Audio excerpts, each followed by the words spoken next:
皆さんこんばんは。グッドイブニング。ヘロー。まゆこでーす。どうもどうも。ちょっと待ってね。さっき、これだ。よいしょ。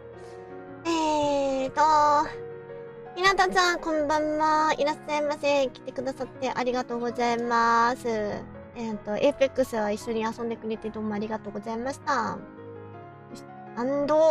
Congratulations first as present おめでとうございます。山城ちゃんこんばんは。いらっしゃい。来てくれてありがとう。いえ、どういたしまして。大したことじゃなくて、大丈夫よ。よいしょ。お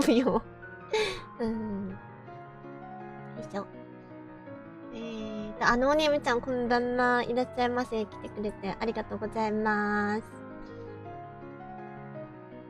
そうそう、今日火の鳥やるんよ。火の鳥やるんですよ、今日。山城ちゃん火の鳥好きなのかな？なんだっけ、アイロンビーズ？あれで山城ちゃんが、ね、火の鳥のキャラクター作ってるの知ってて、最初なんだろうと思ってたの。で、なんか、火の鳥、前にね、一回ストリームでちょろっとだけやったことあったんだけど、それで見て、このキャラだったんだって知った。やっぱり大好きなんだね。そっか、そう。私ね、ほとんどやったことがないのよ。実質処刑ね、パチパチありがとう。やります。ちょっと待ってね。読み上げのやつまた反応してないんだよな。ちょっとね、読み上げはしてるんだけど、チャットを表示してくれない。一体、どういうことだ？今日火の鳥、ほぼ、実質初見ということで、やります。これでちゃんと表示されるといいな。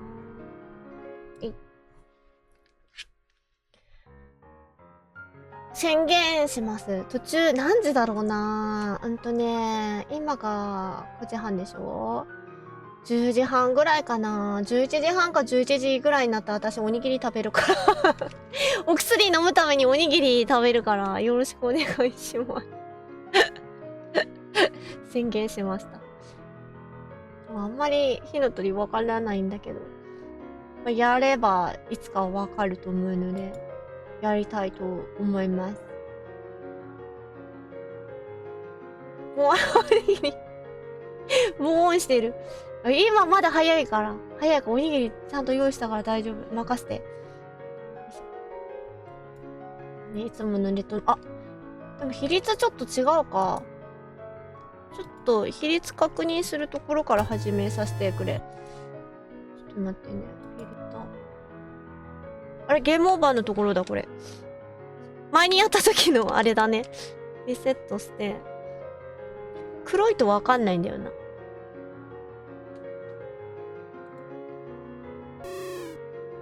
そうなんだ。だいぶこれ、削れてるな。ちょっ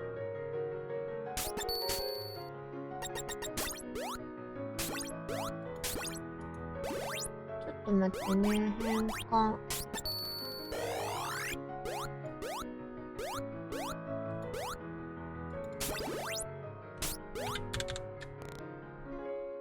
このぐらいではない。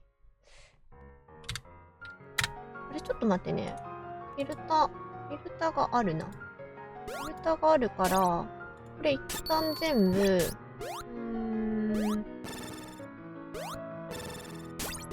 一旦フィルター全部解除しよう。ちょっと、映像に大変乱れがありますが、皆さんのご覧のね、あれは正常です。あれは。これだと切れてるもんね。これだと違うんでしょ？これ、そっか、切れちゃうのか。なるほど。だから切ってたんだな、自分で。作んなきゃいけないっつって、忘れてたわ。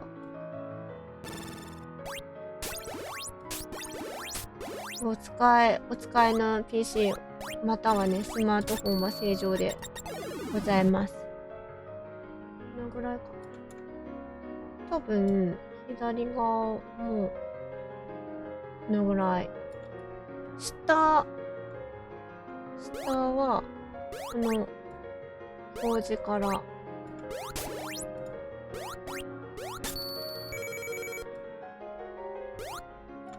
で、ちょっと上に上げて、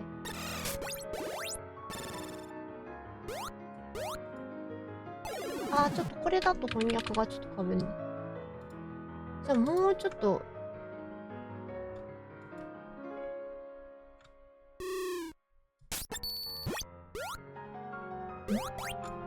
これで、このぐらいにして、ちょっと出して、でこっち側もちょっと出すと。このぐらい、もうちょっとこうして、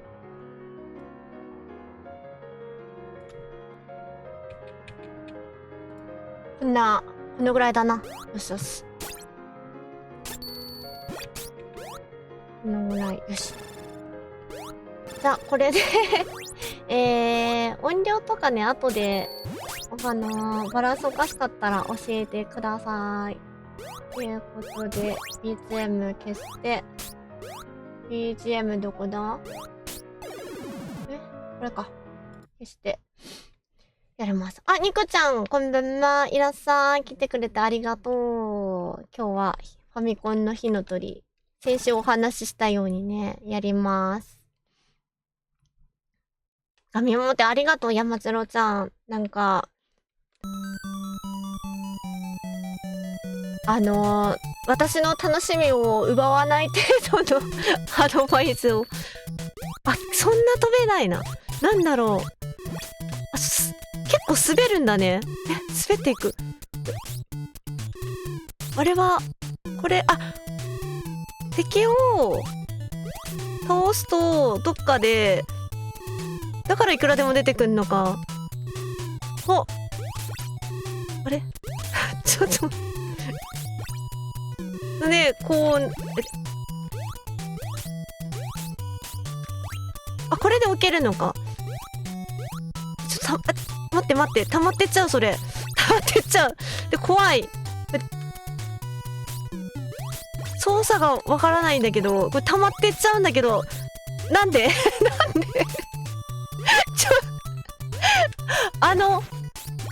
これで壊せんのか。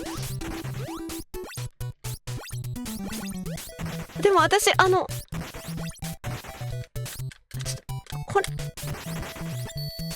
あれ取りたいんですよ。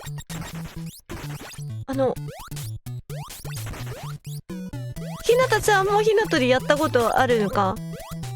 やっとなんか進めた。これしゃがんでは出せないんだね。しゃがむと瓦になっちゃうんだ。おにぎりだ。なんだって、おにぎりなんだこれ。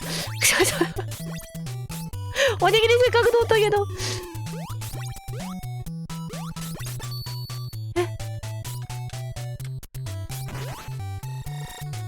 どこでもいけんのこれ。なんか無敵みたいなやつ。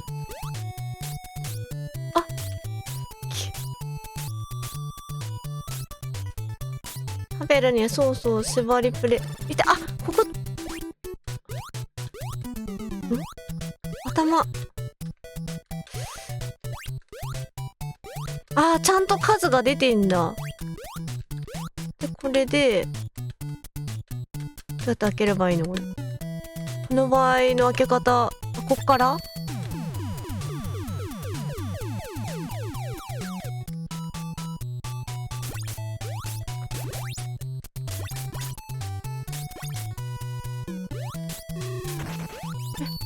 なんか壊せんだ。なんか壊せんだ。でも取れないよ。これ一気アップみたいなやつじゃん。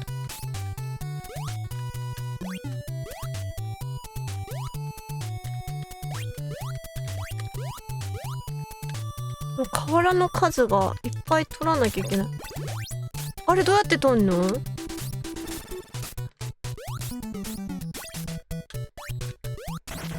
こう取れるのか。はあはあはあはあ。明太子おにぎり美味しいよね。私も明太子おにぎり好き。お金。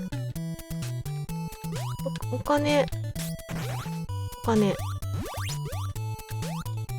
明太子おにぎり食べたいけど、明太子家になかったから、っていうかおにぎり入れられる具みたいなのがなかったから、ちょっとね、ひもじいおにぎり作っちゃったわ。上攻撃できるの？あ、上攻撃できるんだ。でも当たんない上攻撃できようが何しようが当たんないんだけど。これで貯められる？瓦は最大何個まで持てんの？ 30？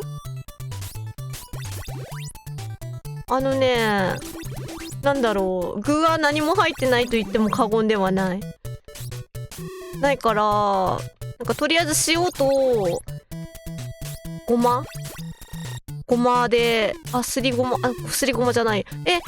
私ちょっとあれ取りたい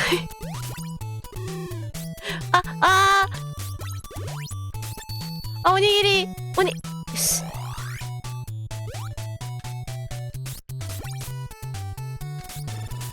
何も入ってないと言っても過言ではなく、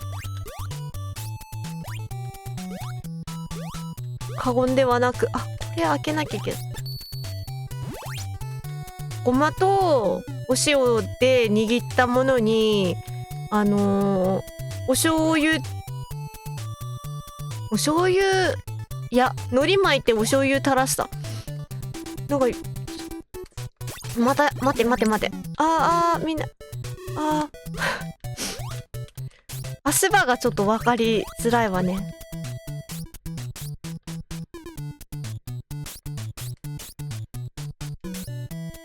シンプルもいい、ありがとう。私醤油おにぎりが好きで、生まれ育った土地じゃない、家のおにぎりが醤油おにぎりだったんですよ。醤油で握るおにぎりだからね、それがよくって、それだとさ、海苔弁みたいな感じ、簡単な。だからおかず具が入ってなくてもね、美味しいんだよな。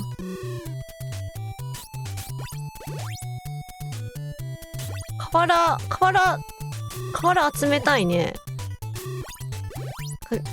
油断してるとすぐなくなりそう。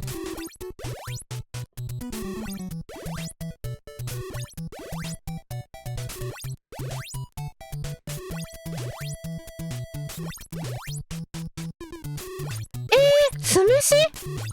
珍しいね。でもさ、お酢ってことはなかなか悪くなりづらいのかな。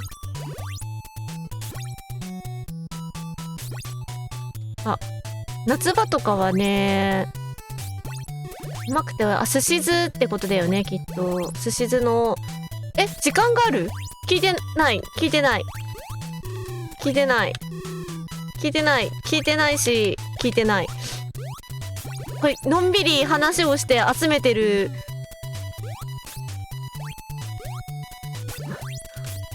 お稲荷。蛇落ちてくる。邪魔しないでくれ。めっちゃ焦らせるじゃん。でもこのおにぎりは食べたい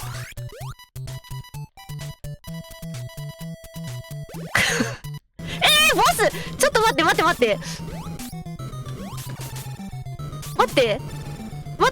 れさ、その短い時間で無理です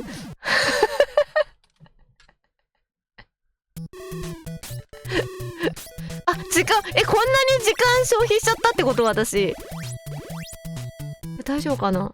足場作んのかな俺。すごい見てくるけど、ここら辺範囲？て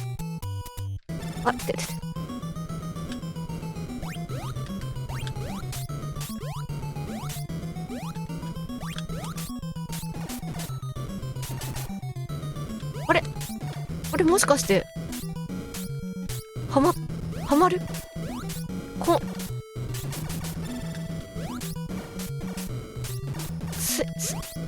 下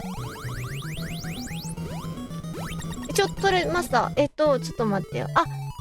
まぎりちゃん、こんばんは、いらっしゃい。来てくれてありがとう。誰のそれ誰の工場？あまぎりちゃん。で、お弁当屋さん、こんばんは、いらっしゃいませ。来てくださってありがとうございます。垂直ジャンプ中に下。あ、こうか。なるほど。あ、ちょっと。これさ。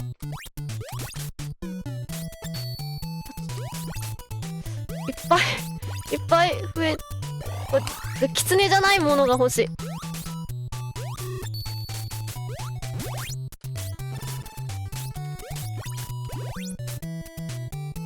赤狼か。これは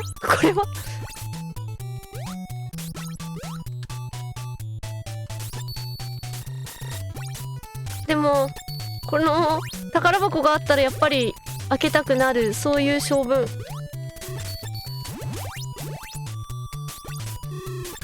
赤狼はちょっと見ただけだからあんま知らない。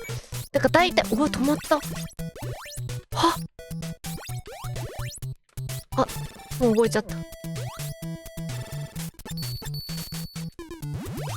ライフがない。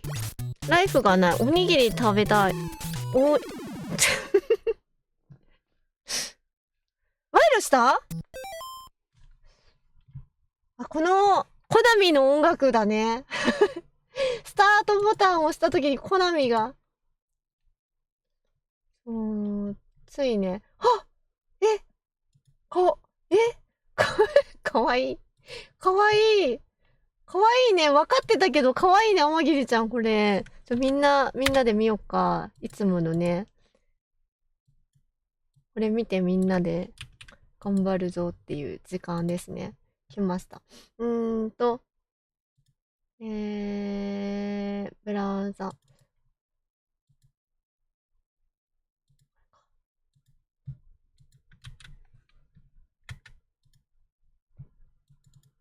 見て。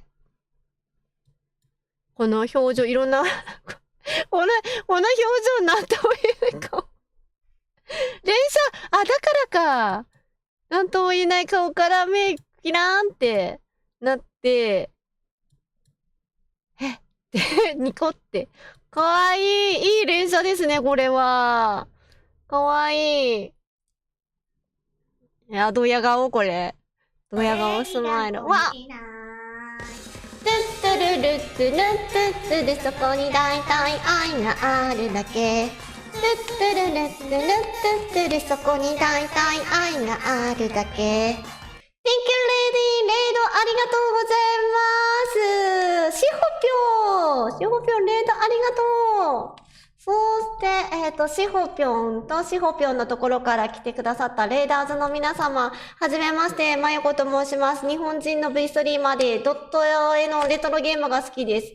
今ちょっとワンちゃんが映ってるんですが、裏で、今日は火の鳥、ファミコンの火の鳥というゲームをやっています。よかったら、まゆこさんじゃなくて、まゆことかまゆちゃんとかまゆちゃんとか、親しみを込めて呼んでいただけるととっても喜びます。時々、濁った悲鳴あげるんですけれども、びっくりしないで。仲良くしてやってください。よろしくお願いします。しほぴょんいらっしゃい。ストリームお疲れ様でした。お、ふたばちゃんだ。ふたばちゃんもいらっしゃい。しほぴょんのところからいらっしゃいませ。ごくぴーさん。レイドからいらっしゃいませ。来てくださってありがとうございます。お、ゲームロボちゃんもしほぴょんレイドからいらっしゃいませ。来てくれてありがとう。なんでみんな時々で時々で。あれで、私知ってるしほぴょんがね、さっき何やってたかね、ちょっと知ってんだよな。私がね、最後にストリームの準備をしてるときに、サムネイル見たら、なんか、悪魔女ドラキュラ的なやつやってたのは見た。その前になんか違うのやってたよね。あ、それは、あれだ。ドラキュラくんだっけやってた気がする。しほぴょんも、なんか私と同じレトロゲームストリーマーさんで、ね、そう、よくレトロゲームをされていらっしゃいます。なんかね、私みたいに一個を長くやるっていうよりは、あのーちょいちょいこう、つまんでいろんなゲームを紹介するような感じでやってることが多いかな。あと、あれまだクリアしてないかな。ゼルダの伝説、神々のトライ放送ね、もう、うん。神トラは、ちゃんとね、毎週この曜日だけ曜日決めてやってた気がする。クリアまでやるぞって言って、何日かに分けてやっていらっしゃいます。めちゃめちゃなんか声が聞き取りやすい軽快なトークとかも、なんかストリームほんと見てて楽しいので、ぜひ遊びに行ってみてください。悪魔城伝説、あ、そっか、悪魔城伝説で地獄見ていた。地獄からお帰りなさい。こっち、あ、そっか、あれ火の鳥ってどこ向かうんだろう。火の鳥、わかんないけど、多分天国です、こっちは。月水に、神トラやってるのか。で、私のところには、ファミコンコナミゲームつなぎレイドで、ありがとうございます。月水か。そっか、だからか、私なんか月曜日の夜結構家にいることが多いんだけど、なんか、誰かストリームやってるかなって見たときに、あ、神トラか、神トラはちょっと見に行けないなと思うことが何度かあったのはそういうことか。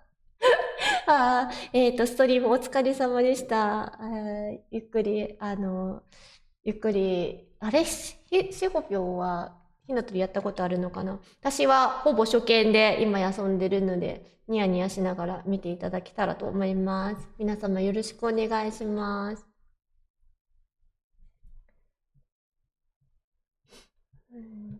で、今ね、私の、視聴者さんに、天桐ちゃんっていう、方がいらっしゃるんですけど、その方からよくね、ワンちゃんの写真を賄賂としていただいてまして、で、そのワンちゃんの写真今いただいたばっかりだったんで、ちょっとみんなで見てました。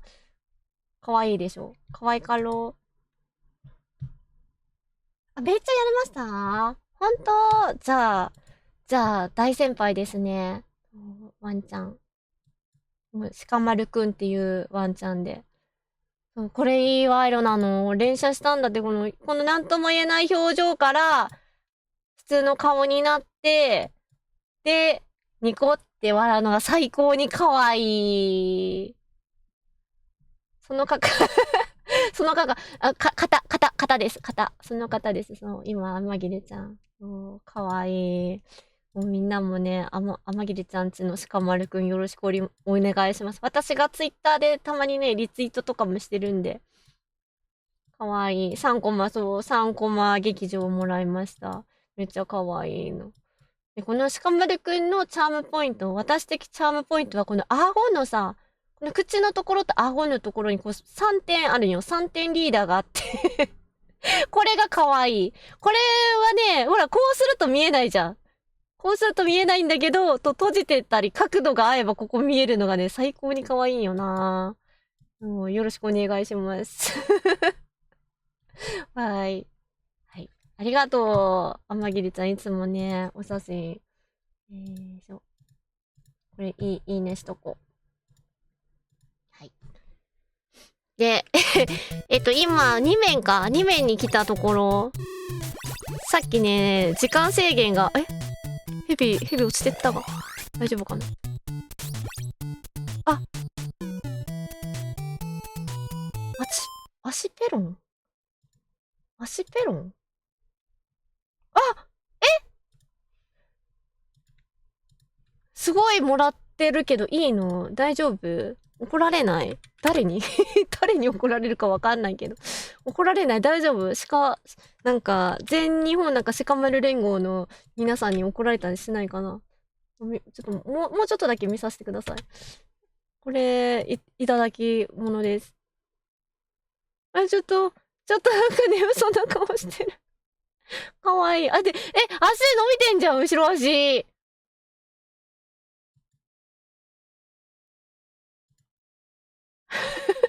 後ろ足伸びてる。かわいい。あっち。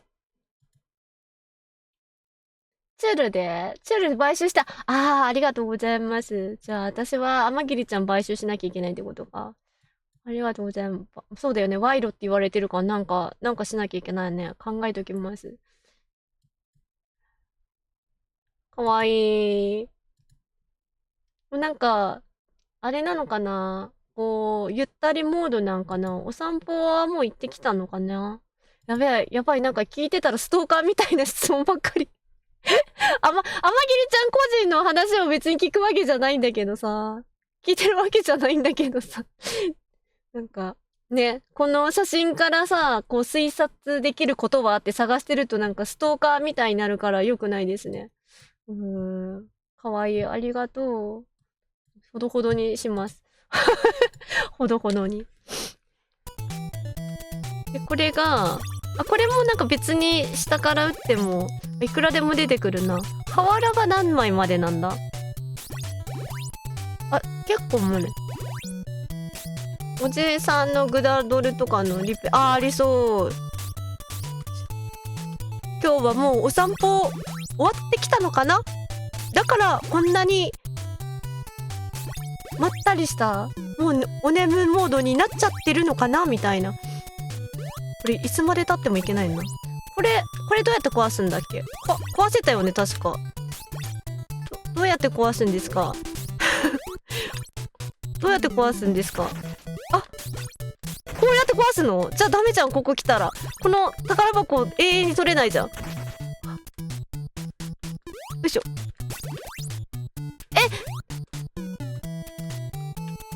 上でしゃがんでジャンプするか。そうなんだ。なんかいっぱい壊せる？もしかして。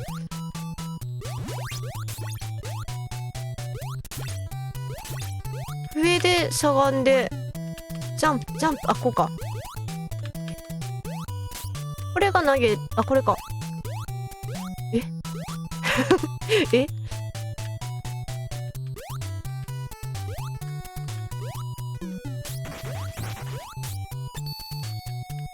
ちょっと重くなってるぞこれ。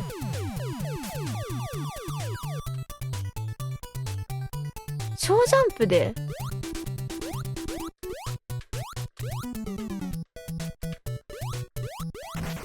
本当だ、ありがとう。そう、これは丸々してきたのかな。それよ。これどうしたらいい？なんか地獄が極まってる気がする。あそこどうしたんだ？下置いたらさ、自殺してしまった。あかん。ヘビっ子が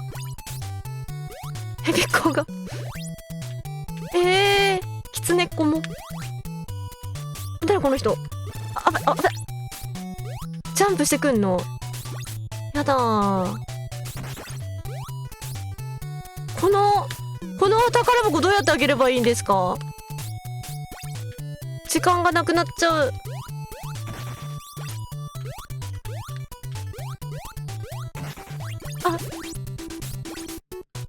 どうやったらあれをこう、これ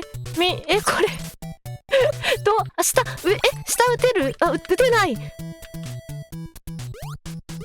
落ちてくるのに開ける？じゃあこれもう開けれないと。死んじゃった。ライフ見てなかった。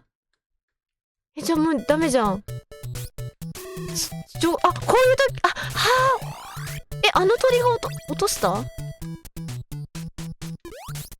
なんてハードなんだ。無理だわ。落ちてくるときにどうしたらいいのか。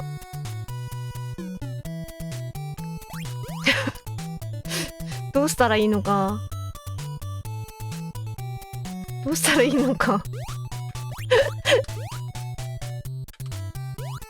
そっか、こうか。なるほどね。無理だった。瓦。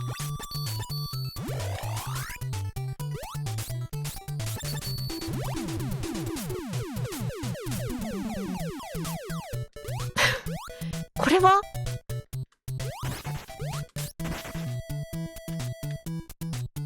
さっきなんかどう置けば節約になるって教えてもらったんだっけ？ここで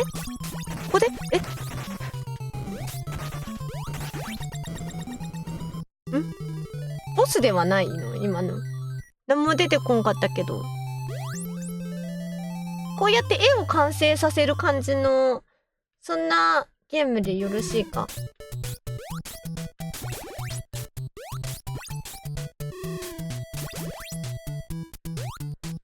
ボスがいるとは限らないけど、あの音楽鳴らしたってことボスの音楽ではないのってことは。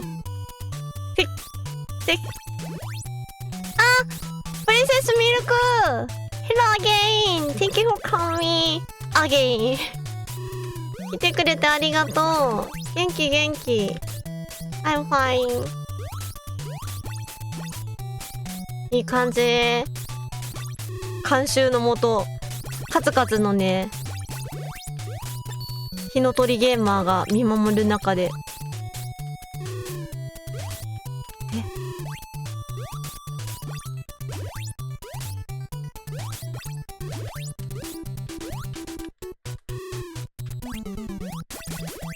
ストーブの灯油お疲れ様。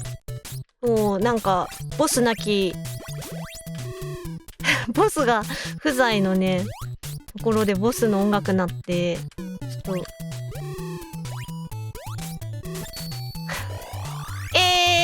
この音楽そっか。じゃああんまり悲鳴あげないようにします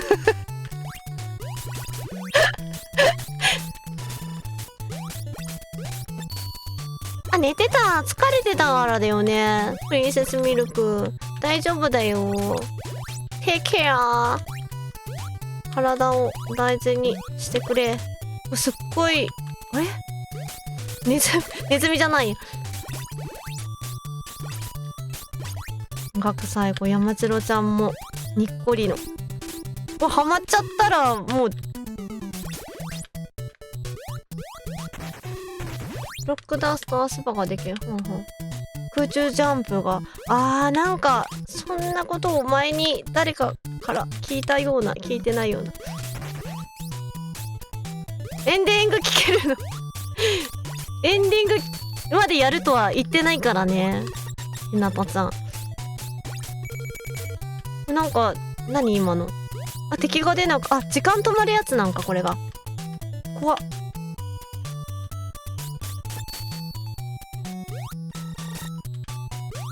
メガさんだ。メガさんこんばんは。健全いいと思いますでもゲームロボちゃんにガシってされないように。ゲームロボちゃんいますからね今日は火の鳥やってます。ほぼ初見。ほぼ初見、実質初見ですね。イカさんこんにちは。初めてのチャットありがとうございます。遊びに来てくださってありがとうございます。最近私はイカさんのストリームに遊びに行けてないんですが、来てくださって嬉しいです。セフテントリオン、そうだそうだ。セフテントリオン買ったって言ってた。いいねしたもん。ツイッターで羽交い締めした方がいいなんもないのに何もないのにするのはちょっとさすがにね、かわいそうだから、なんかあったらしてください私の知らない何かそれはダメだろうっていうことがあったらね。テントリオンはなんか一番短いやつ10分ぐらいで終わるんだっけ、 RTA。 あれさっき教えてもらったのに気づいていない。何かあった？ジャンプ中にブロックダスト足場。ジャンプ中に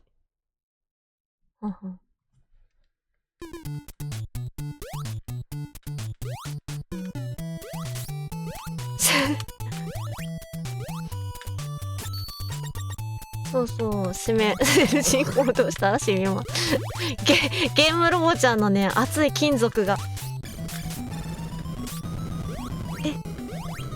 ょっと誰なんか人型の何かあ、ガオーってしてくる。かわいいポーズだね。でも痛いんですよ。めっちゃ痛いんですよ。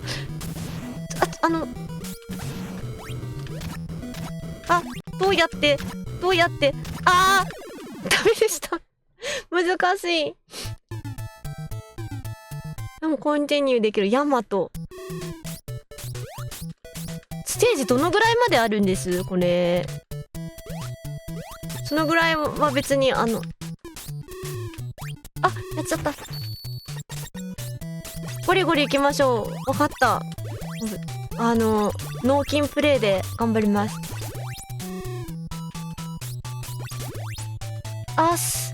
そっか。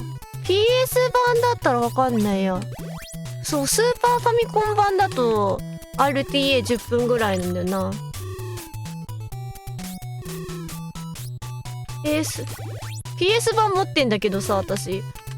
でも、ほとんどやったことないや。怖いな。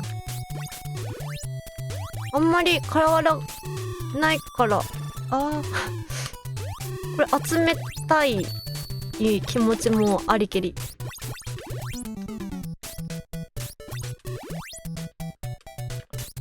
そっか、パネルの数結構あるよね、まだ。セプテントリオン、ほとんどやったことない。なんか家族がやってんのちょっと見て、あと自分もやったかな。でも、クリアするほどはやってない。なんか動きが、もっさりなジャンプすんよな。どこに行けばいいのかがいまいちわかんなくってさ。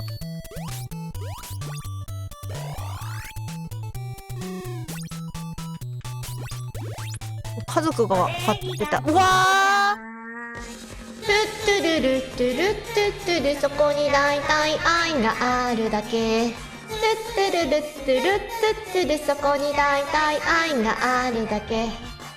レイドありがとうございます。ネズミ大福さんありがとうございます。ネズミ大福さんとネズミ大福さんのところから来てくださったレイダーズの皆様、はじめまして、まよこと申します。日本人の V ストリーマーでドット絵のレトロゲームが好きです。今日はファミコンの火の鳥っていうゲームもやってました。実質初見です。はい。よかったらまよこさんじゃなくてまよことかまゆちゃんとかまゆたんとか親しみを込めて読んでいただけるととっても喜びます。時々濁った悲鳴あげますが、びっくりしないでください。よろしくお願いします。あまりにも懐かしいゲームしてたので来ちゃいました。ありがとうございます。ねずみ大福さん。お疲れ様です。今日は何されてたんだ、ねずみ大福さん。私、ねずみ大福さんがストリーマーさんだっていうことを知らなかったかもしんない。時々です。見に行かせて。多分フォローしてないよね。ってことは知らなかったってことなんだよな。ちょっと、お邪魔しますわ。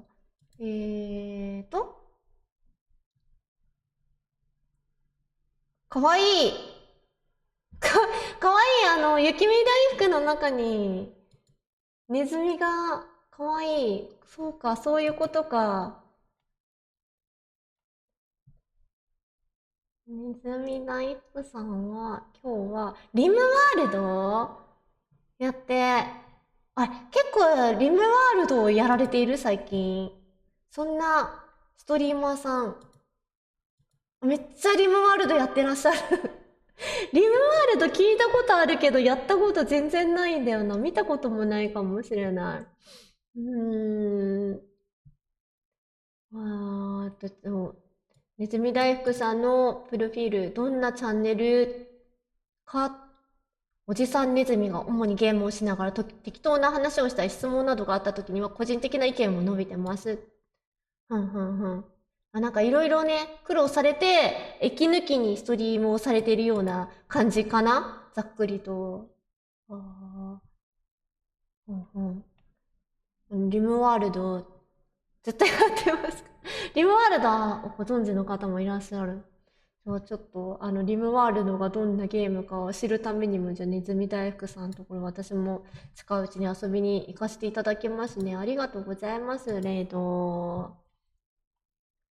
うん、かなか、なんかね、私結構レトロゲームストリーマー自称してるんですけど、あんまり、これ、何ゲーム何でやってるんだろう。スチームゲームかな。スチームゲームのなんかビッグタイトルとかもあんまやらないから、知識が全然入ってこないんだよな。これを機会に。勉強じゃない、学ばせていただきます。ありがとうございます。ストリーム後でね、お疲れでしょうから、ゆっくり休んでいただければと思います。よいしょ。なんだ、何言ってたんだ、メガさんは。鉄アート鉄アートはちょっと、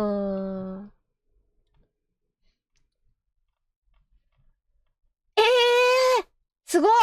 じゃあ、リムワールドストリーマーさんってご紹介を今後させてもらいます。リムワールドといえばこの人みたいな。あ、気になってる人もいたら、なんかそういうのあると、なんて言うんだろう。こういうストリームもそうですけど、なんか自分の周りでもね、なんか好きな人がいたら、あ、私知ってるよって言ってご紹介できるのでいいですね。ありがとうございます。教えてくださって。鉄腕鉄腕アトムはね、知らない方にね、説明すると結構な難易度っていうか、不条理がね、たまにあったりするゲームですね。そう、さっきセプテントリオンっていうゲームの話してたんですけど、はい、沈んでいく船の中で、なんか人を救出するような感じのゲームだったと思います。みんな、レイドコマンド打ってくれてありがとう。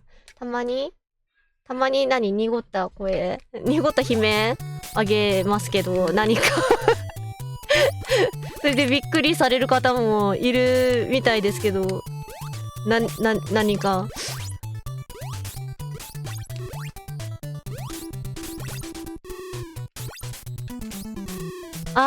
たまに。私はほら、ちょっと見ただけだから、鉄は、アトムはね、たまにしか言えないから。なんか操作がすごい難しいっていうことと、うわーうわーもう出てきちゃダメよ。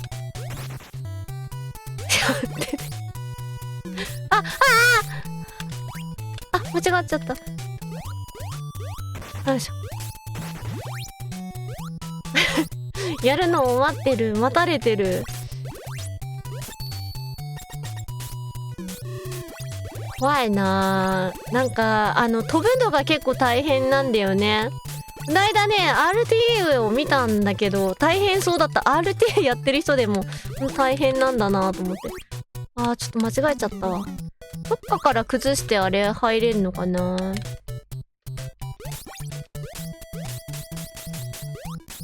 入れない。濁った。最近なんか、濁った悲鳴のことを言っとかないと、びっくりしちゃう勢がいるので説明し出すようになりました。ロックマンとかやってると結構出るよな。ロックマンもやんないとね、2早くクリアする。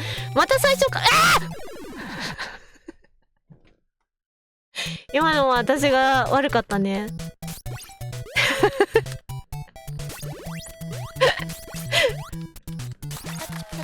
パチパチパチ、何のパチパチなんだ。濁った悲鳴のパチパチか。これだよ、濁った悲鳴。そうですね。なんだっけ。呪いの館だったっけ、ニコニコ動画とかで流行ってたやつ。いやーみたいなさ。あれみたいな悲鳴あげます。スペランカはやってない。私スペランカ持ってなくって。でもなんだっけ。そう、こないだ結構前です。山千ろちゃんがさ、なんかやってたらしくって、それで、なんかステージがさ、意外に少ないみたいな。そんな話してたから、少ないならちょっとやろうかなって思いました。ちょっと待って。クリップ来た。とやばいやばい。これここと切りのいいところで見させてもらいますね。ありがとうございます。双葉ちゃんクリップ。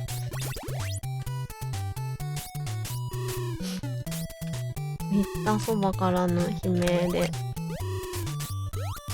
呪いの館なんだっけあれ、流星なんかニコ組曲じゃなくってなんかそれでこれで方向変えれるんだ。いけ今のは痛かったぞ。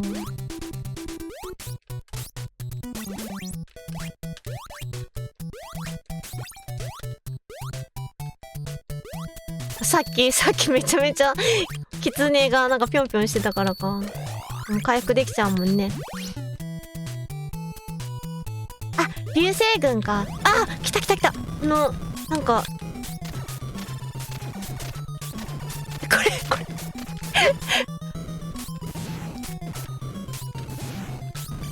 ちょっとジャンプ。ほんとだ、ゴリ押しでいけたわ。ほんとすぎたわ。めっちゃゴリ押しでいけた。やっちゃー。ちょっと待ってね。いただいた力こそパワーだった。パチパチありがとうございます。じゃあいただいたクリップ見るか。やっちゃー。スペランカ、たけしの挑戦状はもうやったことないな。家族がやってるのを見たことある。軽快な音楽のゲームよな。なんか割とさ、レトロゲームとかさ、そういうので上がるタイトルはね、あんまやってない。私結構マイナーなゲームが好きな方だから、そういうのもあるのかもしんない。やっちゃーん。うわーうわーこれか。もう出てきちゃダメよ。これか。これなのか、クリップ。何してくれたんだろうと思ったらこれ。うわーうわーもう出てきちゃダメよ。森にお帰りっていう。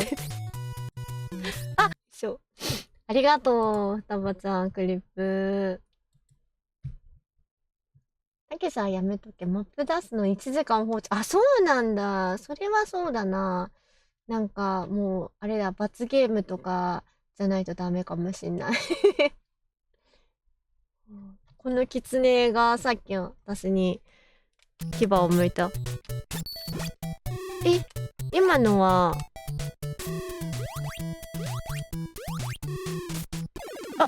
ライブがないのか。なかったのか。回復しないんだな。上のこのさ、木に乗れるのかな。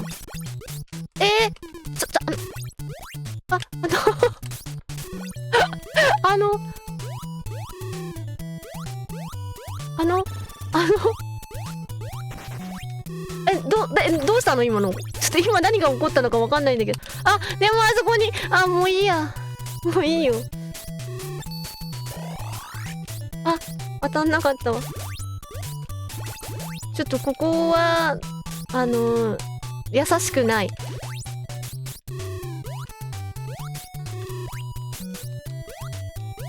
優しくない。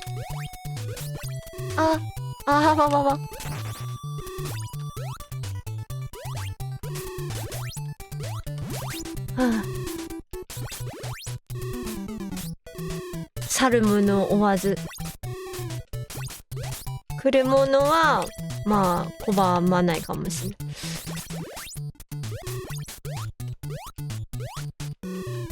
でもできれば取りたい。瓦が結構減っていっちゃうな。鬼瓦でいいの。なんて読むの。みんなさ、鬼なんて読むんだと思いながら、鬼瓦なのか。鬼瓦でいいんだ。行かないで。かないで。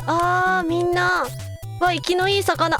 うわー、めっちゃ生きの良すぎんじゃん。やだ。やだ。怖い。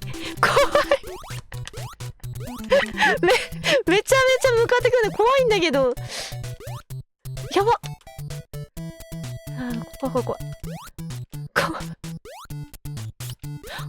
痛い。そうだ、これ開けなきゃ。あっちにも。よいしょ。恋なのか、あれ。なんか私は頑張れ声も雪姫やりすぎて、あそこの何面だっけ、あれ。5面か ?5 面じゃない。6面 ?6 面だね。6面に出てくる滝のところのね魚を思い出してました。猿山の。今スーパーファミコンのゲームの話してました。すいません、ファミコンやってんのに。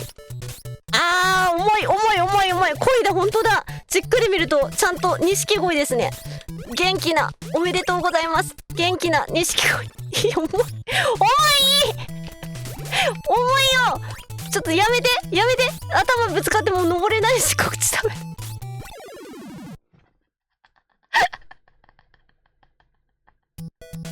これはね、ダメですよ。あんな声ダメですよ。あんな声ダメだよ。誰が許しちゃったんだ、あんな声出すことを。ダメですよ。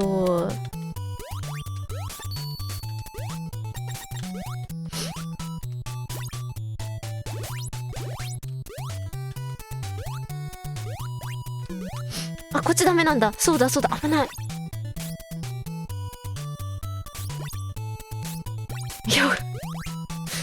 見送るしかできないんだけど。もうそこ水ないからさ。なんで水ないとこから出てくんだよ。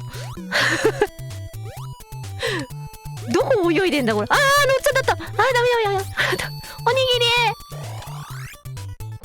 これ。鯉まだいる。これ追っかけてくんの笑った。これ当たってる。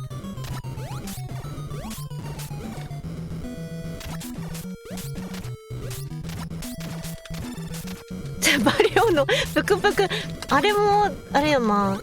なんかちょっと演習が大きく。でも次ライフがない。よし、パチ。ぷくぷくも確かに追いかけてくるか。ありがとう。いい調子ですね。ちゃんとしたゲームだね。不条理なゲームではないね。コンティニューもできるし。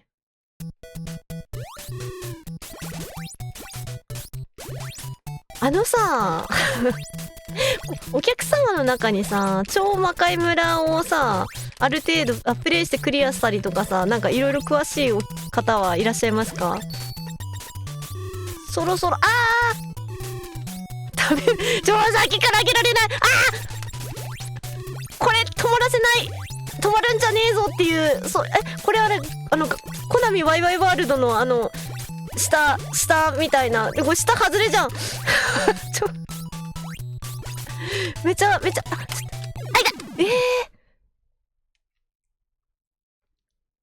んだ、こうして来月ね、百瀬みるるちゃんっていうお友達の VTuber さんと超魔界村の並走会するんですけど、なんかスイッチオンラインを使って並走するんだけど、なんかレギュレーション2人ともね、魔界村シリーズ全くやったことなくて、なんだあれ、やったことなくって、でアクションゲームもね得意じゃないわけですよ。ちょ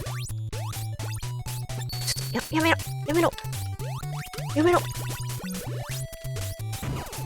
で、どこら辺まで許容するかみたいな、これどうなってんの？下から入るの？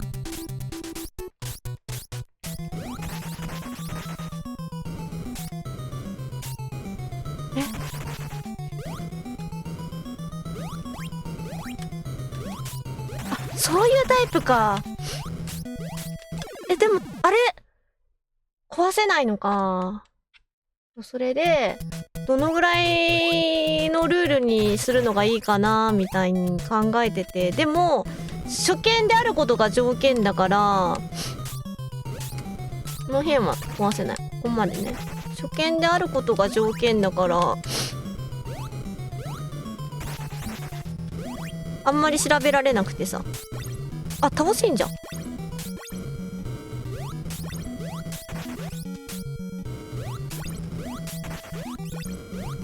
ちょっとやったことある人の意見聞いた方がいいかな。あ、これ別に壊せて当たってない。痛い痛い痛い。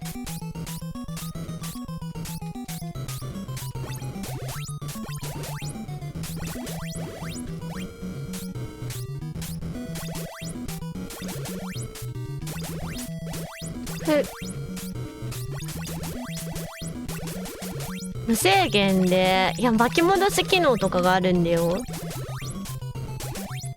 それはある程度、私はちょっとできれば制限したい。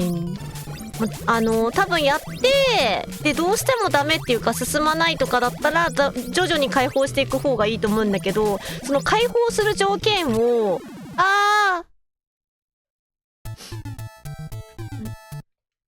実機と同じ条件って言っても、もう、ちょっと私、そっか、コンティニューだから。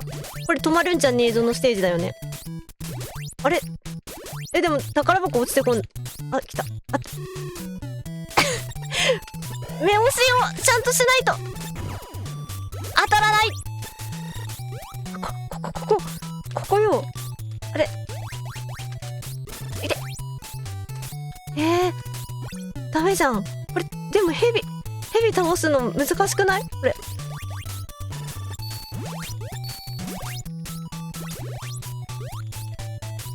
ちょっと、おじさんちょっと来ない。ヘビっ子も。難しい。最初のとこ植えちゃいけないっていうのを分かってしまった。でも下の方が、もう宝箱諦めるか。でも河原大丈夫かな、こんな。投げてくるんだよね。もうこれもね、やつだ。よ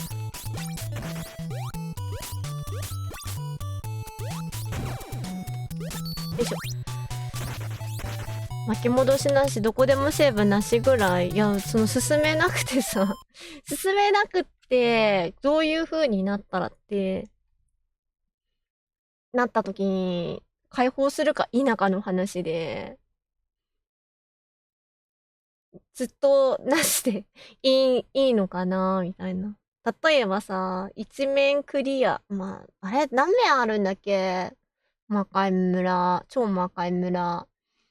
なんかどこどこまでに行くのに、ここに到達してないようであれば、何か解放する、その機能を解放するとか、そういうようなのが欲しいのよ。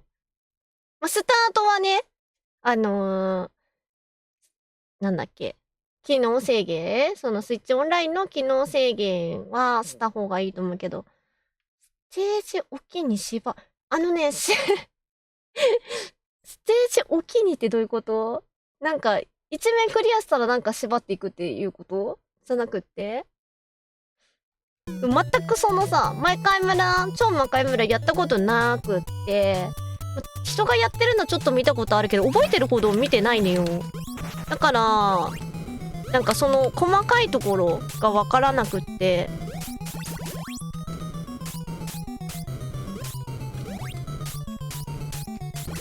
で、10回コンティニューしたら巻き戻しとかクイックセーブ。なるほどね。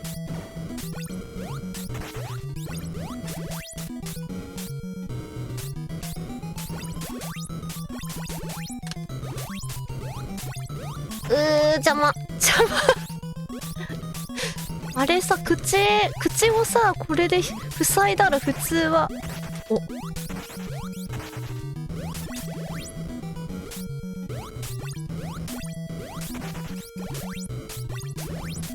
地味に地味に、これさ、もう、どっか行って出てこないとかに。あー。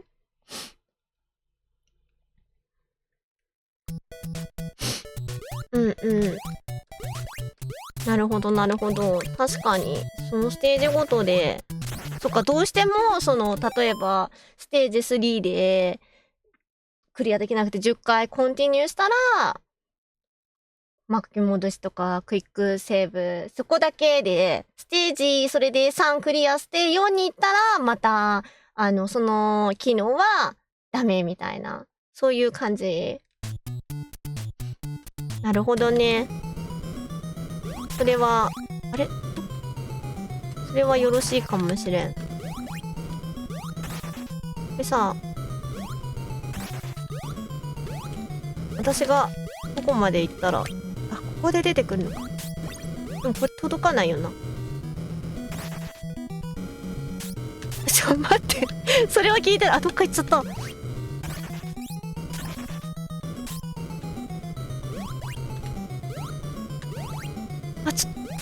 思ったより高いところに。怖いよ。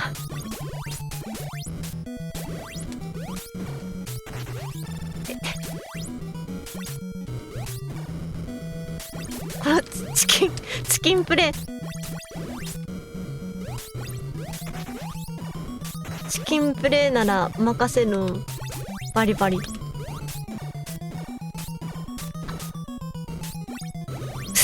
すごい右下が騒がしいですわね。やっちゃー！よし、クリアした。反則ではない。反則ではない。成功法ですわな。あ、そっか、私のあれね、下段攻撃。やっちゃー。ありがとう、パチパチ。やっちゃー。拍手ありがとうございます。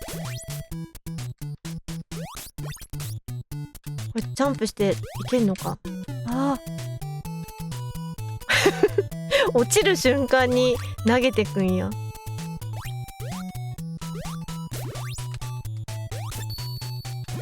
で、あ、10枚ぐらい取れる？ 10 枚だ。やっちゃー。これなんか無敵じゃない。時間、タイマーストップ。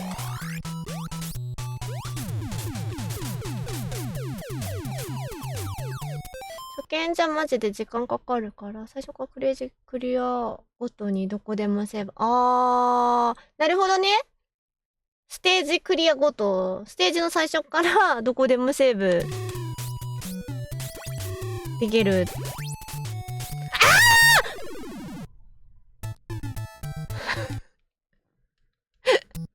なんとこれは時間経つと落ちちゃう？全部違う？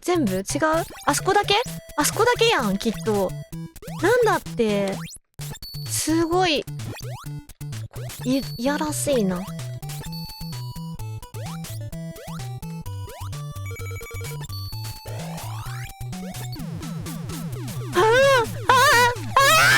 っと待って。ここで落ちるって決まってるのね。わかったぞ。はい。あそこで、なんだっけ、時間、ストップウォッチみたいなのを取った後に、急いで行こうとしない。ちょっとゆっくり。もう騙されんよ。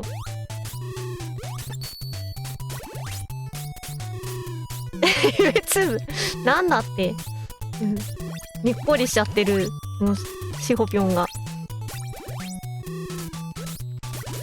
ここら辺もあるんかな。あった。1個でいいのか。2個だよね。そうだよね。1個とかね、生ぬるいよね。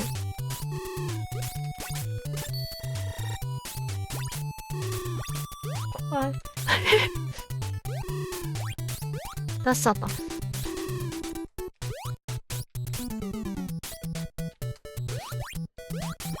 見だと超モカメラ結構きつい。山鶴ちゃんはやったことある？山城ちゃんはね魔界村系やってるイメージ全然ないけど、でもまあ有名なタイトルだからチェックはできてそう。これ開けたいな。よいしょ。これで残機増えたん。おじさまパラダイス。ほっ、あ、でも開けられない。これ届かない。何回もある？クリアしてる？クリアしてるの？ URL ちょっとミンタークリップ作ってくれてありがとう。節目に見させてもらうね。かぶっても大丈夫だよ、消さなくて。それはそれでね、ランダムクリップの時に出る率が上がるだけだからね。ありがとう。かぶりをね、多分気にしてたらクリップ職人なんて多分作れないじゃない、できないと思うんで。してるー、マジか。山城ちゃんなんかめちゃめちゃこう私の中にさ、別に山城ちゃんのことをなんか変な目で見てたわけじゃないんだけど。新かぶってない？山城ちゃんがなんていうの、ステータスになんか一個加わったわ。あ、足場作ったけどあんまり意味なかった。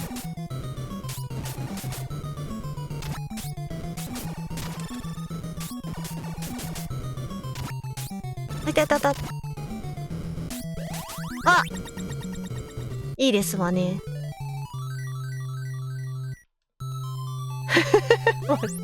笑ってる。あと4、違う、8、あと10面ぐらいか。あさりナイス、ありがとう。パチパチもありがとう。じゃあ、順番にね、クリップ見させていただきますね。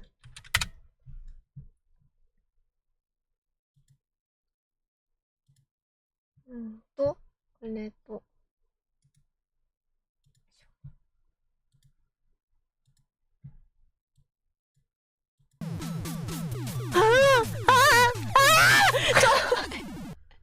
ここで落ちるって決まってるのね。わかったぞ。はい。なるほどね。確かに三段絶叫してるね。決まってるのね。わかったぞ。これはなんかいい手本の反応ですね。ナイ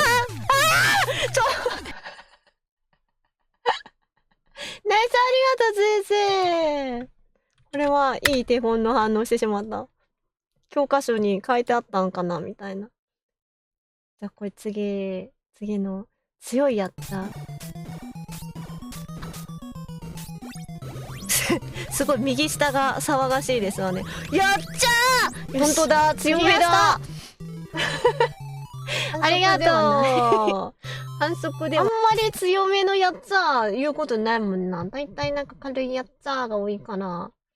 ありがとうございます。クリップ助かります。ね、みんなに見せびらかそう。今、10時半から11時ぐらいにおにぎり食べるって言ったのね。このステージクリアしたらおにぎり食べるかって言ってフラグになんないかな。やっちゃー。よいしょ。ちょっとお薬をね、飲まなきゃいけないから、途中でご飯食べなきゃいけなくって、おにぎりをね、具のないようなおにぎりをこさえたんですけど、それをね、食べる時間を最初に宣言してて、11時か10時半ぐらいに食べるね。なんかちょっと軽くお腹空いてきたから。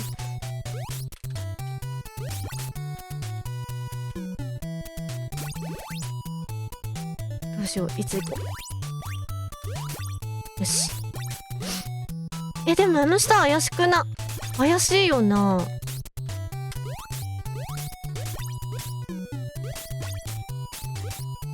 わが、この人か。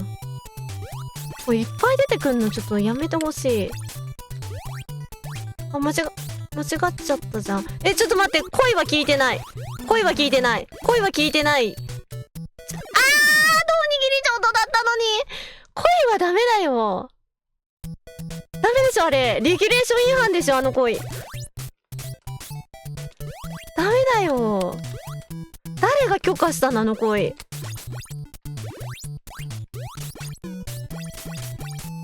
ダメだよ。なんで出てこなかったの今。声。なんでさっき出てきたのになんでちょっと来ないでよ本当に嫌なんだけど、声。ひなたちゃんが、ちょっと声のちゃんと、飼い主なんだからさ、話がやめないよ、飼い主なら。ここなんかあんのかな。ちょっと上からおじさんたちが降ってきただけだったのなんかあったけどさ、上からおじさんが降ってきた。こちょっ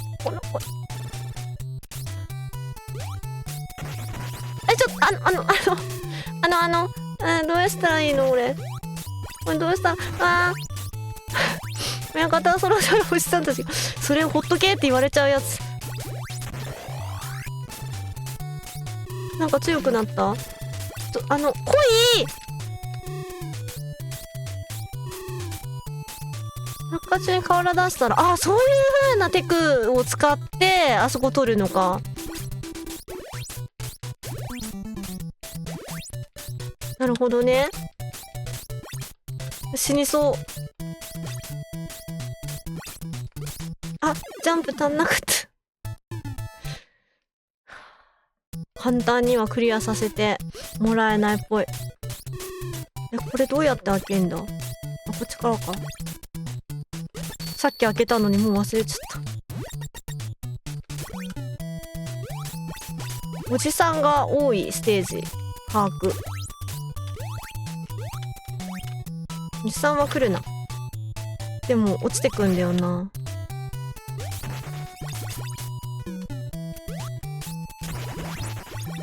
ここもある。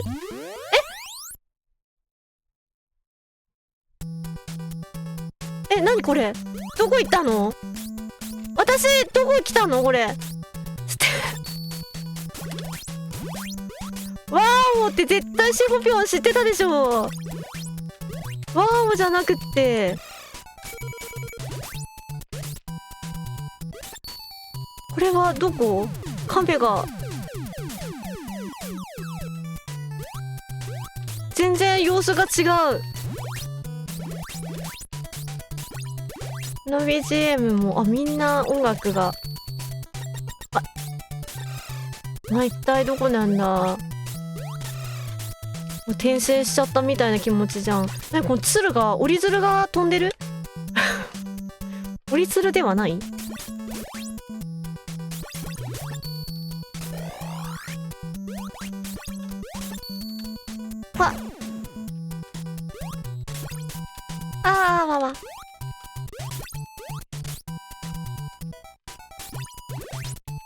ボーナスステージとかでもない。なんかステージ1ってなっててすごい怖かったんだけど、折り鶴ではない。じっくり見たいけど、スタートボタンを押せばじっくり見れるか。ライフは増えてる？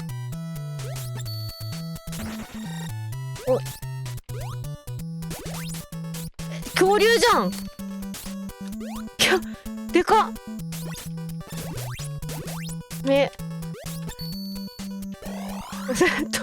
頭身自殺を図ってる。恐竜、緑の恐竜、よっしー。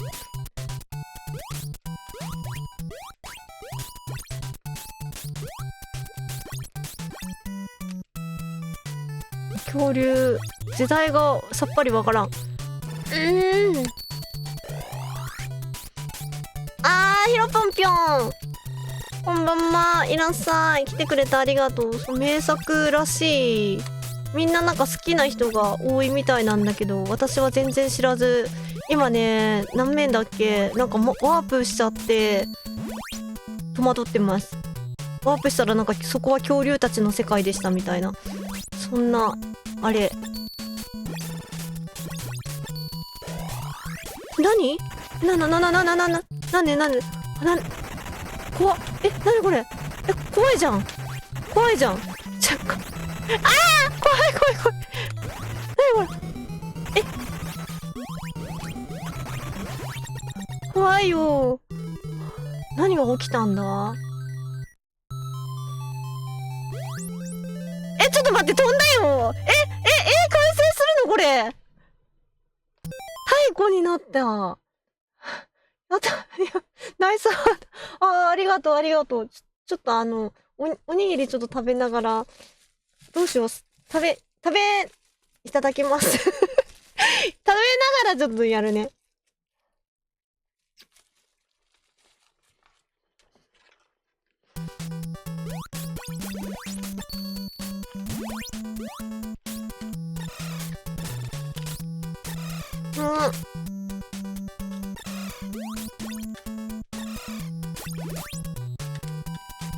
ここジャンプできるんだね。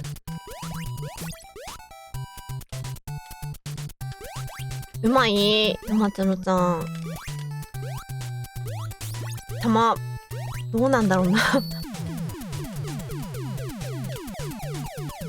3D ゲームはさ、どうしても下手なの知ってんだよな、自分で。そう、リアルおにぎり。たまたま用意したものがおにぎりだったんだけど、多分なんか掲示があったんだろうな。今日はおにぎりを用意しなさい。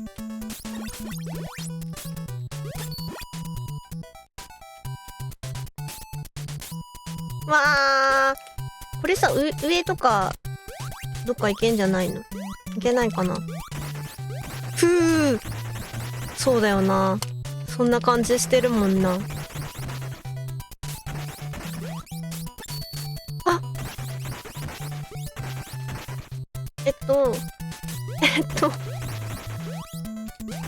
いしょ、取れた。届かない。これはもう上行くしかないの。頭飛び抜ければ別にいい。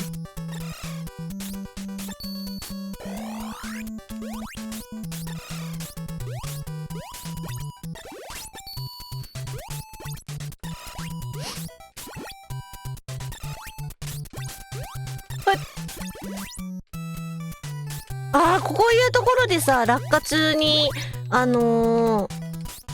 鬼瓦置けるかチャレンジするのがいいんだろうな。これもさ、本当はね、やった方がいいんだろうなと思いながら。落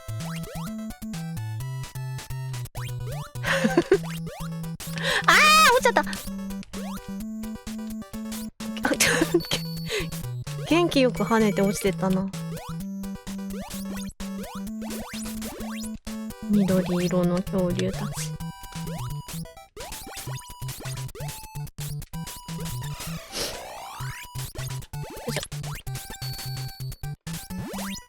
無傷だった。運が良かった。めちゃめちゃ亀さんいるの。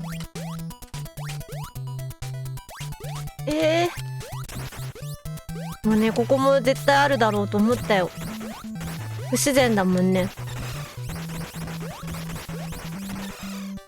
おにぎりだ。おにぎり肩。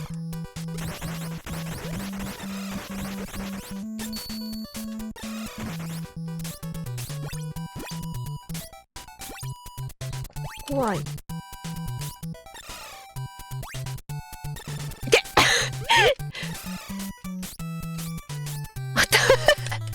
めっちゃ恥ずかしいぐらい当たんない。ここも落ちてくる瞬間に多分当てんだろうな。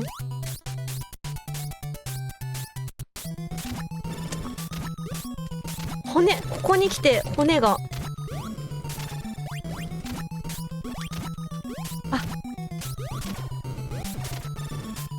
ちょっとこれはちょっときつい。これもさ、ゴリゴリゴリして大丈夫なんかな。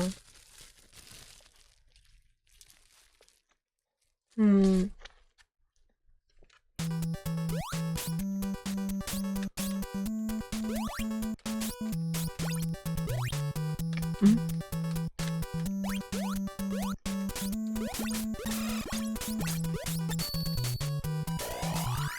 あ、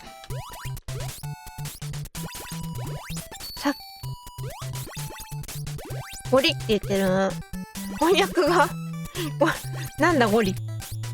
ゴリゴリ。ライフが少なくなったね。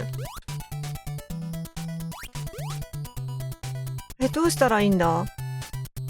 こっからは違うな。こっからなんだね。高すぎた。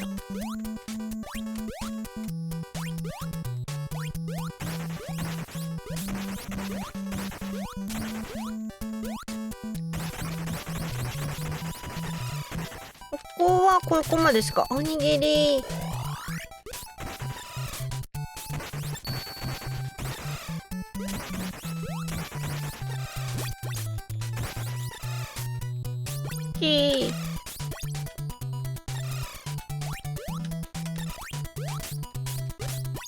よし。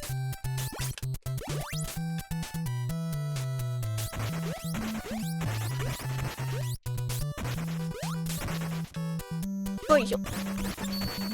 おにぎりいっぱいあるじゃん。でもおにぎり欲しいものおにぎりじゃないんだよな。多分もうここもうボスだ。ち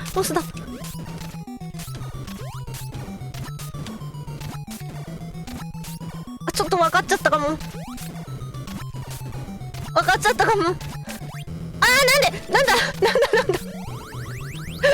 なんだあったー。よしよし、おにぎり。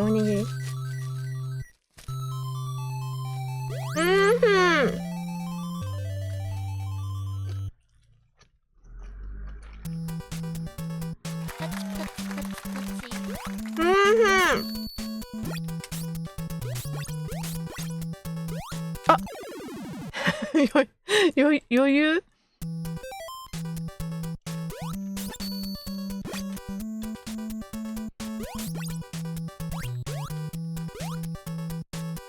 滑るね。恐竜も滑っていくもんな。あのままにしとくか。でも危ない。すごい低い感じになっちゃったけど、どう考えても安定感がないから偶然なんだろうなみたいな。ダメだ。ぴょんぴょんしてる。ぴょんぴょんしすぎて落ちてった。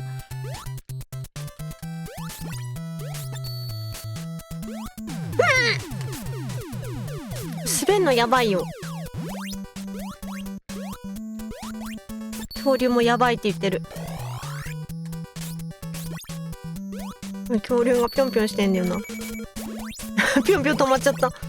ごめんな。折り鶴もこうやって普通にプテラノドンとかそういうあれなんだよな。私が折り鶴に見えてるだけで。なんかある？なんかないなんもなかった。いやおにぎりテラノドン。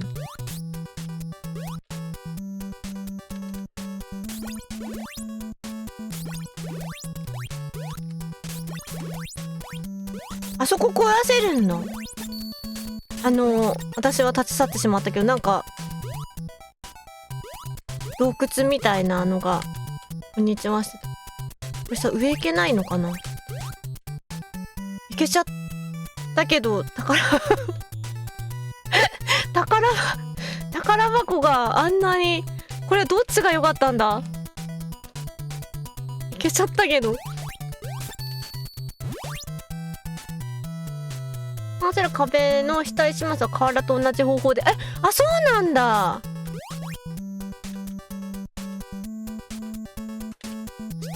別に私ワープを探してるわけじゃなくて、たまたまなんかたまたまワープしちゃったんです。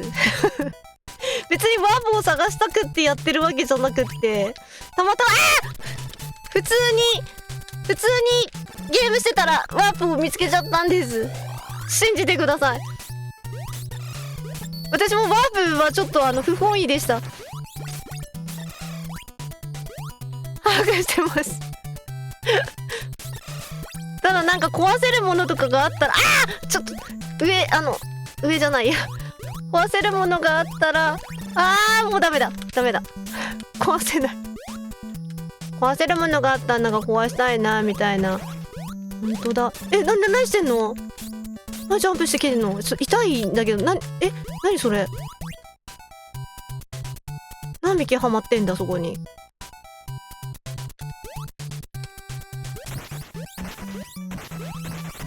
遠くて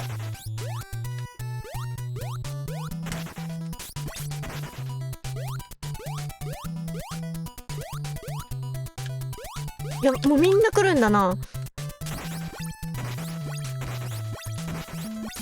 消えた。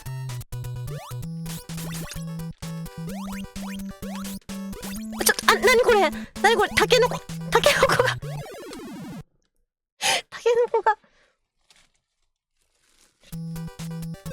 こっから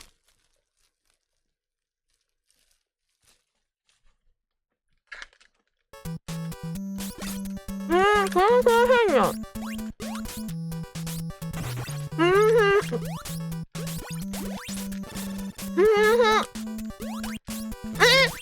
強い。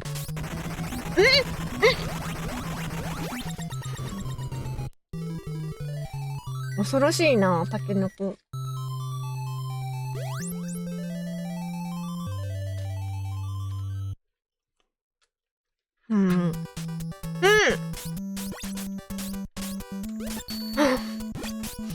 ありがとう。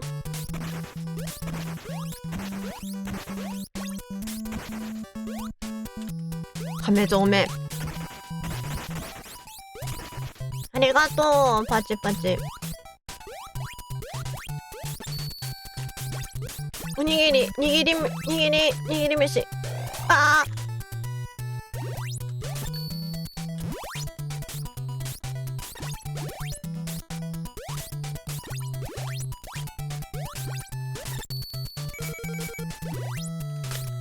あれ、ここさっき来たよね。同じステージ？もしかして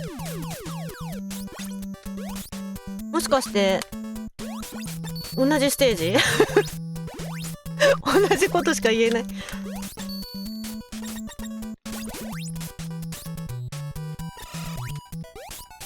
それでもしかしてなんか行く場所を探さなきゃいけないって感じなんかな。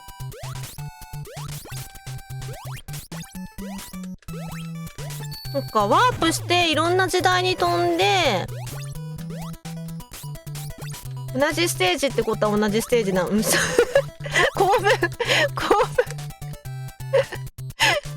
やばいな。構文すっかり忘れてた構文がチラチラしてきて。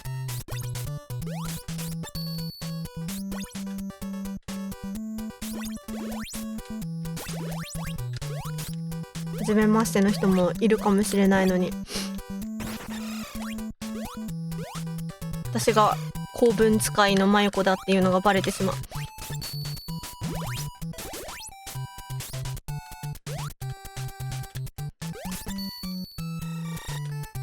これどうしちゃった。そう、忘れた頃にやってくるんだよな。ここら辺もなんかこつせなかったっけ？ない？亀ちゃん。亀五郎。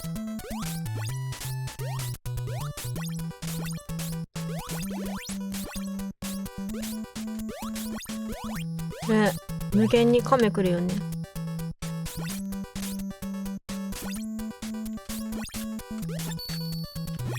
お、99個まで。いった。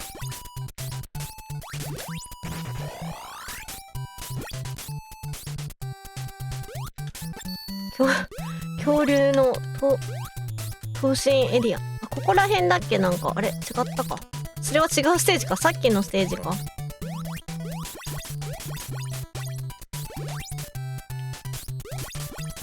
れも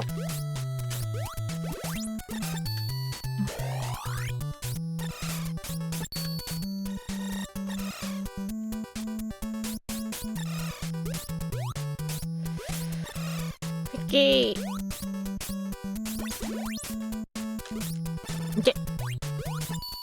ジャンプでかわせると思ったんだけどな。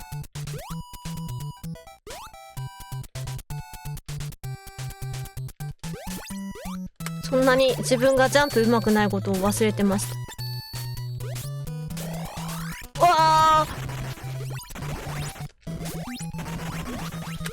ふう、もうね、あれを降ってきた瞬間にあって察した。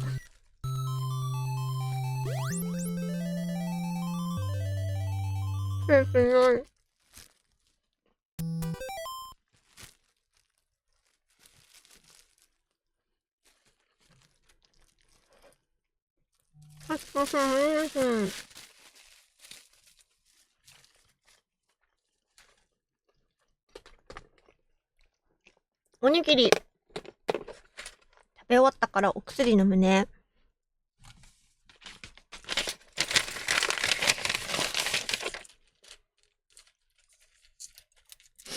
よいしょ。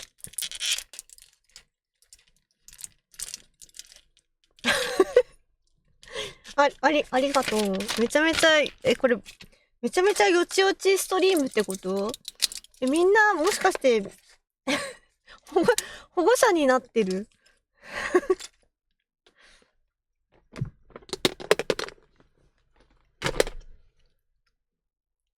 優しいのは嬉しいけど、みんなもしかして、私のことを、子供だと思ってる？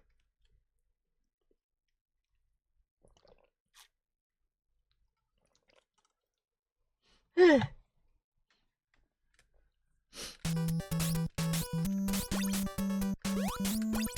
や、これでなんかワープできるとこを今度探していかなきゃいけないのか。あ、なんか出てしまった。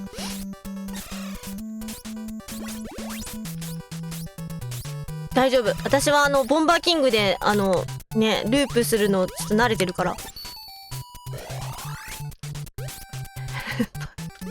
パンツで、それはなんか女児用のパンツを履いてないから立派なレディーと判断されてるってこと？違う。それはなんか考えすぎか。お薬飲めた山千代ちゃんまでバブ扱いになってる。なんかね、なんかすごい厳しくされるよりはね、優しくされた方がいいからいいけど。あ、バクシスさんこんばんは。ヘローこんにちはかな。キホカミラさん来てくれてありがとう。バクシスさん今日はファミコンのゲームやってる。バブみが出てる。無償の愛をみんながくれるっていうことで、やっぱね、弱き者はね大事にしてやらなきゃとか、俺が守らなきゃって絶対なると思うから。下行ってないよね、そういえば。下行くか。でも嫌なんだよな、この亀が。亀像が面白そう。面白いね。うん。多分ファミコンの中ではね、多分ね、人に勧めやすいゲームの、ゲームだと思います。ファミコンはいろいろあるからな。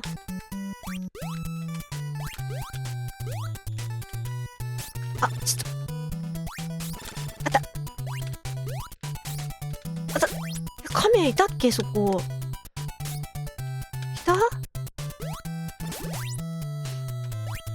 こんなゲームそうだけど難しい。まあね、シンプルなゲームは難しいとこあるからな。はい、どうしよう。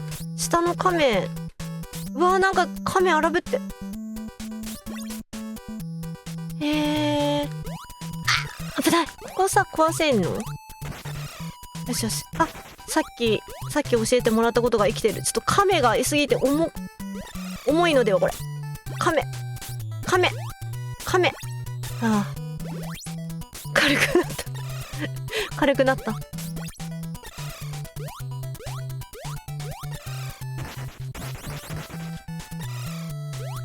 あ、間違った。間違えました。違うんです。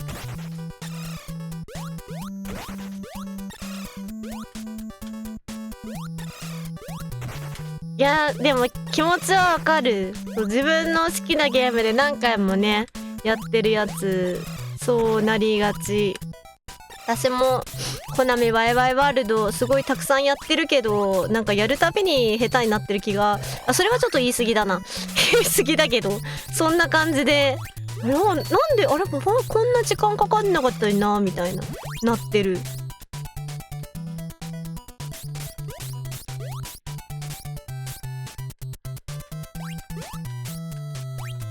そうなんだよね、バックスさん。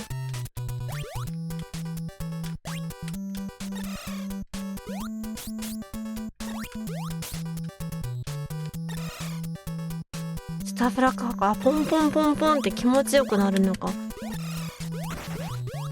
クラッシュバンディ君どうしよう。みんな下から行きたいと思ったんだけどさ、ちょっと亀がさ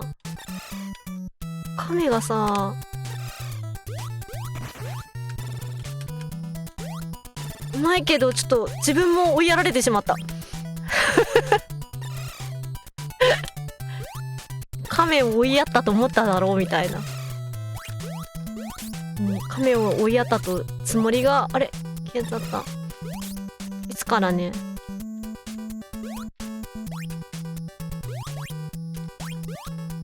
閉じ込めた。なんとか。これか。なんか取ったけどこれではない。ワンもダメなんか。ここも崩せるんだ。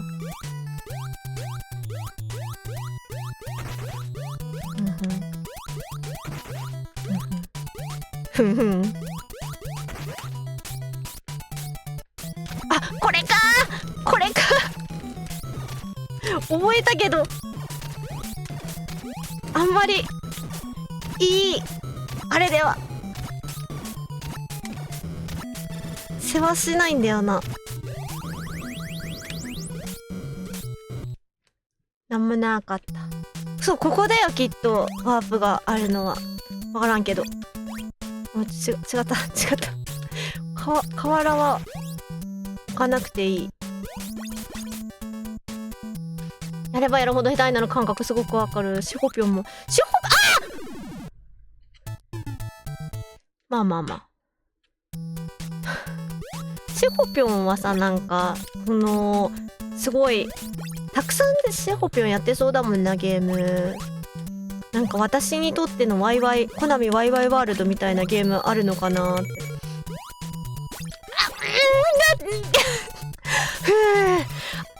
危なかったぜ。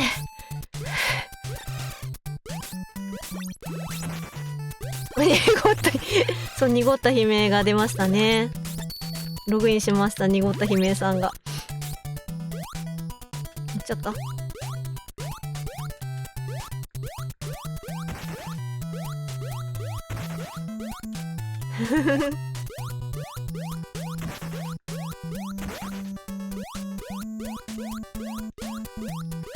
これ何か出てきた。何これ。宝箱か。何。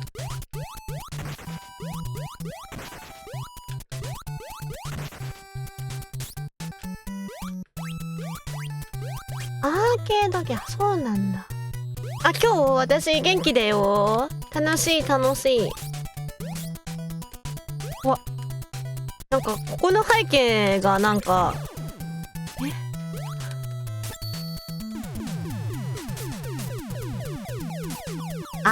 そっか、アーケードゲームは確かにな、ノーコンティニューとかなんか分かりやすいもんな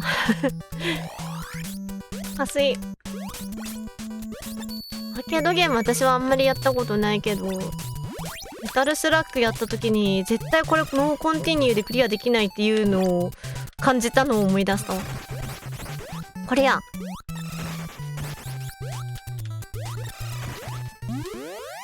ここだ。来世？なんだこれ。なんかそこの宝箱、これ見よがしに。テク使わないと。あ、誰な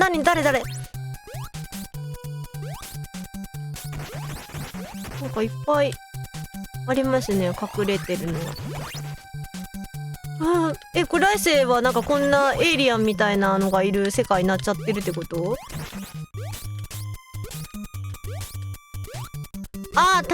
おかえり。カスカベちゃん、おかえりなさい。そう、火の鳥だよ。初めてやったる。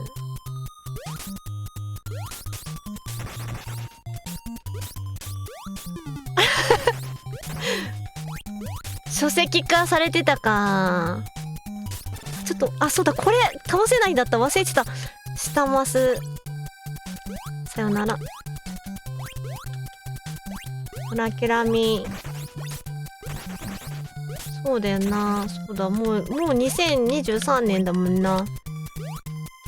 ひなたちゃんからもらった、悪魔城ドラキュラ的なやつ。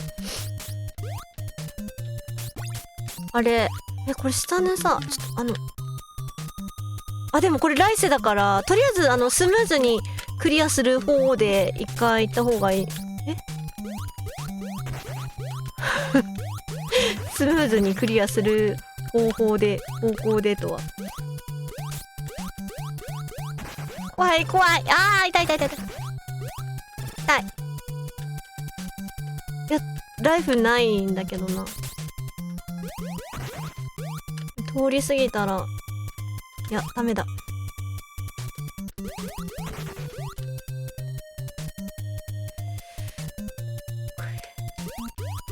怖いよ。お虫、ダメだよね、ハムシが。いや、弁当屋さん。あれこれんとこ、さっきこんなとこだったっけ？なんか違くない？なんか、こんなところだったか。あれを集めなきゃいけないからね、パズルを。パーツを集めなきゃいけないから、ワープすればいいってもんじゃない。よく学んだ。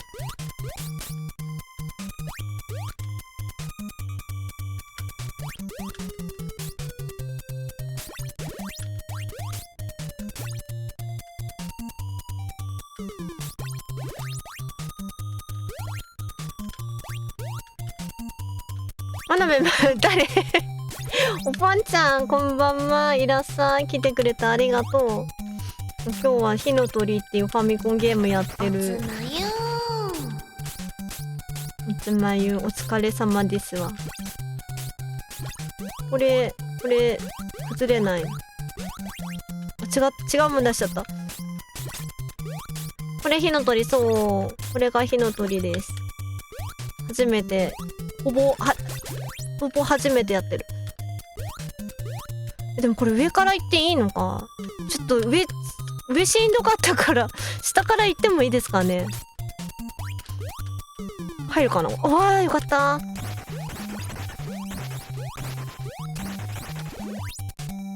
特徴的な花なわけだ。そう、特徴的な花。そっか、そこで火の鳥って判断するんだな。なるほどな。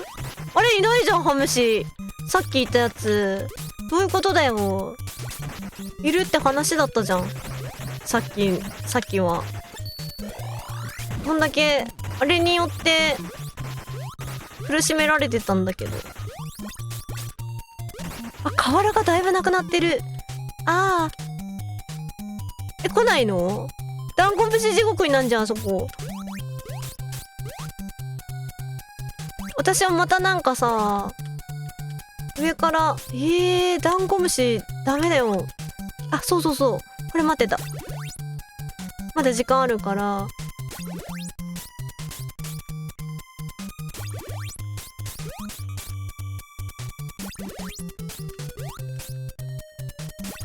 河原集めない。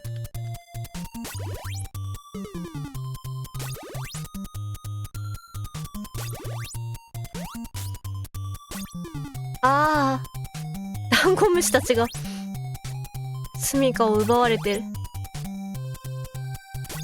かわいそうに。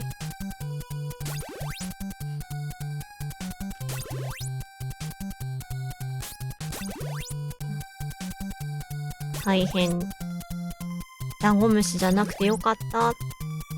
40、あー。もう出れないよ、ダンゴムシ。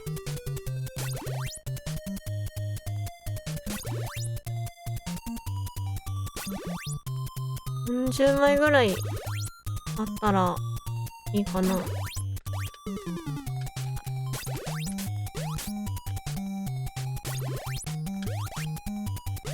あった。違うのよ。違うのよ。みんな、違うのよ。ちょっ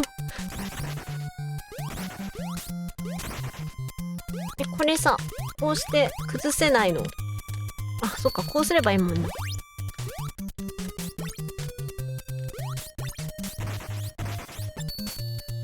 おにぎり。ハムシ元気にしてた。ハムシで合ってんのかな。何もみんなの言う未来ってモアイなの？モアイも壊せるんだ。モアイ、すごい。モアイのオンパレード、やば。モアイ、お前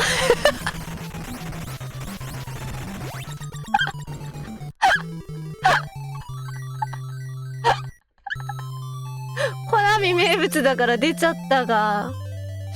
なるほど。これよく見たらモアイ。シホピョン気づいてなかった。モアイだよ、あれ。シホピョンめっちゃやったって言ってたのに、モアイに気づかないだなんて。パチパチありがとう、ヤムチルちゃん。ゲームボーイ、そうそう、モアイ出てくる。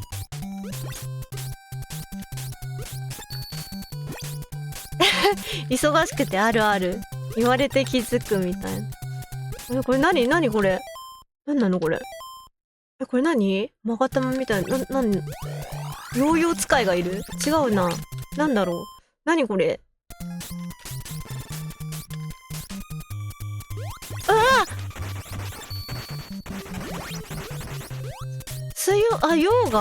溶岩なのか。生きがいいな。転がり続けるもんね。グッドラック。ハムシ。危ない。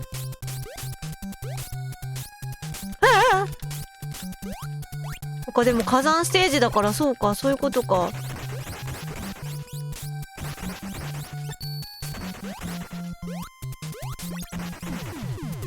何これ。一体どうしたのこの色。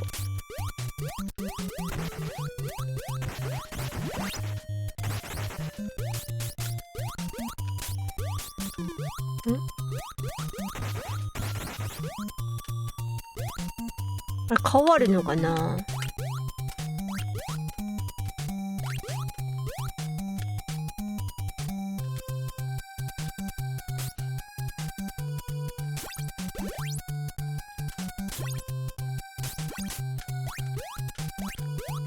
火山の噴火見てるとさ、頑張れゴエムン2でさ、町の人がなんだっけ、阿蘇山だっけは噴火してるぞって教えてくれるやつ。それずっと頭に浮かぶんよな。重い。阿蘇山っていうのがあるんだと思ったもんな。何今の。今のなんだ。全然見ないでなんか。これもしかしてノーダメージだ。素晴らしい。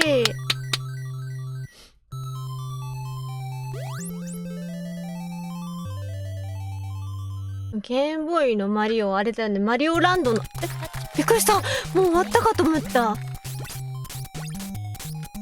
レスありがとう。これ何これ。エイリアンみたいなやっぱりやつ。落ちてった。いいぞー。ちょっと追っかけてこんないでほしいな。そっか、これあ、私は何も見なかった。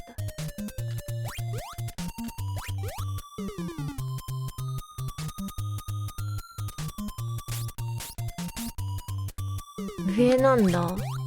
でも上行っても幸せになれないんじゃんこれ。ちょっと幸せになれなさそう。でも落ちてくれるから動きが全部あれよね。ね、コナミ、ちょっとキャッスルバニアやってないからあれだけど、コナミワイワイワールド味があるんだよな。重い下気になる。重い下気になる。重い下気になるけどちょっと重くて、こっちからいけるかな。ちょっとすいません、間違ったんですけどさ、間違ったんですけどさってどういうことタメ口聞いてんじゃん。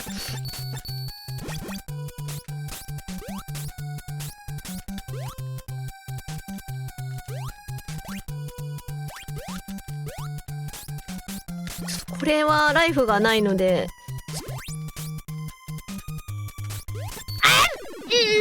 おにぎりじゃなかったから大丈夫かな。これは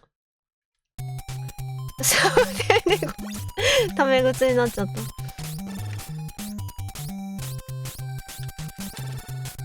あばばちょっとこのちょっとやだ、もうやだ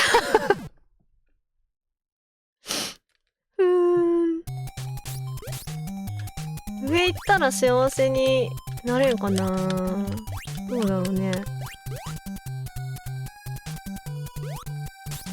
開幕でボコられてた。さっきハムシいなかったよね。作中にゃんめちゃめちゃ怯えてんだよな。搾取されそうな猫。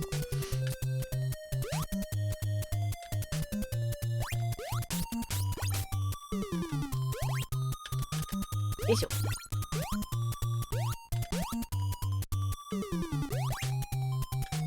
止まるんじゃない。めちゃめちゃストーキングされてんね。あ、届かない。何もかもダメだ。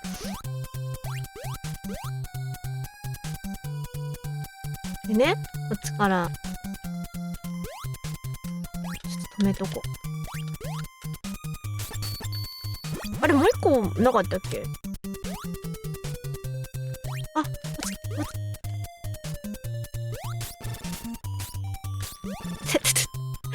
このさ、これダメよ。これスライムくんは別に落ちない。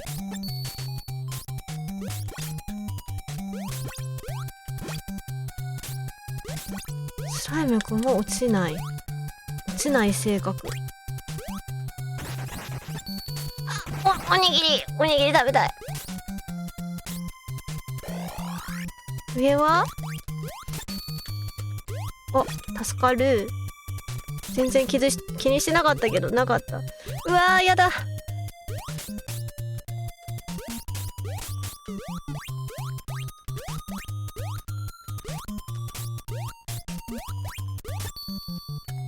なんであれ守ってんだろう。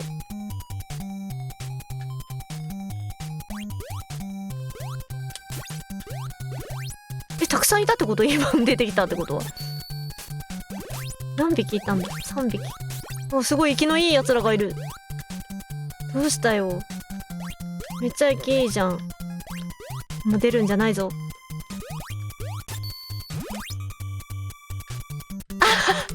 そっか、辛いねこれ。確かに。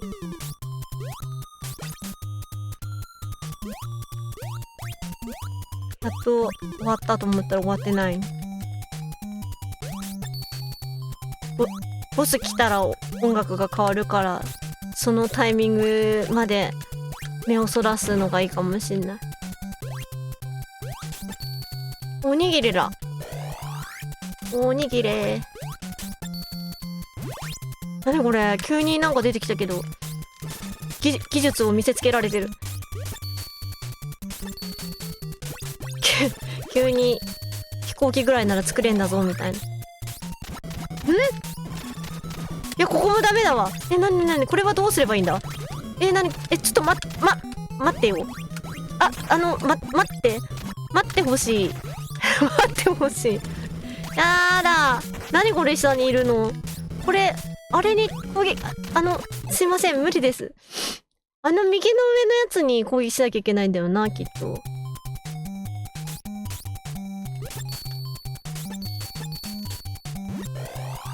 日本のおにぎり、うまいよ。これ自分も当たってる、もしかして。あ、でもいけた。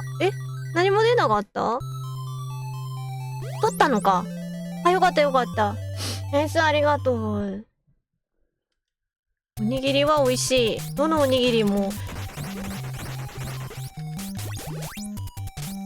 やっぱね、力こそパワー。そうだね。やっぱそうなんの、あ、そうだね。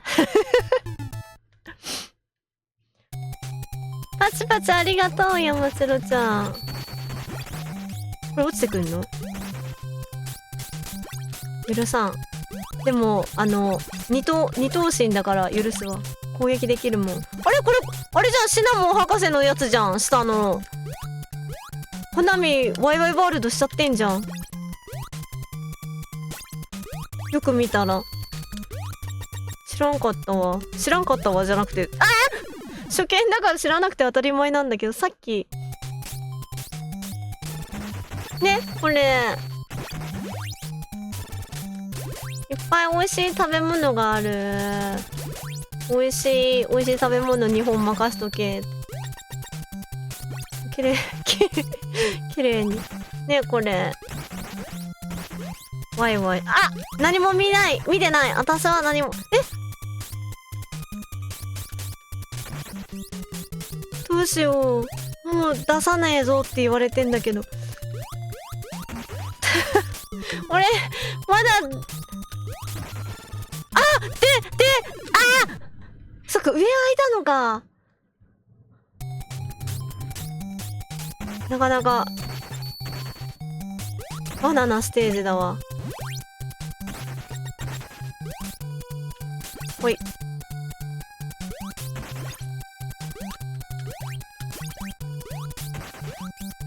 みんな来るじゃん。あ、間違った。このままだと、こっちに来ちゃう。頭が焦げた。ちょっといいじゃん。これはちょっと間違えたな。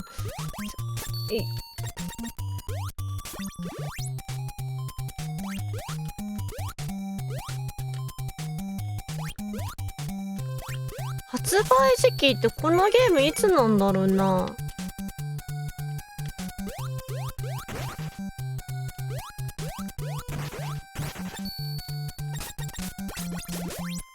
アイテムあるとこは行っても大丈夫かな。多分。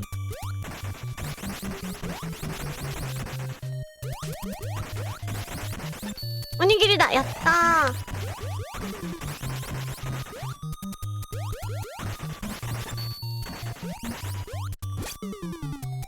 はいよ。これもしかして。やっぱり1987年1月4日。コナミバイバイワールドはいつも知ってるわけじゃなかったっていう。覚えているわけではなかった。飛び越えられる。やっちーやー。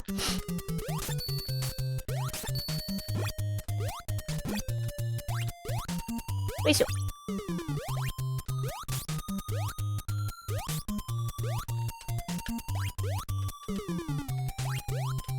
はい。意外に下だった。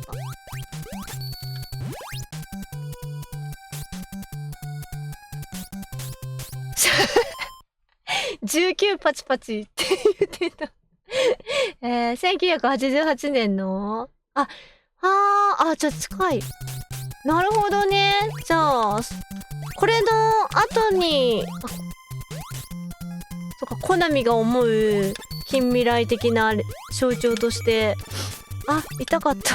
止まってても痛いもんは痛いんだな。わかったわ。未来的な象徴として開かない。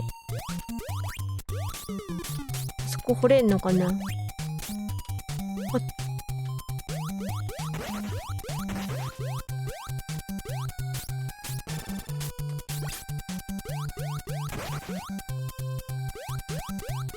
ちょっとやったー、おにぎり。おにぎり欲しいなと思ってたんだよ。ライフもいっぱいあるし、もう死にたくないですね。ボスまで行きたいですね。いつまで出てくんだろうね、これ。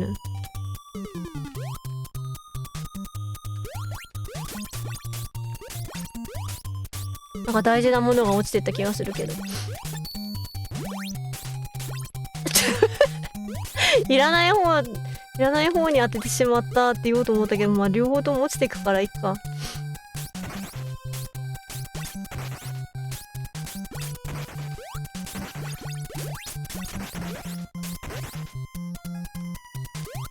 ちょっと待ってよ。どうしたらいいんだ。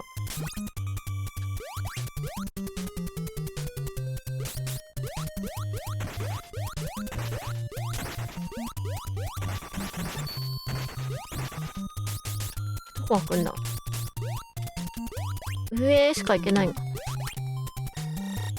すり抜け、そっかそっか。ね、これ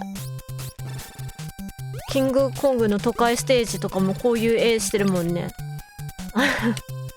戻ってきた。戻ってきたわけではないけど、上の方が美味しそうですね。じゃがじゃん。でも上の方に行けない？いけるでしょう。ちゃんちゃかちゃん。チャララ、ちゃんちゃかちゃん。チャララ、ちゃんちゃかちゃん。おにぎり、そうだよ。あれ？おにぎり、違うわ。そうだよってひとしきり盛り上がったように見せかけて、スンってなっちゃった。違ったっていうことに気づいて。いや、なんかコナミワイワイワールドにもおにぎりがあるんですよ。アイテムとして。ねえ、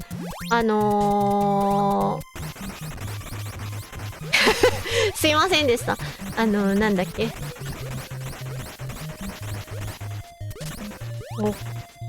遠距離武器？それぞれのキャラに遠距離武器が用意されてて。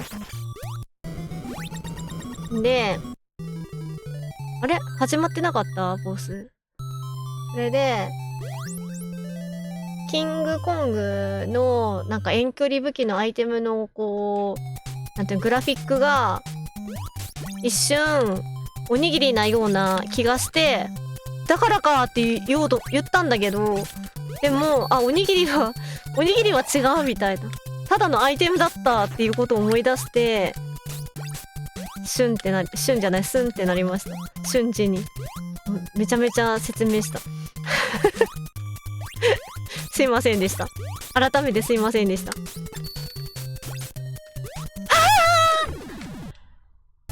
知りたくなかった。あんな強いライフ減っちゃったよ。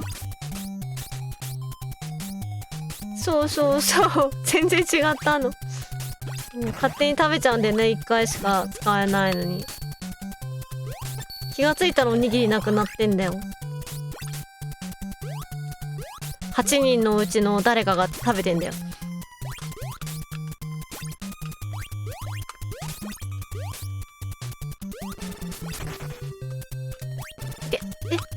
誘導しちゃった。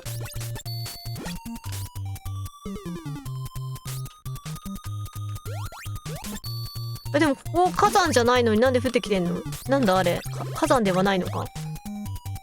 火山じゃない、溶岩なんだ違うのか。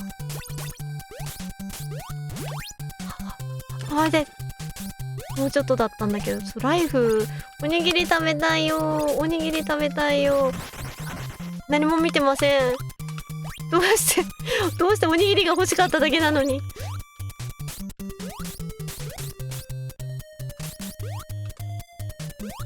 ダンゴムシっぽいような感じなのかなと思ったんだけど、なんかさっき、なんだっけ、溶岩みたいな、そんな話が出て、火山のグラフィックがあるからそうかもなーっつって言ったんだけど、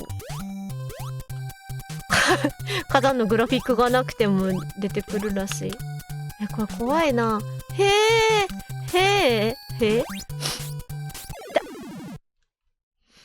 苦手や。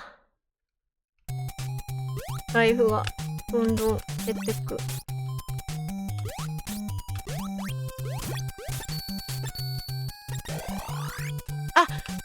なんかシェル取るとライフが来るな。空気を読んで来るな。来ない選択肢もあるということを知りなさい。やだ。なにこれ。あっちって。いやちょっとそこさ、出入り自由なわけじゃないんだわ。なんだよこれ。やだ、なんで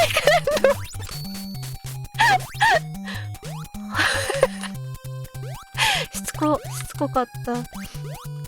めっちゃ自由だったね。なんなんだもう。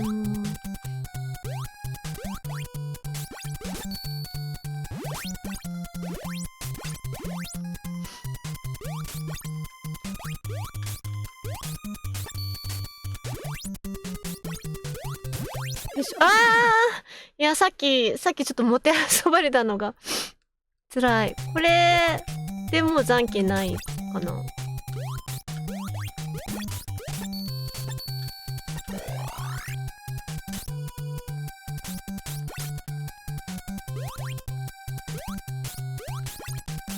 こやばいよ。みんな来ちゃうじゃん。なんだこの人たちなんだ。いや、ほんと整備しないでもらって。ビームも痛いし、ちょっとすり抜けてくのちょっと聞いてない。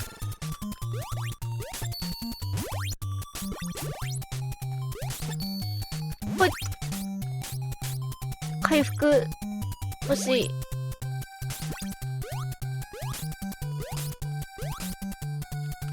回復欲しいってさっき言ってて、回復うっかり出てきてくんないかな。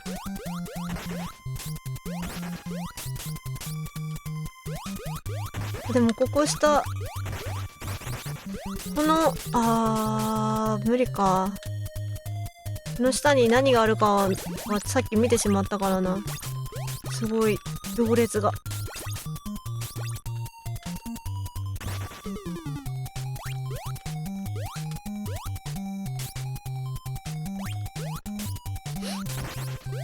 下の方でね、うまくテクニ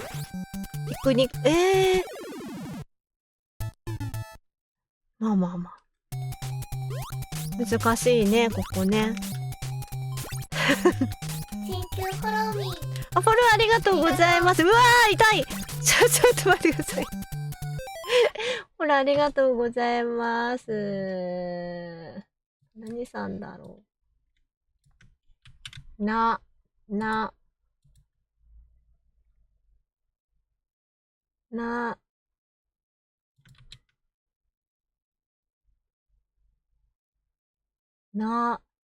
サニエルさんかな。ナサニエルさん。これありがとうございます。まよこと申します。日本人の V ストリーマーでドット絵のレトロゲームが好きです。今日は火の鳥やってます。よろしくお願いします。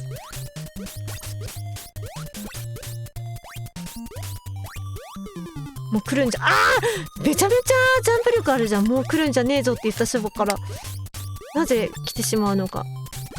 ジャングルの奥地に行かないとわかんない。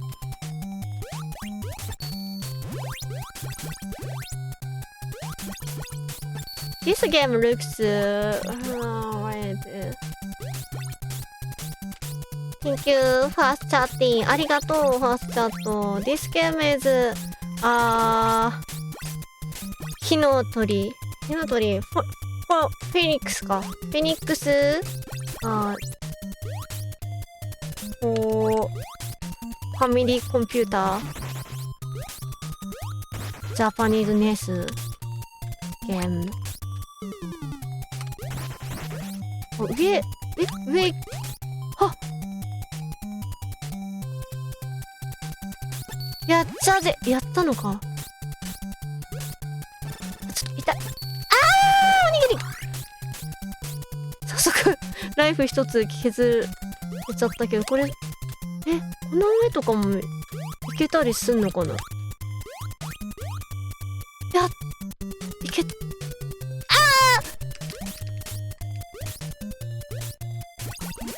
おにぎりやったぜでもおにぎりもなおにぎりパワーもう限界だって言ってるダンゴムシはちょっとよっちゃん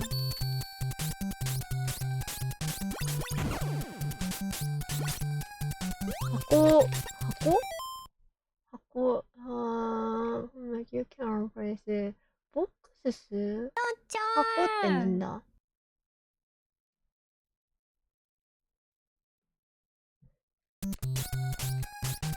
そっか箱私がね出してるやつねオッケーオッケーそうそれを出してうまく使っておにぎりこれは勝ったぜダメだあれがいる限りダメだ怖いよあれがいる限り弱気になってしまう私うわー上からもなんかやめてほしいんだけどやめてはくれないかなうわーやめてくれないらしいうわージャンプしてる脳死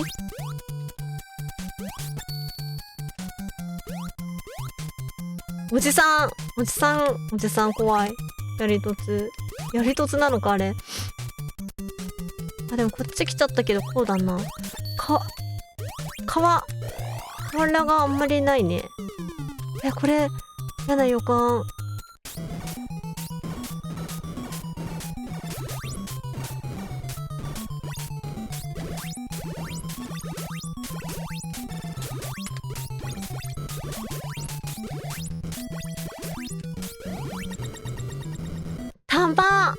弾イエスそうエネミーにコナミマークだあと2つクリアで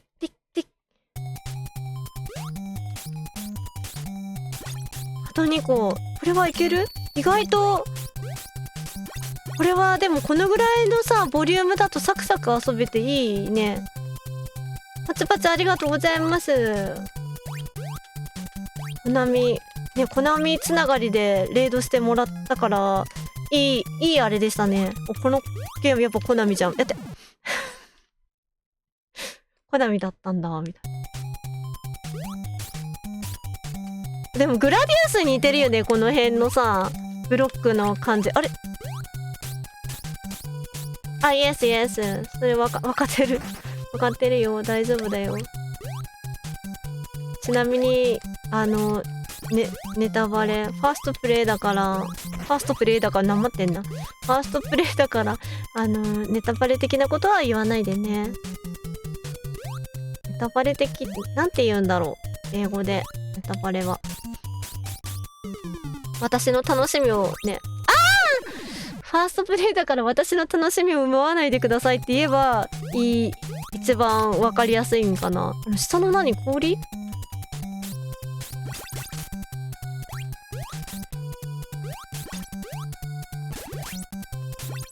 特に書いてなかったねそういえばもうなんか見たことあるぞここ戻ってきたんか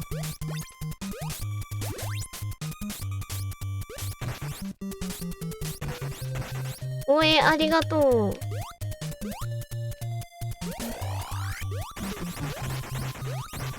よいしょ。やったとこだわな。ドスキナポピラピーンパチパチ。ドスキラポピラピーンパヒパヒ。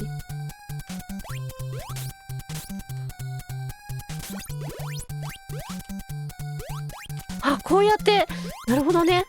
はっ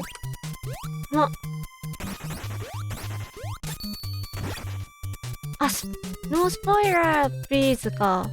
そういえば私もなんか書いた記憶がある。ありがとう、しごぴょん教えてくれて。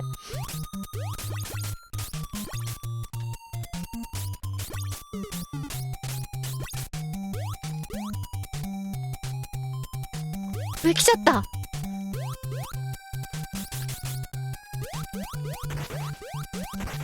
大丈夫かな。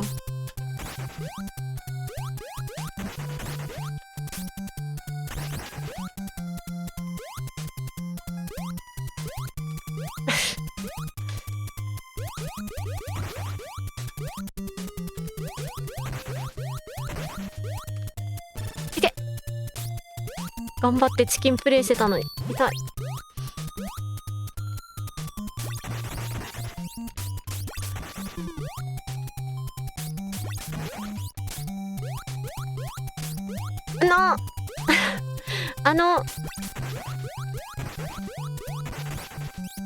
よしよし。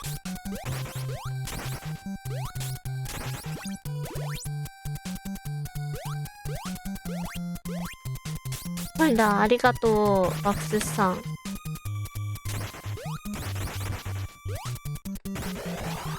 なんか取れた。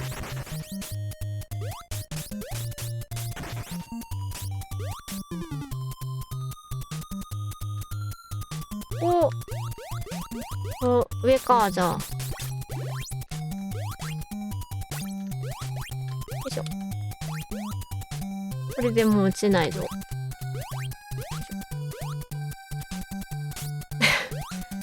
ダンゴムシが。また、ここなんかさっき結構悩んでた気がする。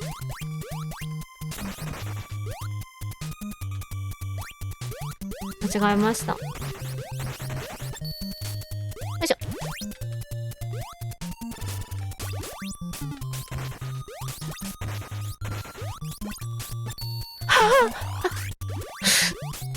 おにぎりにすぐ飛びついてしまう悪い癖が出ましたね、今。もうアイタイムほ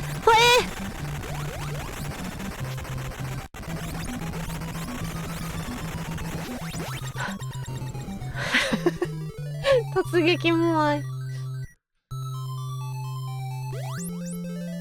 もこれでいいんだ。あれクリアしてはなかったっけ。でもいいの。多分あれか、どのステージクリアしても出るところあるんかな。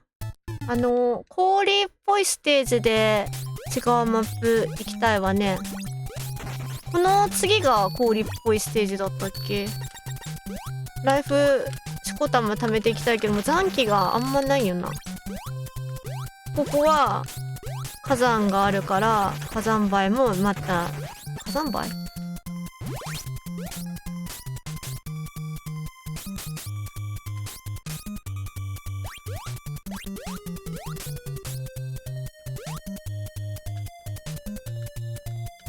簡単に取れる。なるほどね。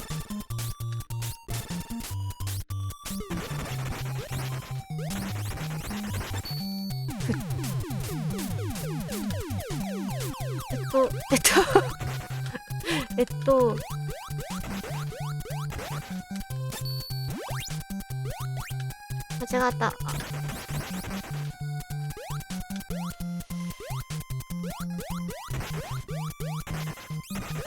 そうなの？そうなのって、そうだわ。さっきから私、天敵にしてたわ。すごい、白々しい返事しちゃったな。知ってるだろお前って言われる返事しちゃった。すまねえ。知ってました。捨てました、私。これね、このね、強いやつ。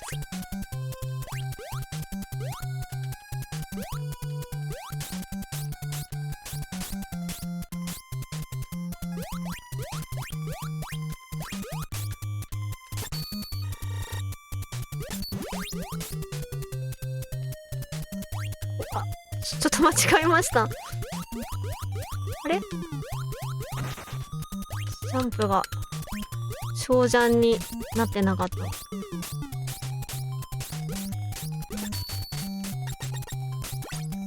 死にたくない。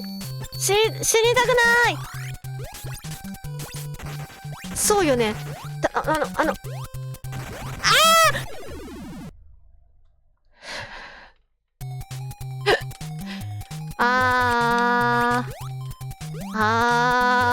さっきうまくできたのになんでだろうな。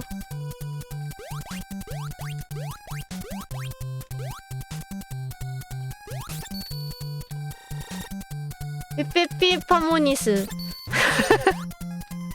ありがとうございます。ユペピパオニス。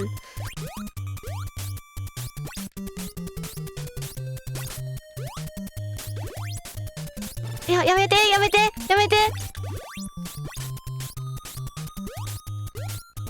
あ、ネクピョンだ。ネクピョン。こんばんは。いらっしゃい。来てくれてありがとう。懐かしいの。なんか、私は初めてなんだけど、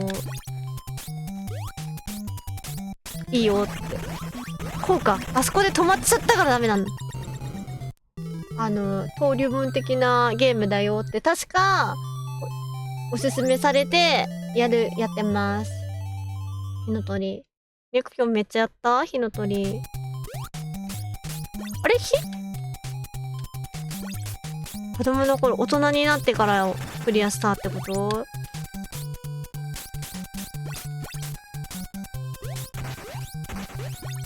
ここ、あれ？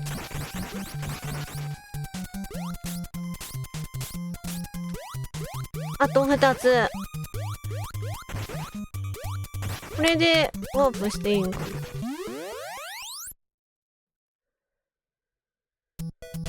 あ、懐かしいとこに戻ってきた。翻訳情報とか本持ってないと。ああ、そうなのか。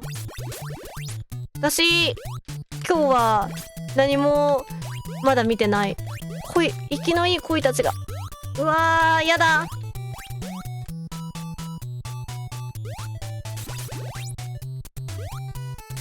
まだ攻略的な情報も教えてもらって。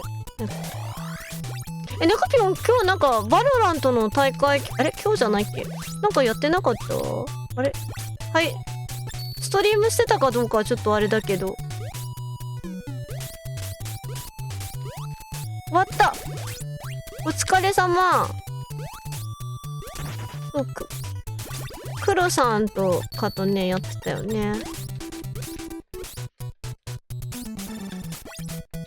ナイスありがとう。Thank you so much. ナイス。あーやだもうやだ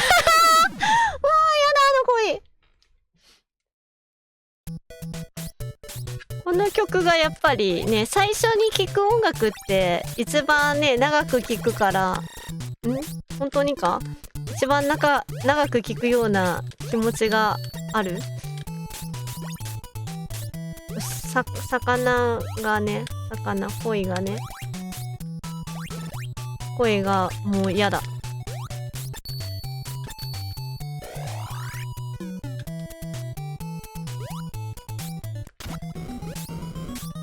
積みそうに。まあ積みそうね。まあ私が辛くなったらなんだけど、基本は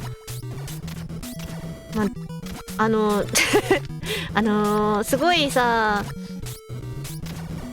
ストリームやってる人のさ言うことじゃないと思うんだけど、私もうちょっと辛いなと思ったら攻略情報を探し出す人だから人から得ようとしてないんだよな。これ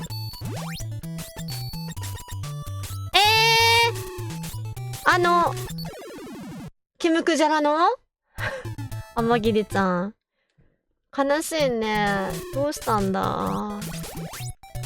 シュールないやん。シュールないとここにいる意味にここにいるここにいる意味ないって何回言い直すんだ。止められない限り送っちゃう。そうそうそう、見てる人はね、そうよね。なんか余計なことを知るのが嫌。このおじさんたちマジで暇なんか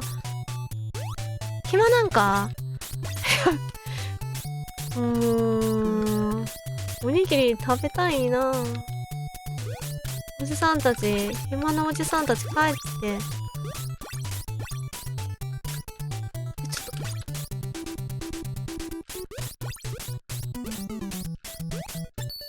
ちょっとお母様の部屋に卵ボールすごい投げてんよな。ここやだ、私やだ。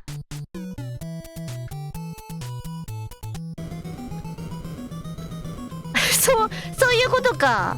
私が求めてないからやだな。おじさん、そういうおじさんやだな。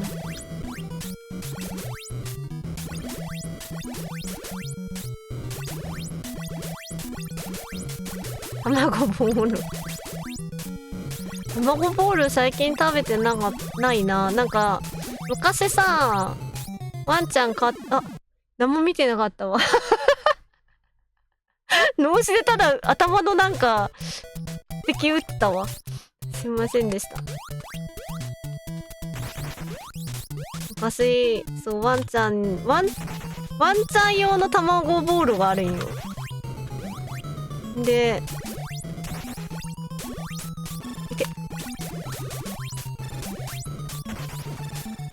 さっきどうやって倒したっけ。なんか頭ちょっとずつちょっと出して倒してたような気がするけど、やっぱご了承は無理よな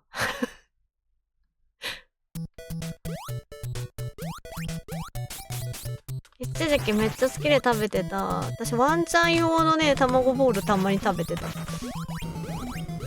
でもハマるのわかる。私もね一時期ワンちゃんじゃない方もなんか食べてた気がする。卵ボールをつって食べるのは何なんだそんな食べ方絶対してないだろ適当なこと口走りすぎでしょ私。びっくりしちゃったわ。こんな増えてる。なんか難易度上がってる、もしかして。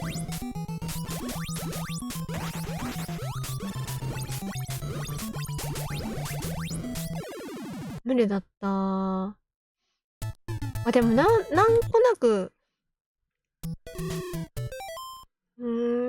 口の中で溶けるよね。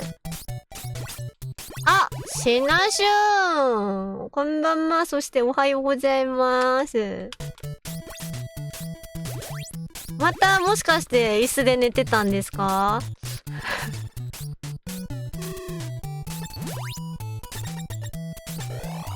風邪ひかないように、体調崩さないように、風邪っていうかいろんな意味で気をつけてください。さっきそっか、下に流れてた。確かに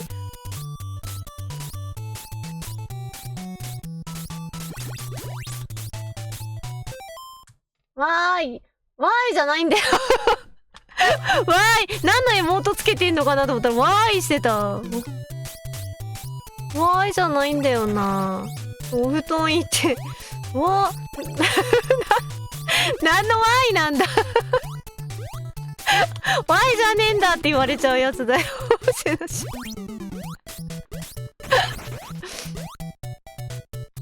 下に流れるように作るか。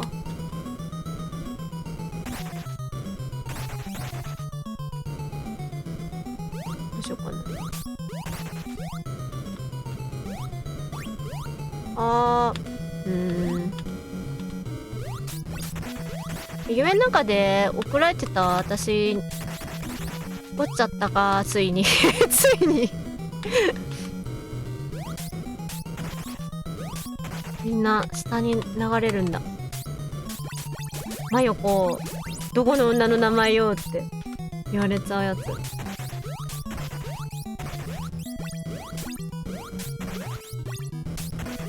ちょっと低いか。だとちょっと低いよな。あ、ダメです。ダメです。ちょっと、もうすごい変な造形しちゃった。あーダメだ。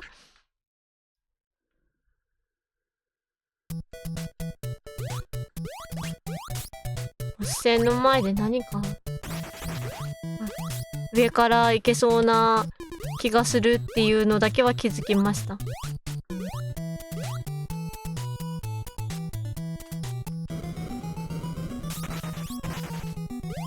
さっき倒したんだよねこれさっき倒したからなんか割と普通に倒せるのではって思ったけど、そう思ったんだけど、そうじゃなかったらしい。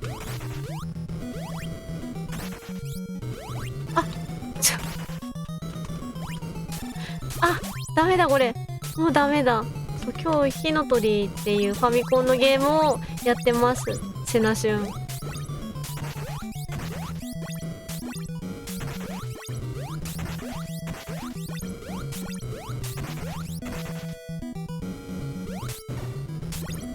今ちょっと当たったな。フ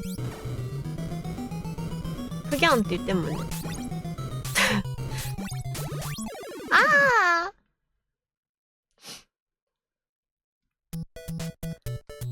これやったことない。セナシュンもね、レトロゲーム。なかなか面白い。ちゃんと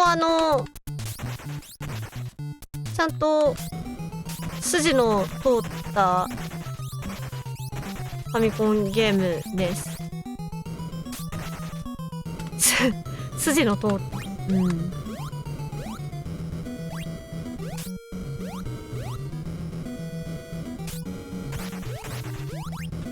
アクションパズルっぽさ確かに。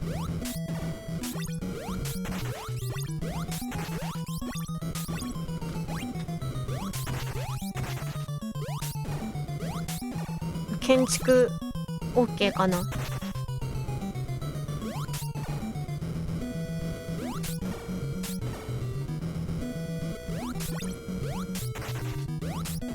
すごいビビりビビりめちゃめちゃペース遅いんだよな。めちゃめちゃビビり散らかして何回かやられたらそりゃ恐怖心もね植え付けられるわなっていう、そんな。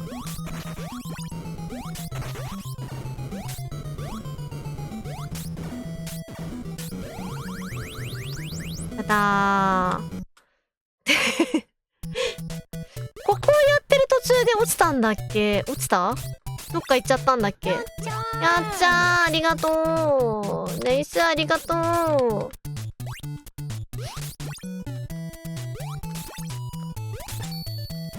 う。なんかこのなんていうの、ブロック、これ火の鳥って手塚治虫先生の作品、映画だっけ。映画を元に作られたやつらしいんだけど、コナミのゲームで。これ漫画？漫画だった？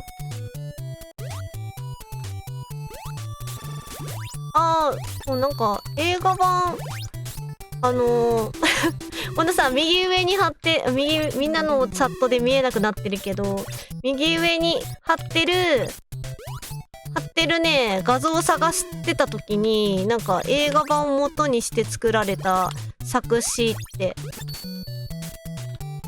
みんななんかいろいろ、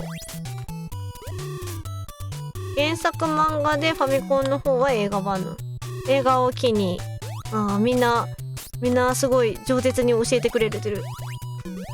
漫画が原作でアニメ映画がやったのかな。アニメ映画でやってんのか。ちょっと私はどっちもね知らないんだけど、でもなんか火の鳥家に本あった気がするんだよな、漫画。三段絶叫はねもう初回よ。映画クッソ感動する。あ、そうなんだね。その曲がやっぱ有名だよね。私も知ってるもん。やんわりとだけど完全には知らないけ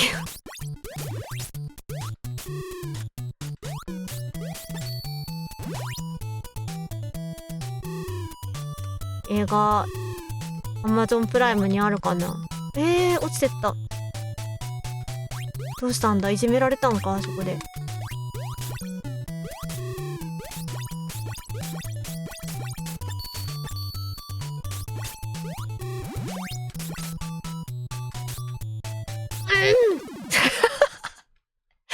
一撃で終わっちゃう感じだったんだ。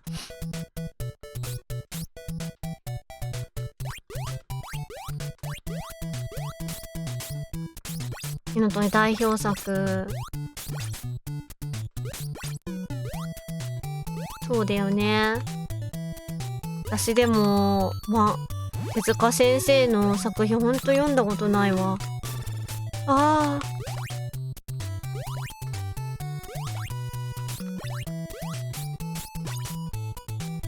この宝箱も開けられんな。しょうがないな。あ、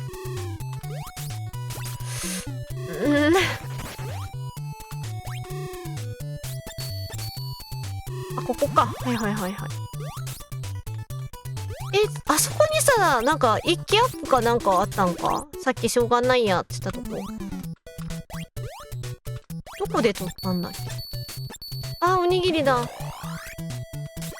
おにぎりとネタバレ言霊おじさん。あれ、この人さっき戦ってなかった。1回しか戦ってない。3回目かなと思ってた。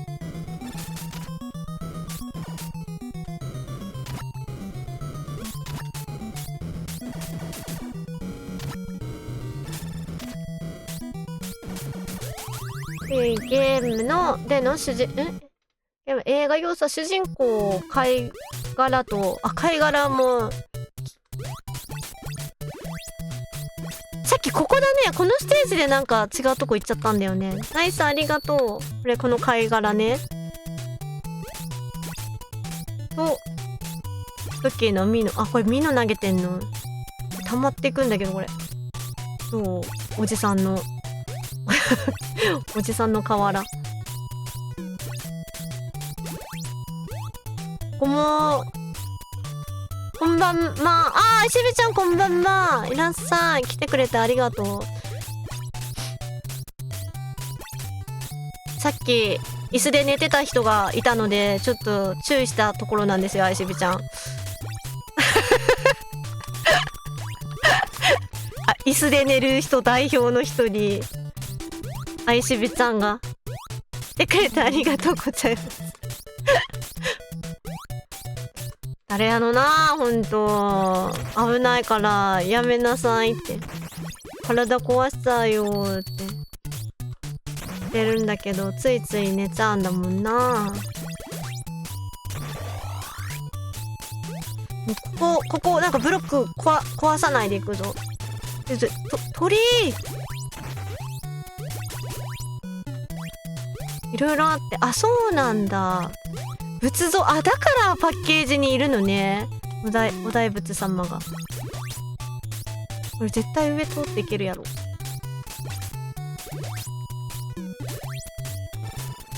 しびちゃん震えてた。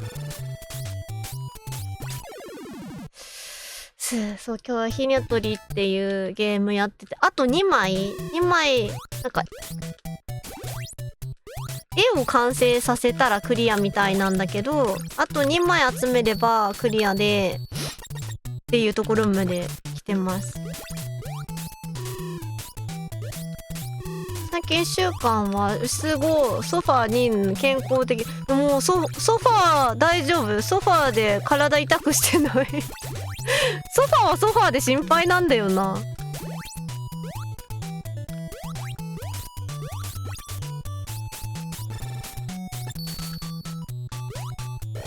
どっちにしろ心配をかけてしまう愛しびちゃんなのであった。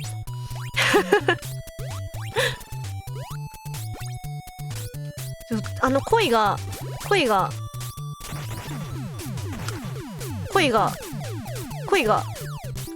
大丈夫？あ、やば。恋がもう恋来なくていいからさ。あ、おにぎりで控えた。恋マジで来なくていいんで。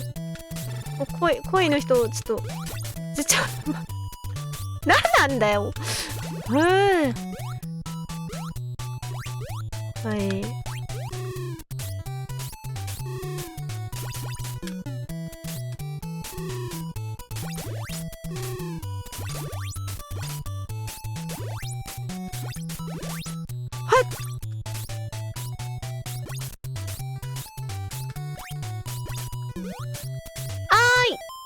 あ、もう12時過ぎたからだね。山ちろちゃん、ありがとう。あとね、2ピース頑張って集める。山ちろちゃんもね、ゆっくり休んでね、おやすみなさい。またね、ありがとう、聞いてくれて。頑張るわ。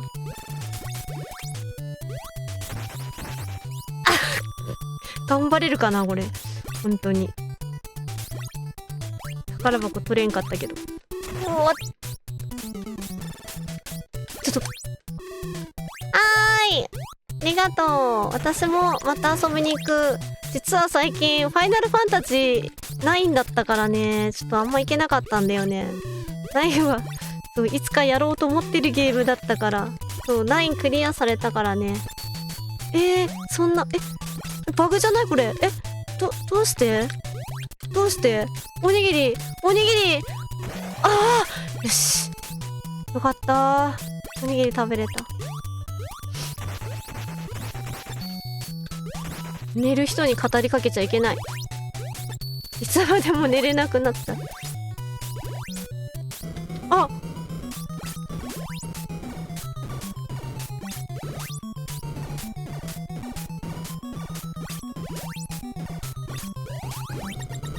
これは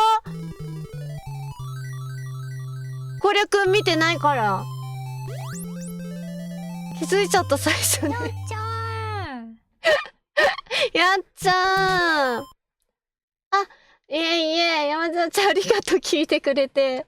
またね。やっちゃーしました、みんな。ここで、あと、ちょっと待って、お水飲みます。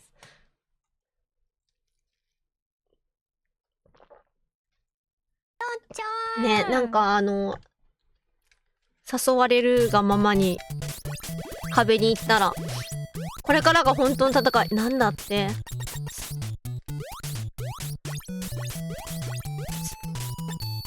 おにぎり。あ、きつね。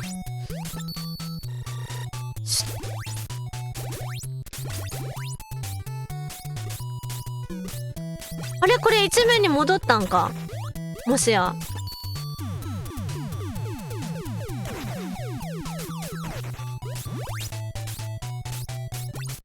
メトロポリスほん。あ、ここあれこれさ、これはワープではない、さすがに。違ったか。わかった。ヒロぴょんぴょん。ヒロぽんぴょん。映画ね、チェックしたい映画がたくさん。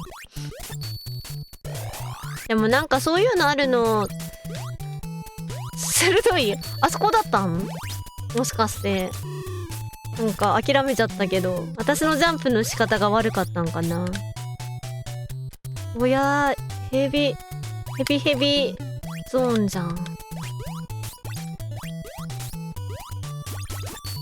おにぎりが。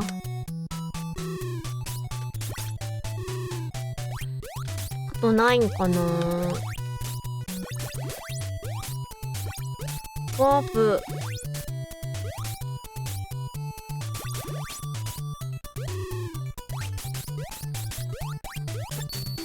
おにぎりが。はあはあはあはあ。なるほどね。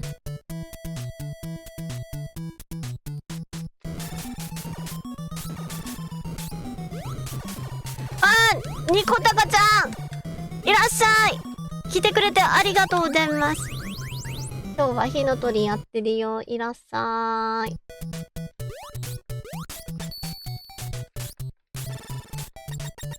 ょっと待ってね。チャット、何か見落としてるチャットがあるような気がする。大丈夫かな。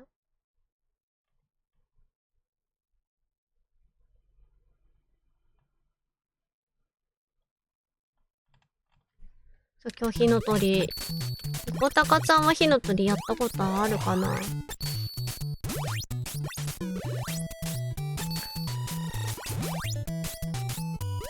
こないだ、ニコタカちゃん、あれ、ドンキーコング終わった後に、ロックマンやってたでしょ。あ、久しぶりにロックマンワールドやってると思って。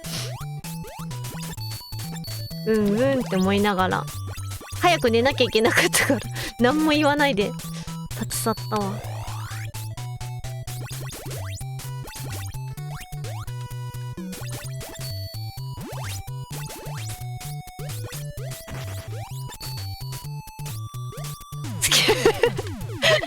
すごいあれだな。うわー、挟まって、いやー、うん、タイトルはね有名ですものね。取れた。よ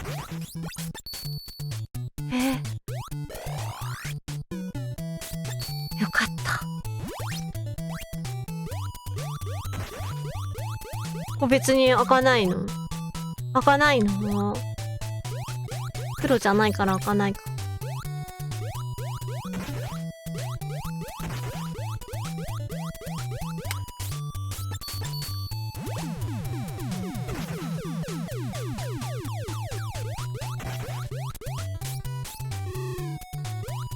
よかった。ほっこり。なんだって。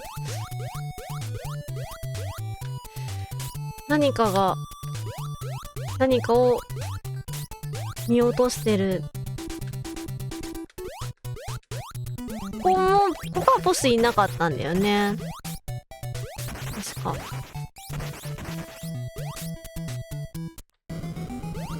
え、おじさんおじさんどこ行ってんの？おじさん大丈夫？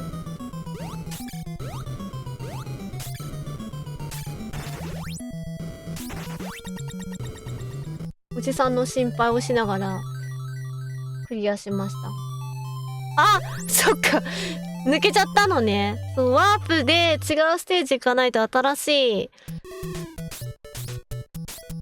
やつ、ワープ探さなきゃ。さっき太鼓だから、太鼓行って、落ちちゃった。宝箱必死にあげてほっこりポイントが。そっか、なんかほっこりしてくださってこちらこそありがとうございます。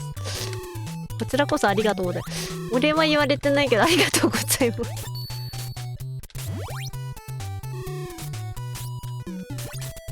宝箱を取るの好きマンです。ここにもどっかにワープあんのかな。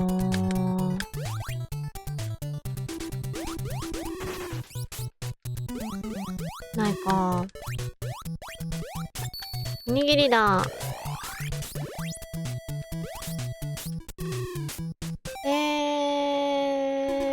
ょっと待って。あ、肉まんさん、お肉まんさん、お肉まんさん、こんばんは。初めてのチャットありがとうございます。そう、クリア間近なんですよ。あと1枚。はじめまして。来てくださって、チャットまでしてくださってありがとうございます。まよこと申します。そう、今日初めてちょっとアクセントが迷子になった。初めてね、火の鳥やってます。ネタバレ王子追放する画面会みたい。すごい、リアルなあれやね。つまりアクションゲームから今ある枚数のステージから正解を探すしらみつぶしに、なるほどね。ふんふんふんふん。ふんふん。でも、ちょっといいね。最終面を、そっか、それを探すのが大変なのか。いっぱい、見なきゃ。いっぱい、怪しいところ見つけられるかな。ちょっとここで見つけるのはちょっと自信ないです。他のマップでだったら見つけられるかとか、ちょっともうそれもわかんないんですけど。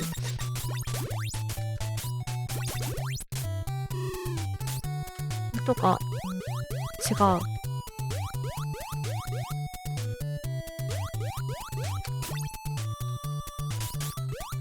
こで、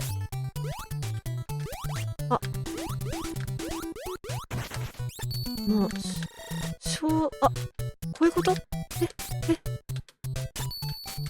コナミも。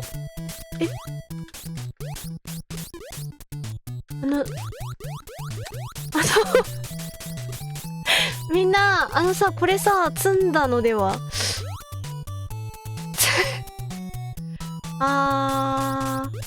みんな、あと500秒ぐらい何する？透明のまま抜けないといけなかったの。タイム中にセレクトで自爆。ほんとだ！ありがとうございます。そんな罠があったんだ。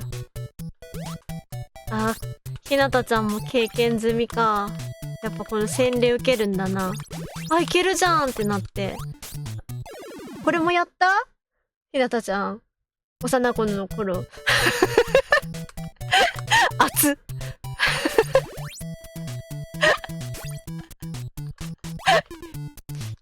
やった。お弁当屋さんやった。それやってないよ、ひなたちゃん。そっか。ちょっと。やるでしょ。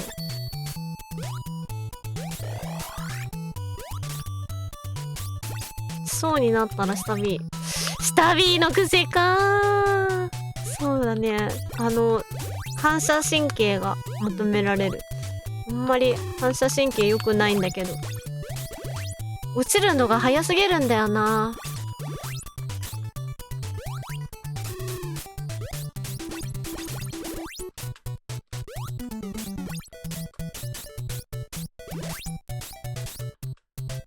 もう瓦は集めなくていいのか。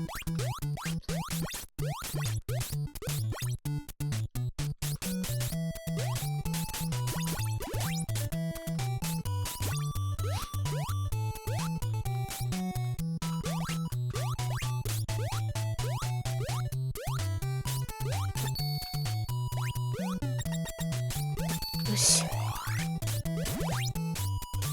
なんだっけ、ここ。これか。ガオー。画面がいっちゃった。戻ってきた、ここ。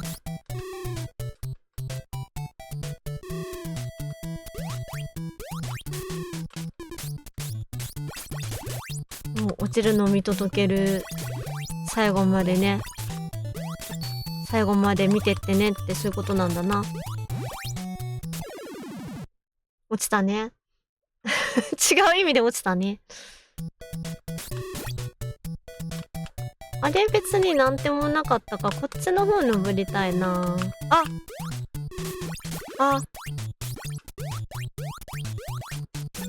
やったー。どうして。そうだ、ここダッシュしなきゃいけない。そんな。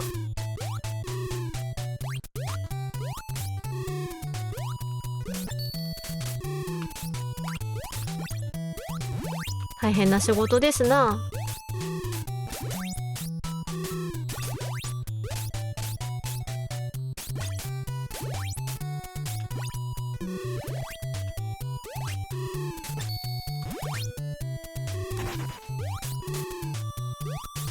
めっちゃなんか鳴き声みたいなの。やだ、おにぎり。どうしてるの、まゆこさん。そうかな。謎の納得できない顔みたいな。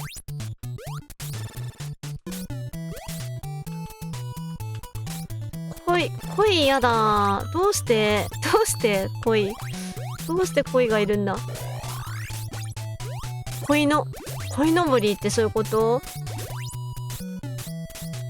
恋ヤッホーじゃないんだよ。呼んでないよ。ここはなんだ？あ、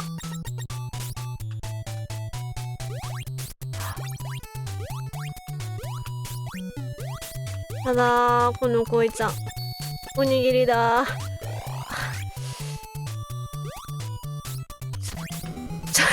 恋やめて、恋やめてよ。恋違うでしょ今。違うでしょ恋。ちょっと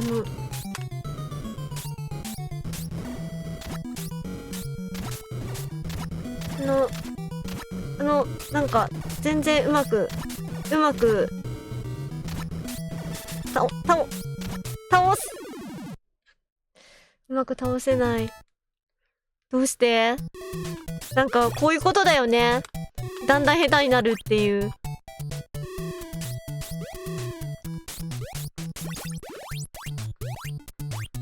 間違っちゃった。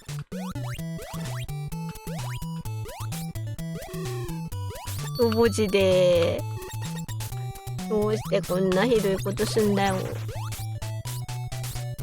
落ちちゃった。あ、死にそう。頑張って。エニグ頑張りたい。けど。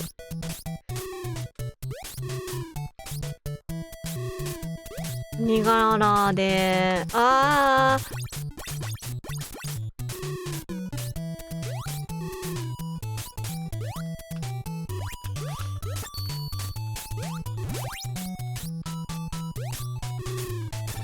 鬼瓦使うか。納金を卒業するときが。どのボスも近づいてこれが。やっぱ納金でよかった。よ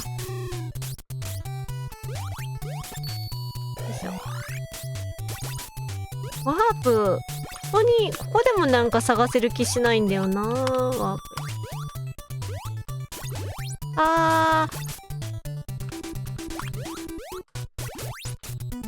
作曲このゲームのわーいわいトゥットゥルルットゥルットゥットゥルそこに大体愛があるだけトゥットゥルルットゥルットゥットゥルそこに大体愛があるだけ Thank you lady レイドありがとうございます。あ、みなむさんだ。みなむさんレイドありがとうございます。みなもさんとみなもさんのところから来てくださったレーダーズの皆様はじめまして、まゆこと申します。日本人の V ストリーマーでドット絵のレトロゲームが好きです。今日はファミコンの火の鳥というゲームをほぼ初見で遊んでました。あともうちょっと、あとワンピース揃えばクリアっていう感じのところで最終面を探しているところです。よかったら、まゆこさんじゃなくて、まゆことかまゆちゃんとかまゆたんとか親しみを込めた感じで呼んでいただけるととっても嬉しいです。たまに、濁った悲鳴をあげます。よろしくお願いします。お、ベガさんお帰りなさい。みなもさんところにいらしたんね。みなもさんは今日は何やってたんだろうな。シャウト、アウト。こんばんはです。お疲れ様です、ストリーム。レードありがとうございます。よいしょ。みなむさん。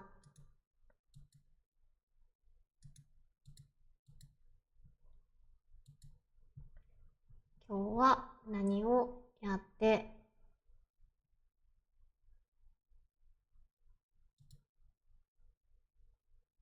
メガドラミニをやってた？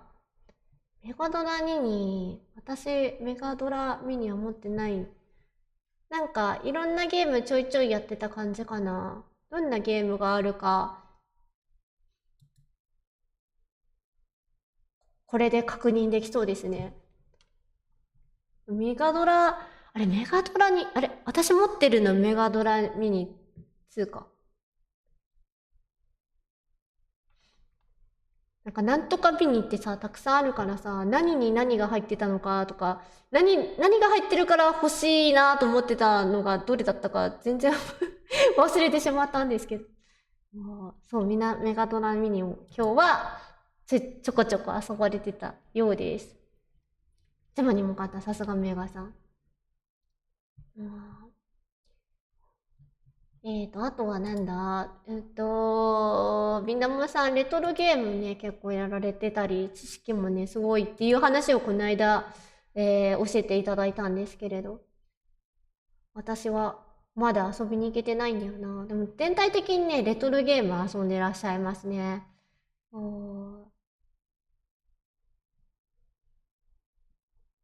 んで、ぜひ、レトロゲームが好きな方は遊びに行ってみてください。私も多分ね、遠くないうちに遊びに行けるといいなぁと思ってます。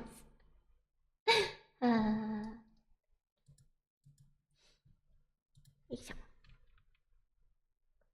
生さんにくそぎ、やめ、貸しってされるぞ。はい、そんな感じで、みなむさんもよろしくお願いします。レイドありがとうございました。ゆっくり休んで。私、みなむさん火の鳥多分ご存知だと思うんですけど、もしね、やったことあるんだったらニヤニヤしながら見てください。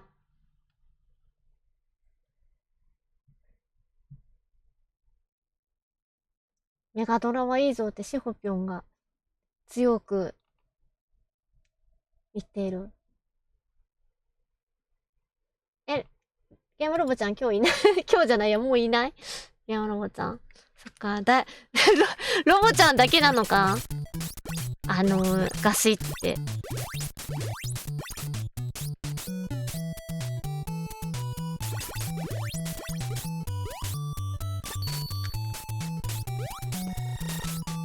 逆を言うとさ、メガじゃないや。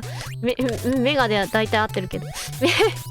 ゲームロボちゃんがいない時に、メガさんが何を言ってもいいみたいな。止まらないぞみたいな。こう。あとね、2つのピースを、違う、あと1つか。おにぎり来いよ。この辺でちょっと始末しとかないと。ち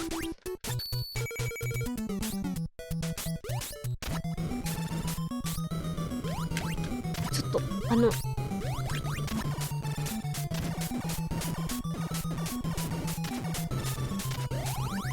ほんとだ、ご利用しでいけた。ガシシ代理シホビョンが代理やってくれるって。パチパチありがとう。あ、いた。正解キャンデだ。数々のね、数々の瓦パターンから正解引き当てて。はい。だいたいこんな感じで全部いける。オッケー。うわー、めっちゃここで私はワープをあれこ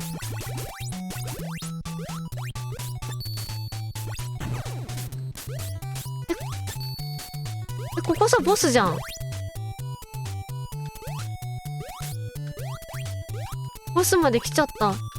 ここ早くない？あ、無理だった。ワープがどっかにあったの？これ3回目ですよ。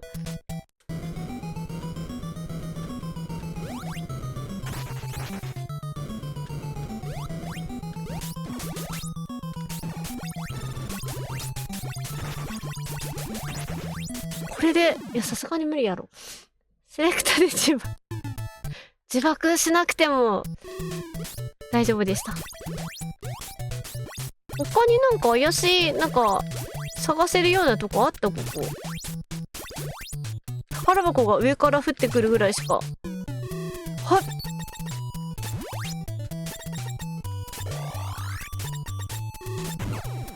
遠かった？遠かったのか。痛い。痛い。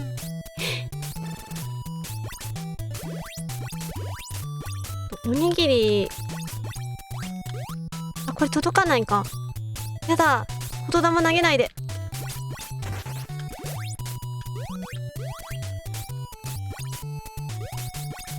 すごい。2回こう、助走のジャンプしないと飛んでこれないんだね。ちょっとかわいいね。このおじさま。全然今これ、ここじゃない？見ちゃった。やった！いやー、来た！来たぞ、ここ。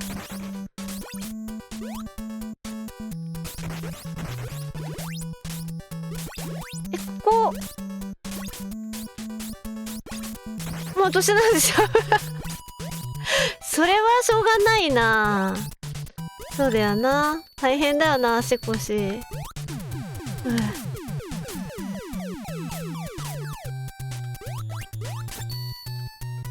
ここ普通に進んだんだっけ、さっき。どうしたっけ？ワープ探すか。ねえ、さっきの。隠し扉。ここ。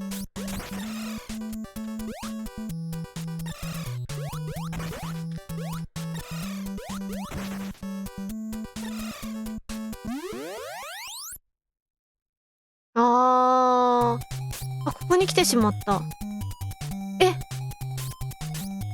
ここじゃない。ここじゃない。ここじゃない。ちょっと戻りたい。帰りたいんですけど帰りたい。隠し扉だと思うけど、シークレットイエス。隠し扉だね。ワープポイント。シークレットワープポイントなのかな。どこだったっけ。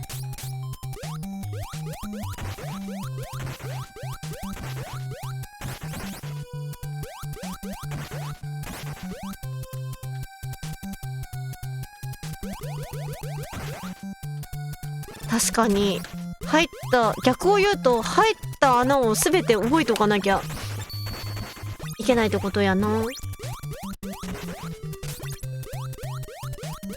れ、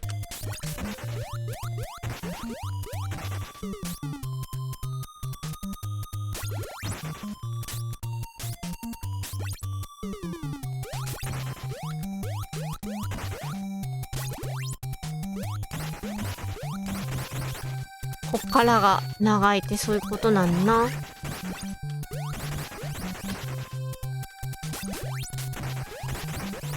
よし、上手くなってきた。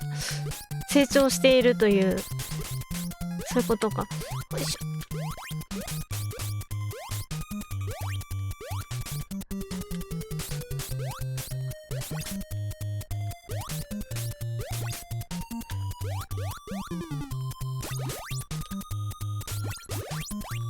閉じ込められてしまってる。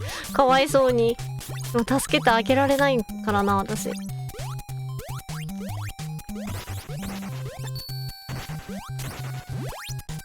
達者でな。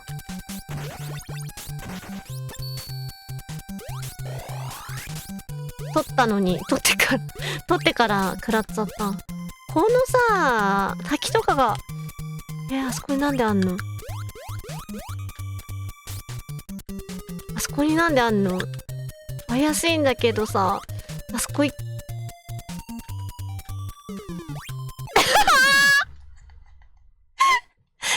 ャレンジしたら落ちました。チャレンジ失敗しましたね。悲しかったなぁ。弾かれたんなぁ。なんか勇気を出したらこれかってなって、やだな。2回以上連鎖。そっか、連射が足んなかったか。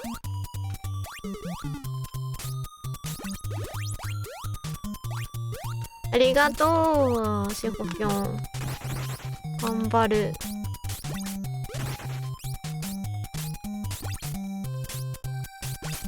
ここも、もう崩せないんだよな、きっと。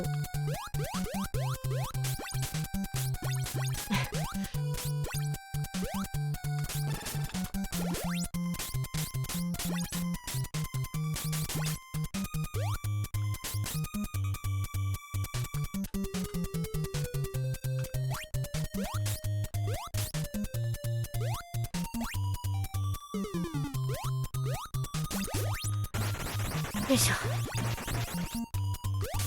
いけ。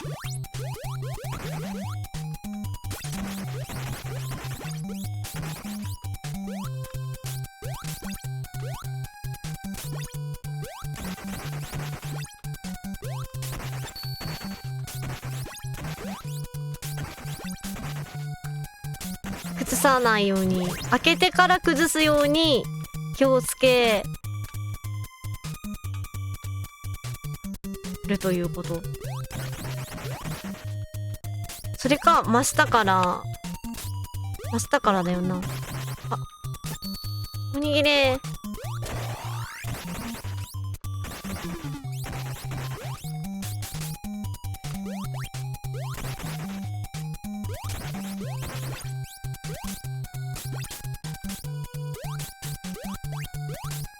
来た、ダンゴムシ。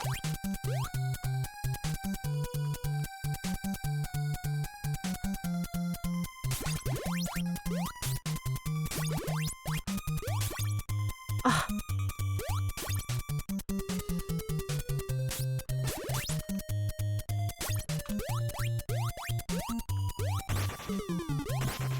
解放し、あ、これランダムではないですよね、アイテム。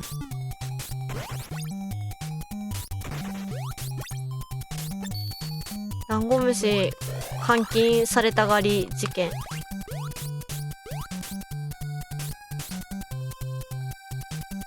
あ、トカゲくんだ。ヘロヘロ。Thank you for coming. いらっしゃい。来てくれてありがとう。めっちゃ久しぶりじゃない？It's been ages だっけ？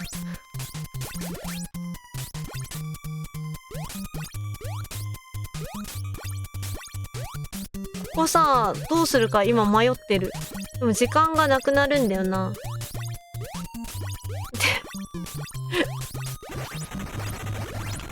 もうここ行っちゃ、もう前だ。火の鳥です。ファミコンです。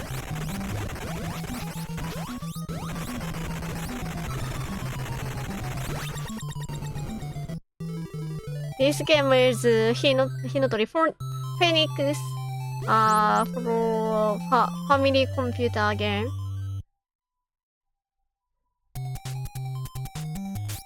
ここで、やだー、この丸いやつ。フ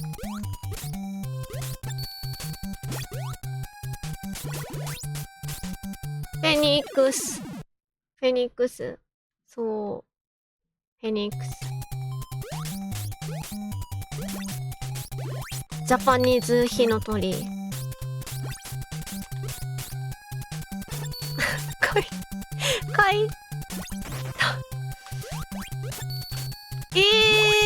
なんだ。これ崩せるんか。なんか、やだな、これ。そうイエス。ゲーム名そうだね。ゲーム名、ゲームタイトル is Phoenix.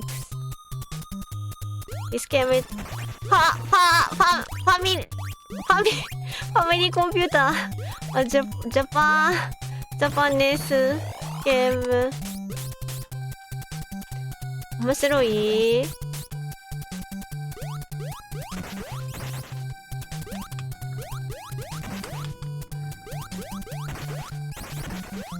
言っていいのかな。火の鳥。あ、ここ行ったっけ？みんな覚えてない。出ないってことに。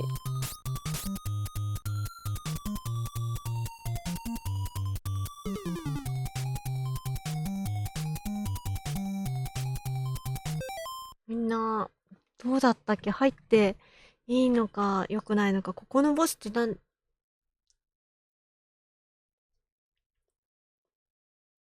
イエスイエス。そう。トカゲくん。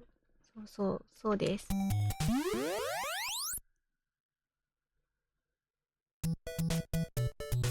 ってきちゃった。みんな、戻ってきちゃった。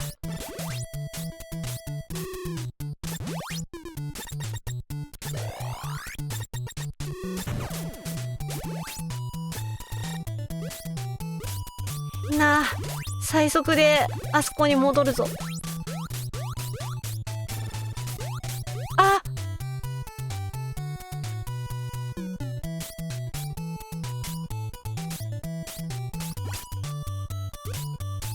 あー、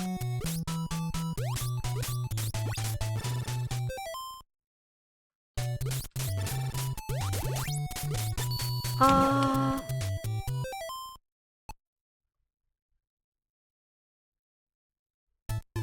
コンティニューになっちゃうんだ。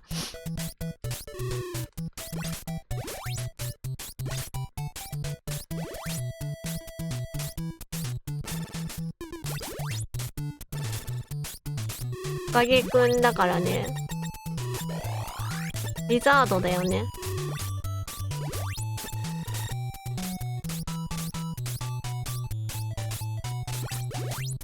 みんな一気に英語を話すようになってしまって、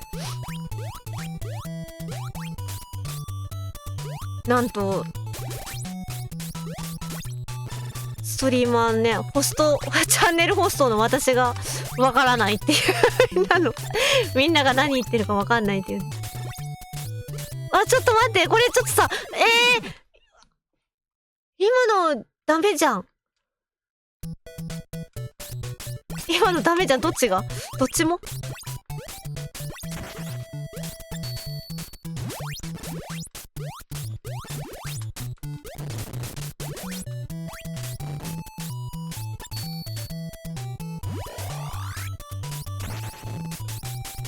トカゲくんブラジル。なにこれちょっと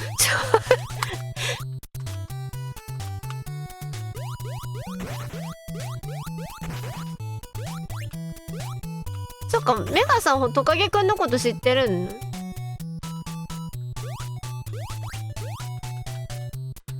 ね、戻ってったよね。しかもどうすればいいのよこれ。あ、こっちから押せばいいのね。なるほどね。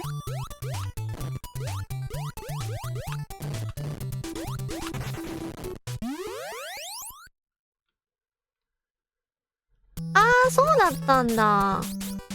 もうトカゲくんね、前にうちに来てくれて、トカゲくんですって自己紹介してたはず。わかったっつって登録してある。そうだったんだ。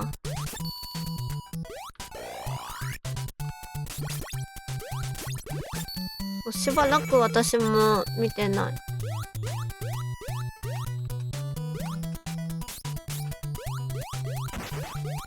ラガートさん。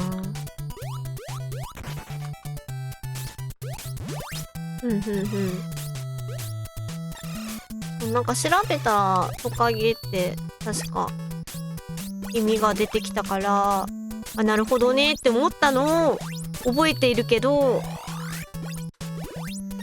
さあ私前さちゃんと視聴者さんリストみたいに作ってたんだよね。名前とかあと出身とか教えてもらったら、それをねちゃんとリストで管理してたんだけど、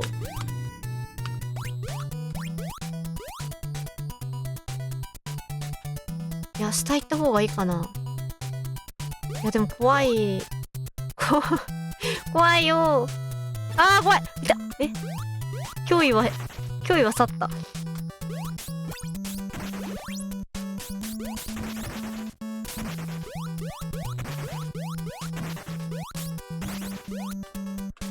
影くんは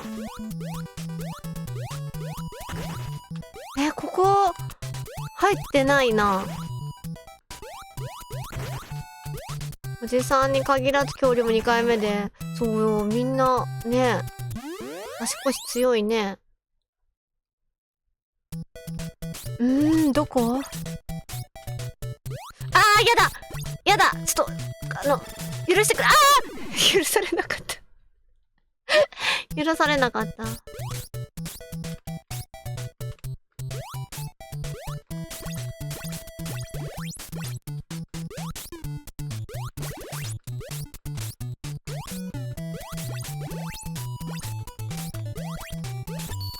よいしょ。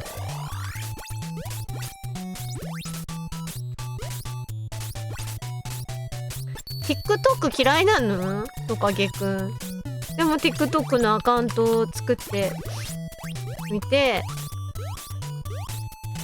はないのか。でも TikTok 嫌いで Twitch と YouTube をよく見てるってことか。わービチビチってシホピョンか。ビチビチ言ってるのは。動きが滑らかに。なんと。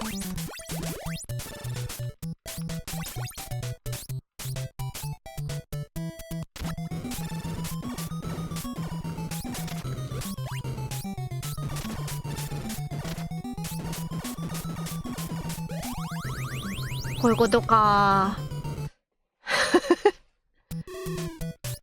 私はウサギ旅？ウサギ I'm rabbit。またさ大仏で行かなきゃいけないな。ダメだった。ありがとう。ぐるぐると。そっか、最後のここが難しくてクリアできないくなるのか。推しがすごい成長して、でもめちゃめちゃ抜けがありましたね。このおじさんがさ、ちょっとおじさんそっち重いんだよ。重いの。これじゃ開けられない。おじさんたちちょっと自重してくれん？おじさんたちさ来なくていいんだわ。下からも投げんでいいんだわ。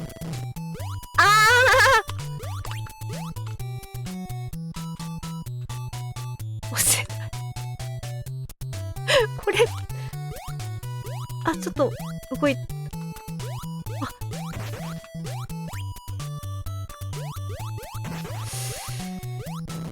どうしたらいいんだ。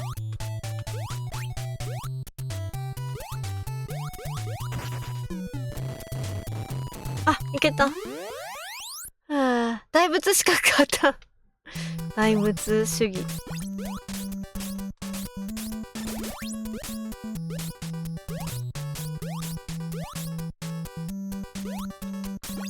いけた。なんとか。突っかかってさ開けれない時もあるし、大丈夫な時もあるみたいね。さっきそのネクピョンが子供の時にクリアできなかったって言ってた意味がちょっと分かりましたわ。根気だけ大丈夫。根気任しとけ。多分。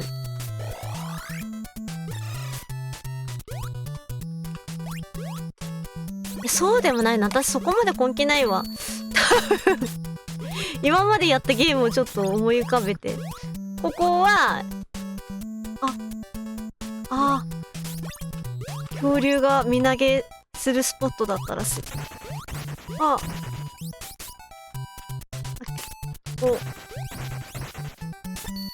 った。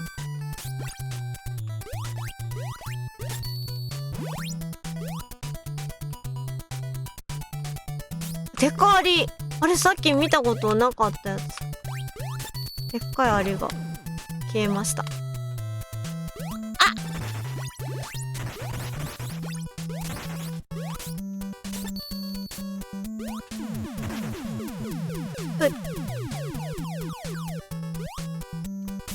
でもこれ。おにぎり。でかわりさん、もう落ちていく。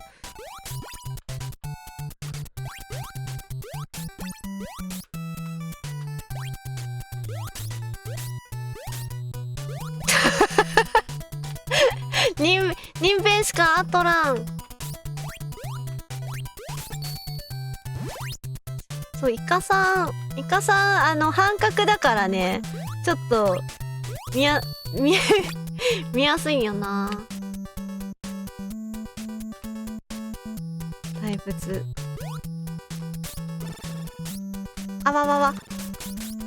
どうしたの？どうしたん？どうしたんだあの子。キューン。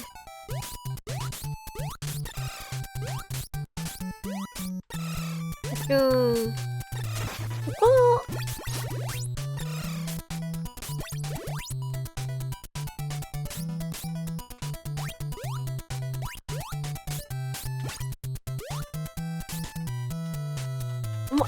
そっか、これタケノコだったら、この次何だったっけ？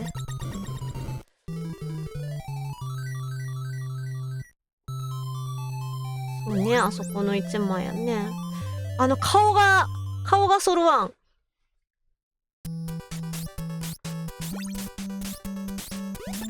顔。そう、近頃のね、タケノコはなんかすごいんだよ。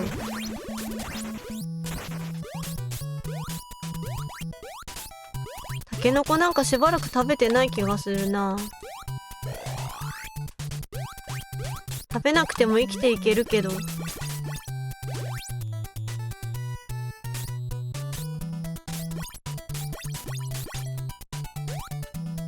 またカメ来るじゃん。エンドレスカメゾーン。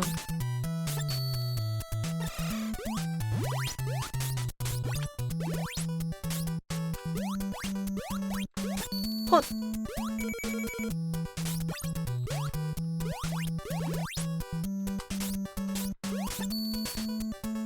このさ、火の鳥のさ、羽を取ると何が起こってんの？ドゥンドゥンドゥンドゥンって音鳴るけど。あらら、行ったり来たりで敵に届かない。難しい。無敵なのあれ。音が鳴ってる間。すごい。無敵。みんな知ってる。義務教育だったか。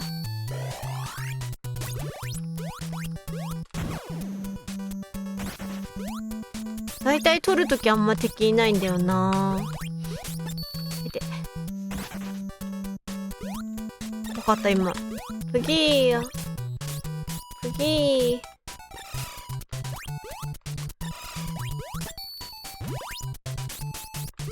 はあ。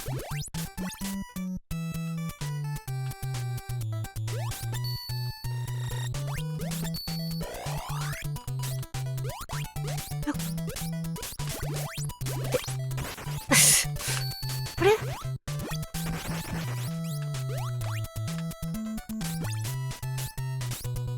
敵を確かに。ちょっと、やめてもらっていい？来なくていいんだけどさ。なんで来んの？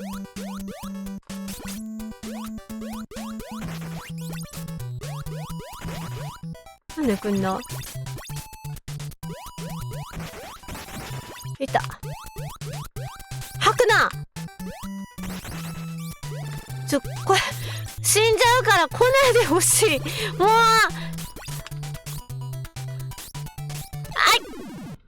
死んじゃった、結局。握手会、やってないんだな。ここからか。さっきのとこ壊したかったな。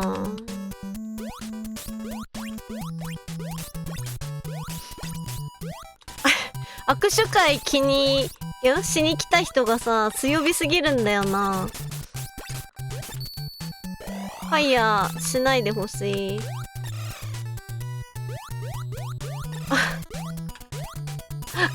ありがとう、ニコタカちゃん。助けて。そうか。大変だった、さっきみたいになるってことよね。うわ、来ちゃった。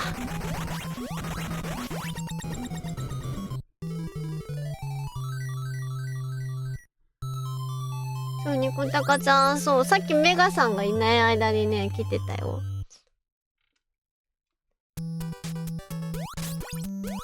丸太を持ったタケノコ。違うよ。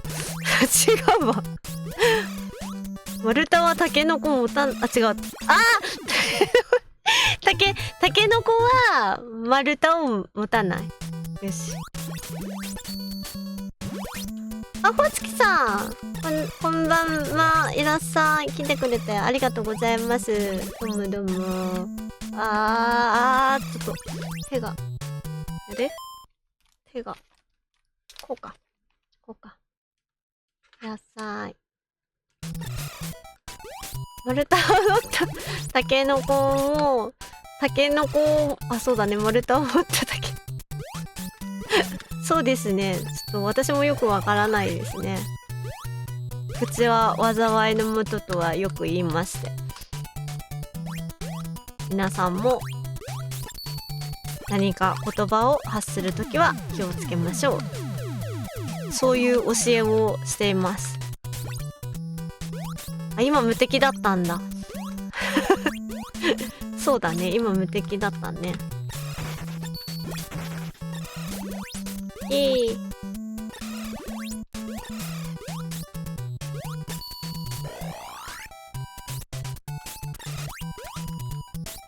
無敵なのにね、さけちゃん。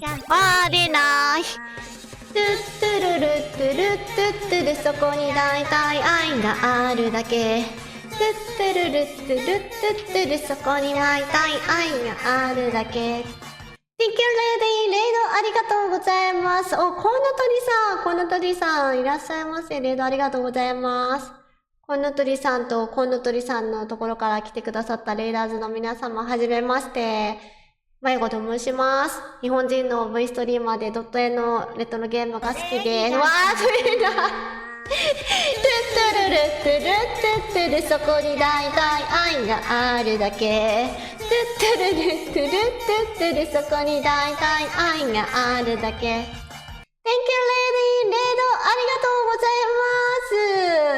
ハンデウサギさん、ダブルレイドありがとうございます。羽うさぎさんは、はじめましての方かな？はじめまして。まよこと申します。レイドありがとうございます。羽うさぎさんのところから来てくださったレイダーズの皆さんも、こんにちは、こんばんは、はじめまして。まゆこと申します。日本人の V ストリーマーでドット絵のレトロゲームが好きです。今日やってるのはファミコンの、火の鳥というゲームで、実質初見プレイでやってます。今ね、最後のワンピースを探してさまよっているところです。よかったら、まゆこさんじゃなくて、まゆことかまゆちゃんとかまゆたんとか親しみを込めて読んでいただけると嬉しいです。よろしくお願いします。今ちょっとレイドが重なってしまったので、待ってね、最初のコウノトリさんから、コウノトリさん、コウノトリさんは、今日何やってたんだろう。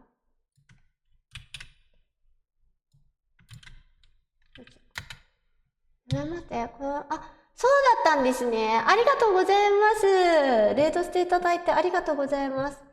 今、応援させてもらったのがコウノトリさんで、コウノトリさんは、ね、いつもね、日曜日にレードしてくれてる気がする。日曜日じゃなくてもレードしてくださってるけど、ありがとうございます。今日は何やってたんだ、コウノトリさん。コウノトリさんは、私がね、ツイッチを始めて2日目からね、仲良くさせていただいているストリーマーの方で。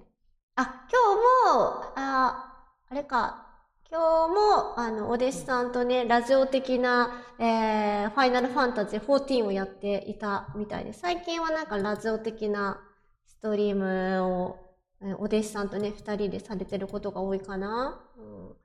なんか、その時によっては、なんだろうね、スチームゲームをやってることが多いかもしれない。いろんなジャンル問わずいろんなゲームをやっていらっしゃる、ストリーマーさんです。淡々とやってる感じなので、なんか作業のお供とかにね、よかったりします。よかったら遊びに行ってみてくださいね。そして、羽うさぎさんは、ちょっと待ってくださいね。今日は何をやられていたんでしょうか。よいしょ。応援できるかと。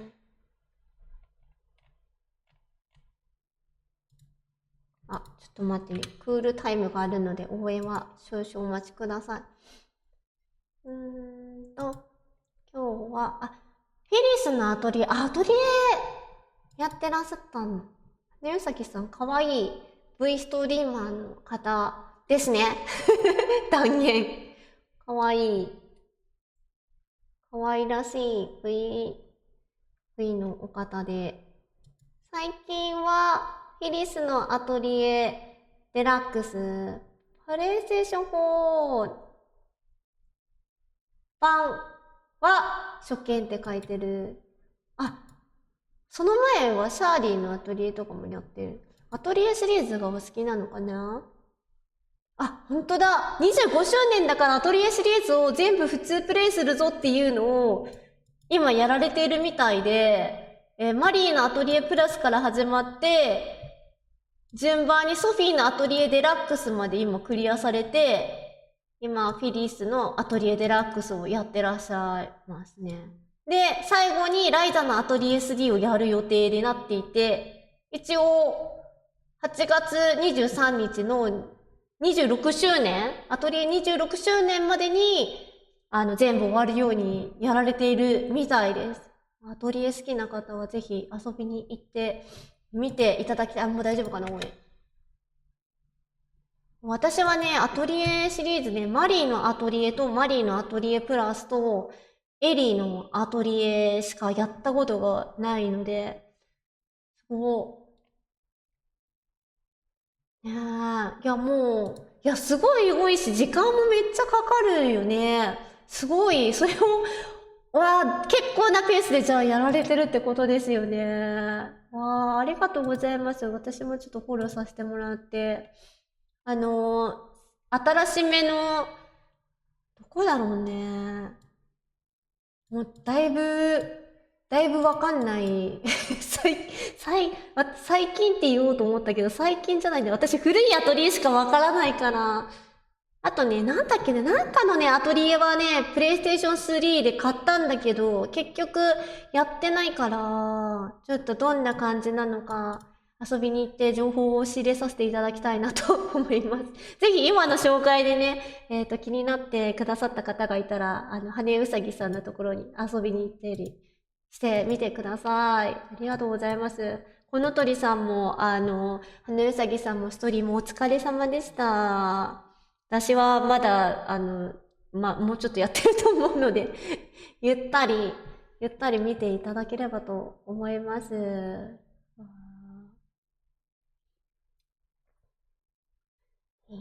いいっすか？ゲームボーイゲームボーイのはなってない、ないかもな。ね、うさぎさん。なんかね、ゲームボーイのないけど、マナケミアとかも入ってた。あれ合ってる私、合ってたかな？ちょっともう一回見に行こう。そう、マナケミアもちゃんとやって、グランファンタズムとエターナル、エターナルマネとかもやってらっしゃる。ゲームボーイはやってないかな。メインの、それは多分、ゲームボーイのってマリーのアトリエとエリーのアトリエの派生だと思うから、そのあたりはやってないみたいですけど、うん、多分メインタイトルをってことなのかなと思います。うん、多分全部やるともなるとね、全タイトルはさすがに大変やな。いや、頑張っていただきたい。こういう企画はとてもいいですね。なんか、あのー最新のゲームしか知らない人に紹介もできるし。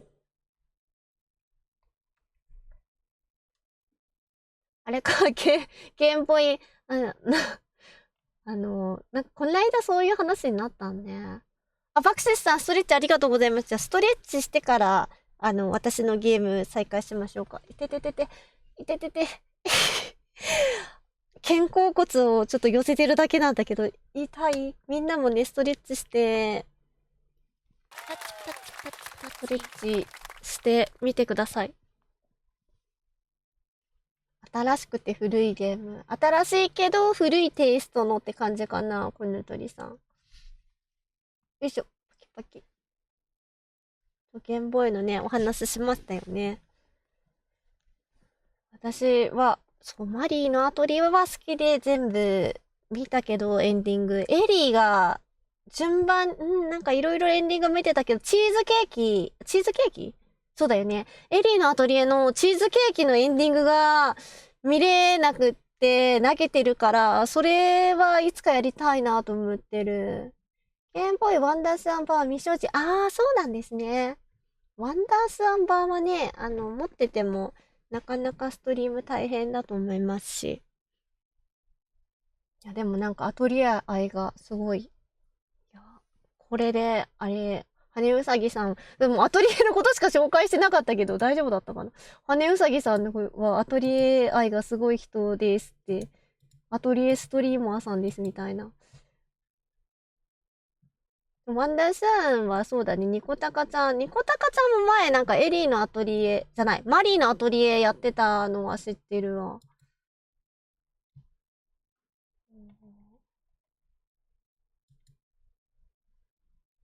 二人のアトリエっていうのがあるのか、あんまり詳しくないけれど。あ、マリーのアトリエで、RTA、2020年の、RIJ ウィンターにマリーのアトリエで参加されて、あれ見たかな私。2020年、いつだっけいつだかのさ、RIJ のさ、マリーのアトリエ見たんだけど、それが羽うさぎさんだったかどうかは、ちょっと、記憶に名前までは記憶にない。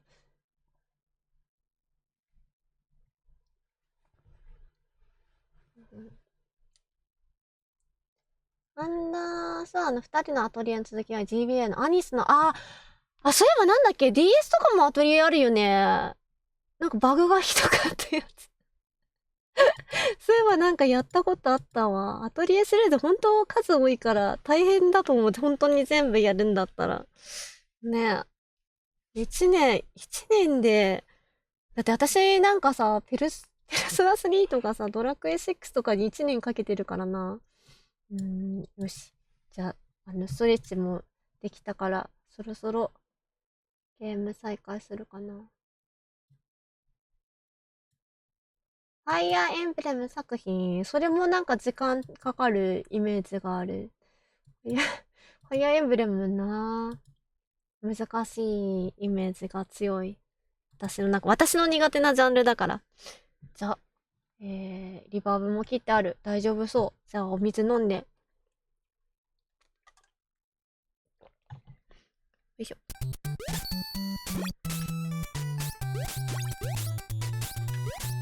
朝昼、あさっき説明し忘れたんですけれど、ちょっと濁った悲鳴をあげることがあるので、びっくりしないでください。お、かわいい。個人的にはゲイ文録 FE の配信をしていいか分かりにくくて、あ、そうなんですか。ガイドライン出てない。ガイドラインが出てないからこそ分かんなくて難しいってことなのかな。くしゃみが出そう。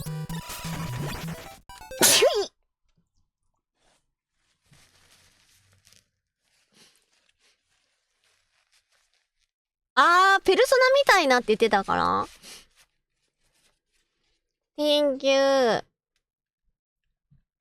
くしゃみ、ありがとう。くしゃみにナイスがある。みんななんか、温かくね、私のくしゃみを受け入れてくれてありがとう。私のくしゃみもさぞ喜んで喜んでることを思います。ありがとうございます。あったけえストリームだ。こっちの方とかもないのか。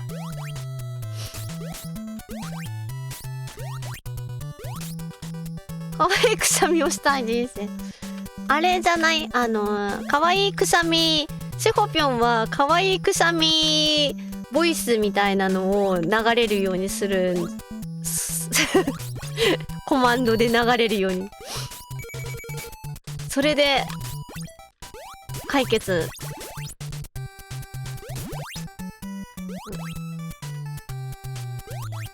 くしゃみに倍切るとなんだって。破壊力が。初見さんだ。初見さんこんばんは。いらっしゃいませ。来てくださってありがとうございます。倍切るとはないけど。普通のくしゃみでお送りしてます。あれ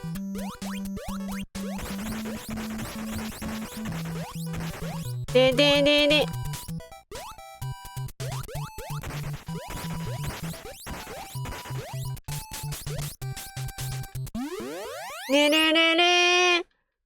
来世。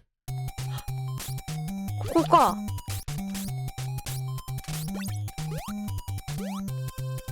来世で。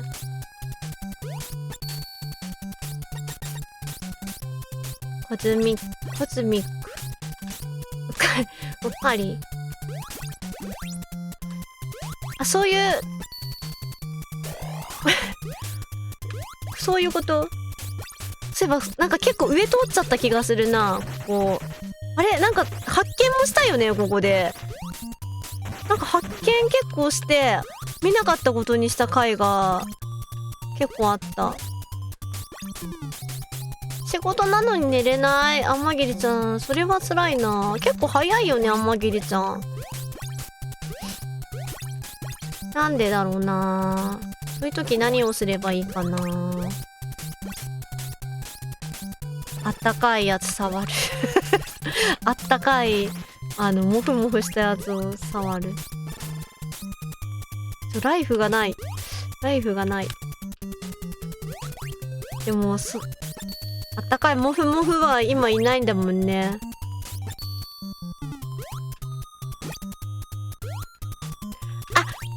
夕方まで寝ちゃってたんだ。それはちょっとあれですね、難しいですわね。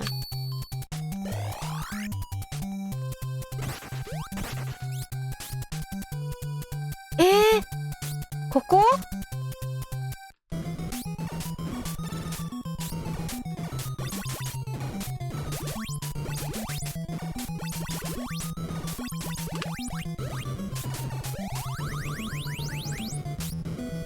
モフいるの？いや、モフモフのさ、多分モフモフ寝てるんでしょ？モフモフアニマル。したらさ、モフモフのさ、なんか蒸れた匂い、カゴ落ち着くね、寝起きのモフモフのさ、蒸れた匂いマジで落ち着く。そう、コナミマーク出てくるんよ、これ。コナミのゲームだからね。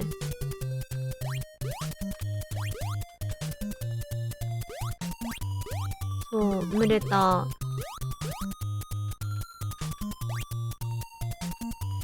これ開けたいけど。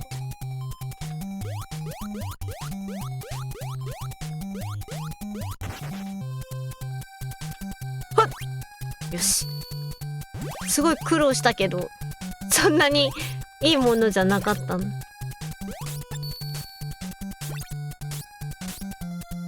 ほんとあの匂い嗅ぎたいけどさ、あの匂い嗅げるのはやっぱワンちゃん飼ってないと嗅げないよな、あの蒸れた匂い。下行きたいけど下地獄じゃないこれ。大丈夫かな。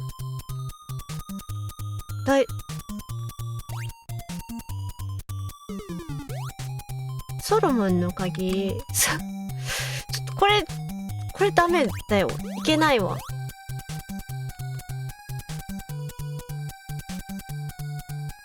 次々と出てくるね。でも下からあれ割っていく。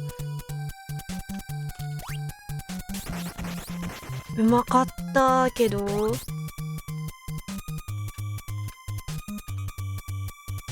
痛い痛い。ソロモンの鍵か。まあ、おにぎり取ったからもう勝ち確ですね。無理です。勝ちは確じゃないです。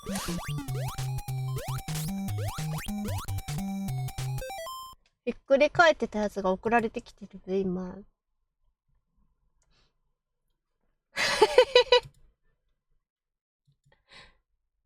あ、スーパーネオマイクさん、ヘロヘロ、敵他もいいなさい。聞いてくれてありがとう。Today, 火の鳥、フェニックス、playing Steam for family computer。今ね、もらった鹿丸くんをみんなに見せるか。ひっくり返って、かわええなぁ。かわええなぁ、これ。いっぱい、画面いっぱいのワンちゃん。かわいいな。おててかわいいね。どうしてこんなかわいいおててで、コロンってできるんだろうな。おてて。かわえー。かわえー。匂い嗅ぎたい。かわいいよね。ニコタカちゃん。ワンちゃん。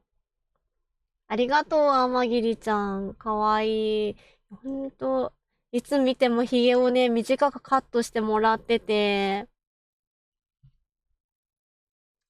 ラメシア状態、なるほどね。幽霊だった。私のワンちゃんじゃないんだけど、今チャットにいるアマギリちゃんが、チワワとトイプードルのハーフミックスのワンちゃん。これはね、甘えたがってる顔。めっちゃめんこいんよ。でね、さっき、1枚目昨日さ、結構いただいてて、チワプー。これ、普段の、これちょっとね、ちょっと違うけど、含み笑いしてる感じだけど、こんな感じのお顔なの。スタンダードな。で、これちょっと笑っちゃった。こんなワンちゃん。めっちゃ可愛い。ワンちゃんね、高額、安くて、いろいろいろいろね、なんか問題あることもあるから、それなら、お高くって、ちゃんと責任持てる方がお迎えした方がいいのかなとは思うけど。かわいい。この子の私はファンで、鹿丸くんって言うんだけど、めっちゃ可愛いんですよ。みんな分かってくれてありがとうございます。唐突なね、ワンタイムにお付き合いいただき、ありがとうございました。だいたい天霧ちゃんからいつも賄賂って言ってもらってるんですけど、このお写真も。もらったら、ストリーム中にもらったらみんなに紹介してる。そうそう。ね。まゆこも可愛いよじゃなくて、ニコタカちゃん。でもワンちゃんと張り合ってないから大丈夫だから。うん。うん。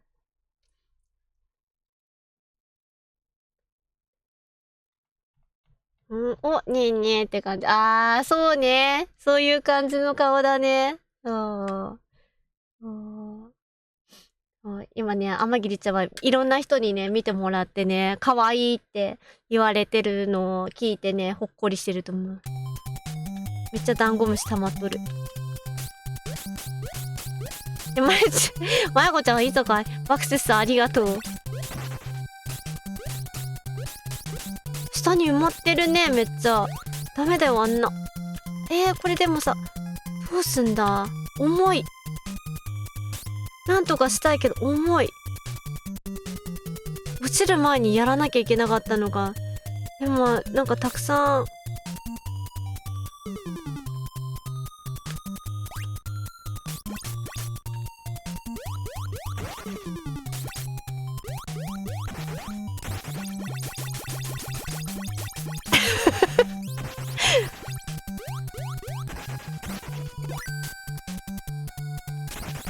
猫ちゃん俺から知ってた？どういうことだ？ここは、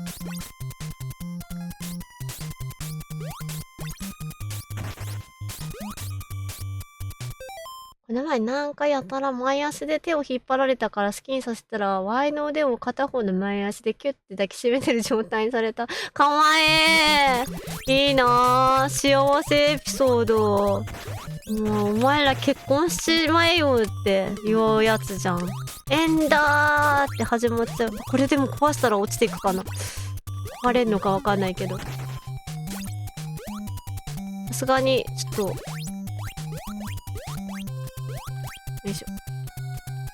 まだ出てくるんか、仮面。人柄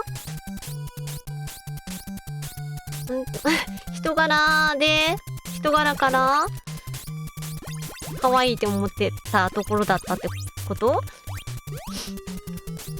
ありがとう。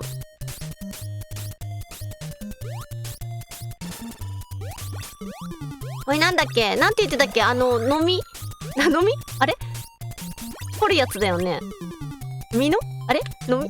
みのは違うか。あれ？みのなんだっけ？さっき教えてくれた人がいたんだよ。なんか、仏像掘ったりするんだっけ？この方は。あ、ここに来るのか。飲み、ありがとうございます。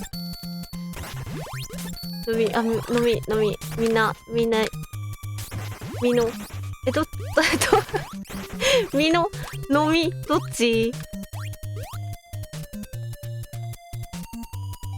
みの、飲みじゃない。彫刻用の飲みはあれか。ぷよぷよに出てくるやつ。あ！届かない。やってしまった。あ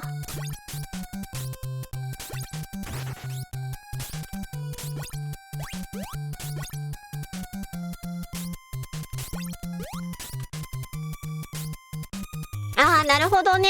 はんはんはん。ありがとう。あ、やば。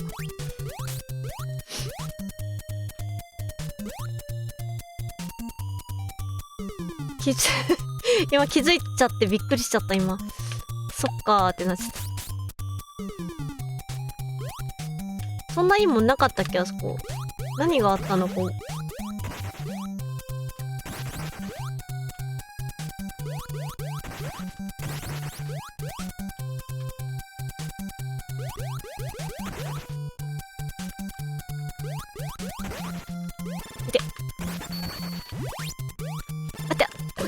そんないいもんじゃなかったな。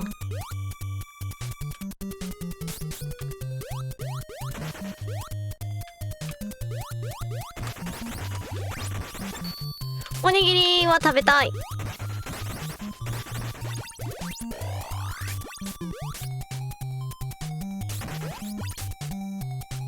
ダンゴムシはやる。めっちゃ出てきてるじゃん。君たち重くなるからさ、嫌なんだよ。あ、時間がない。やば。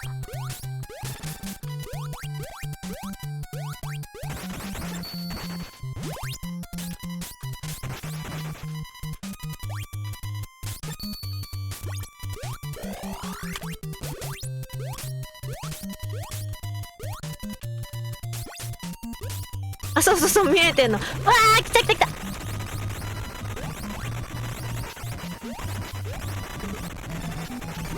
まあ、ちょっとしょうがないから普通にクリアしましたけど。そう、ここでもね、3回目かな、クリアしたの。来世。これね、ワープを探さなきゃいけなくて行ったことがない。じゃないと最後の1枚が集まらないっていう、そんな状況です。ちょっと、痛い痛い痛い痛い。なんだこれ。なんだなんだ。あ、重っ。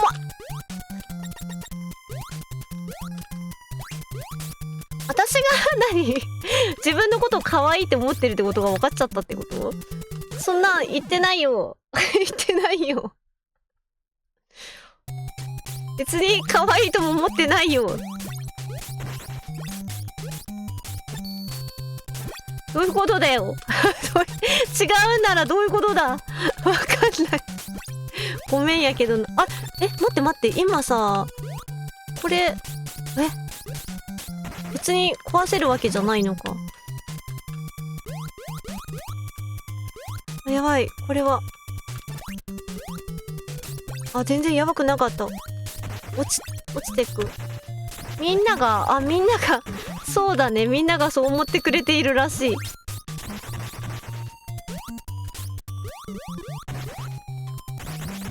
そう思ってるってまゆこちゃんは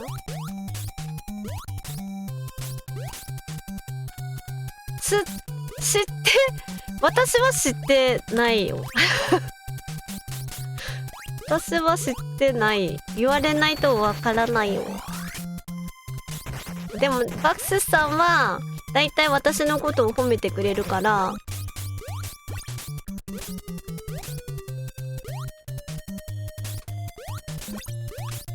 今知ったの。これさっき入ったからもう入りたくない。でいいんだよね。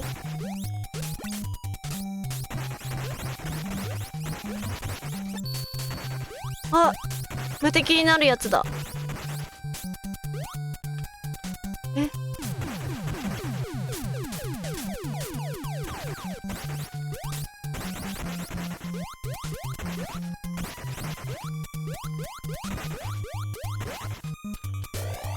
なんか取った。なんかわからないけど何か意味がなかった。どうすればよかったのか。無敵になるって分かってたけど、どうしたらいいのか分かんなかった。ここなんかあるかな。すごいぴょんぴょんしてたね。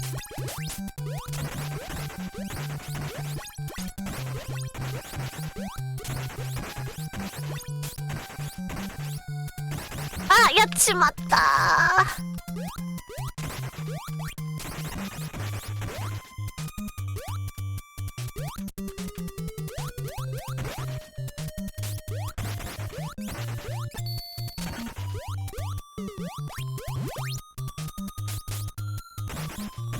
やめてもらって。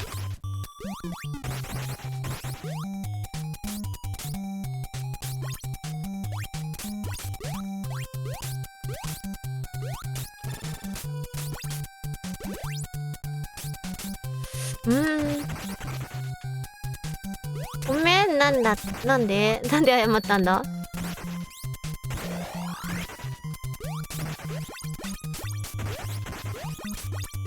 なんで謝ったんだバクススさんは。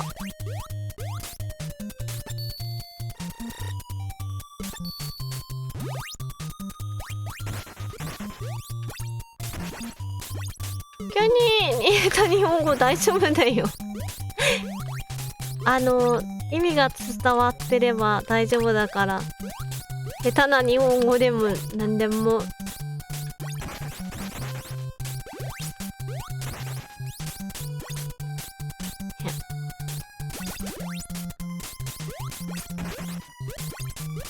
なんか下手するのが、下手な日本語って言えばいいのかな。なんかそういうさ、言葉で失敗するのが怖くて、言葉で失敗するのが怖くて、日本語を控えてもらえるよりは、たくさん失敗してもいいからたくさん使ってほしいなって思っています。そして、フォローありがとうございます。はい。あ、コウノトリさん、おやすみなさい。ありがとうございました、レイド。ありがとうございます。またです。おやすみなさい。やっと宣伝受けてくれます。あ、これ待ってたんです。上から来る。ジャクスさん。ジャクスさん、フォローありがとうございます。はじめまして、まゆこと申します。日本人の V ストリーマーで、ドット絵のレトロゲームが好きです。よかったら、まゆこさんじゃなくて、まゆことかまゆちゃんとか、まゆたんとか、親しみを込めて呼んでいただけると、とても喜びます。よろしくお願いします。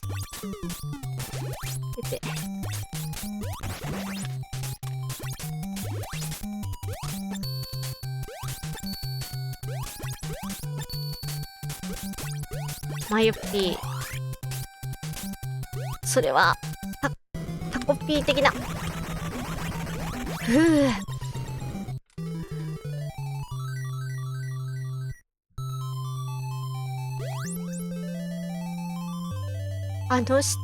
下のやつ。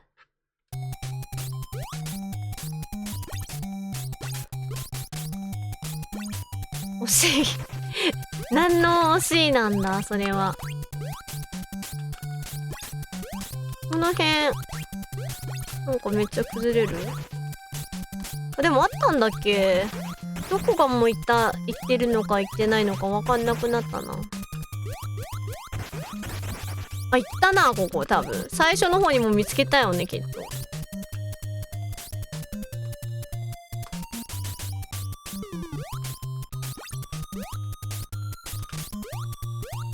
このブロックのところはもう開かないのかな。あ、やだな、これ。やなループが。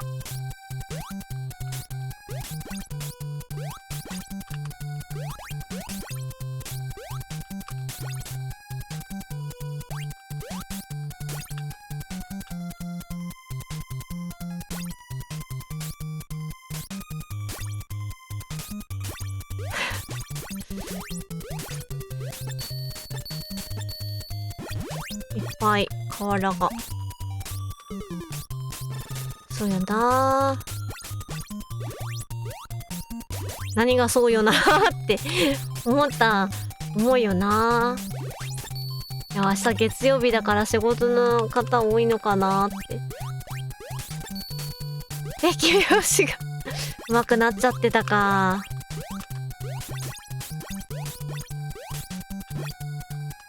よかった、成長してて。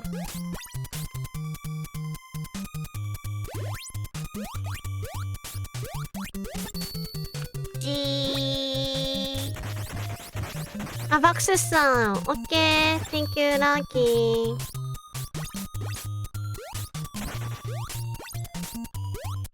これ。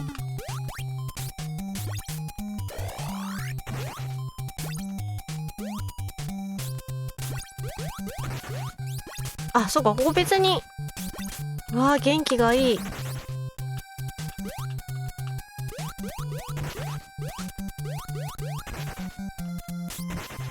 こ全部壊せるんだ。あ、なんかこの灰色のところに乗れる。みんなちょっとすり抜け勢いじゃない、息が良すぎるでしょ。どこ開けられるのこれ。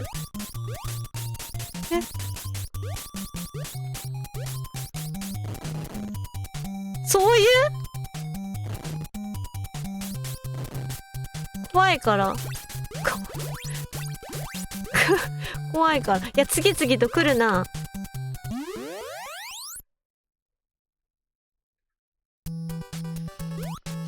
ここか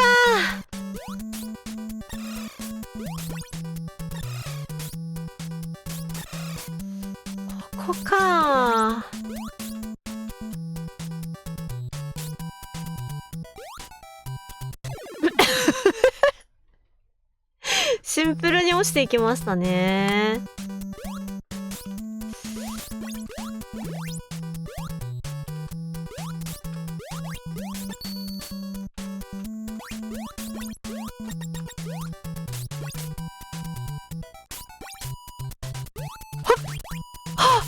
できたぞ。よいしょ。できたけど。できたとて。うわー、うまい。やだ。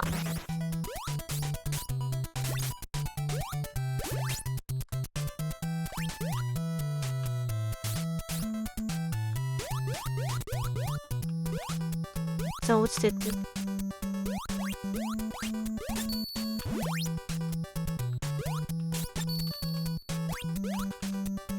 こさっき最後まで行ったんだっけ。あ、またやっちゃったこれ。さっきもやったわこれ。あ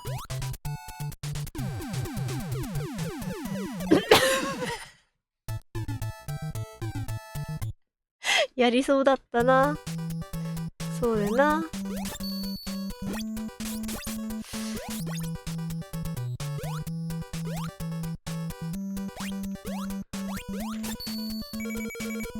あ、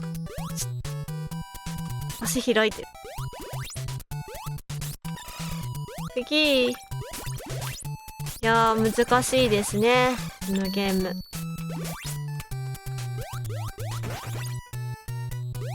この辺とかも多分もう調べてるはず。もっとなんか変わったところあるのかな。変わった。ギリギリ落ちる寸前にブロック出す系はちょっともう嫌なんだけど。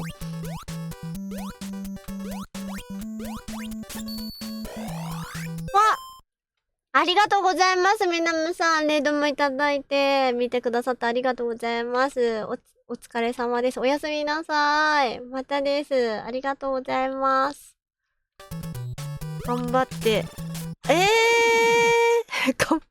足が、ちょっと足腰がだいぶ弱ってきたかな。ねえ。やっぱ弱ってきたかも。足腰。寒いからな、ここ。こ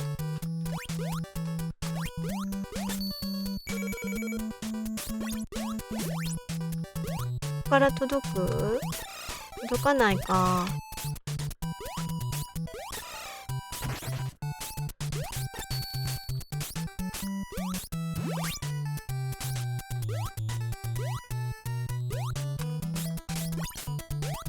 いや、昨日食べたイカ刺しが美味しすぎて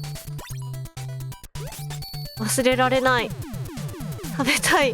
また食べたい。結構大きいイカをね、その場でさばいて出してくれるお店だったんだけど、めっちゃ美味しかったんだ。な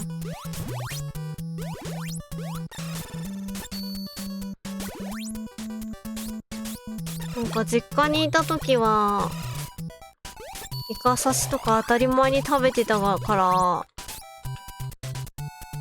美味しくてたまらん。イカさんが反応してる。大丈夫です。そんな見境なしに食べないんで大丈夫です。ここ一回もう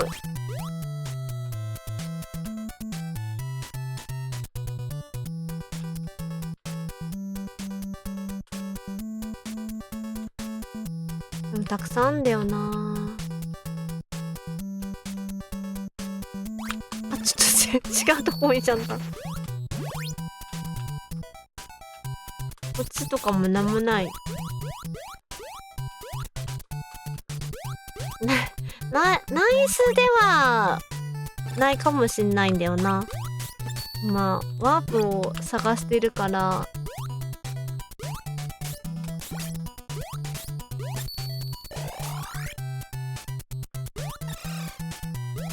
ただね、ボスのところに最後にのところまで行けばいいわけじゃないから。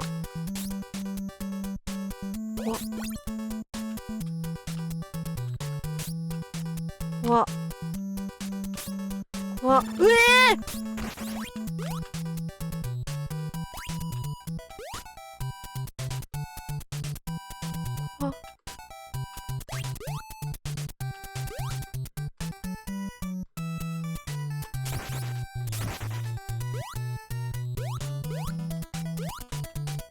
もっとジャンプしないよ。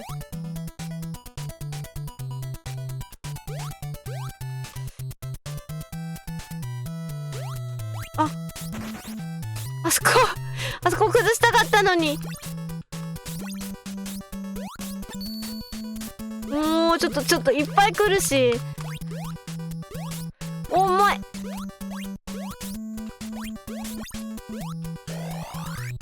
わ、竹の子エリア来ちゃった。あ、やば、これ早く行かないと。わー、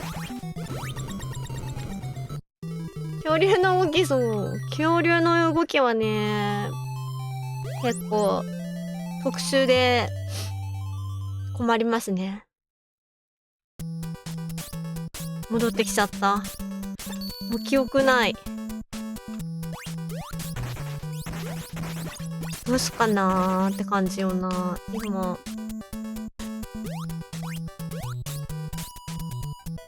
何時だ。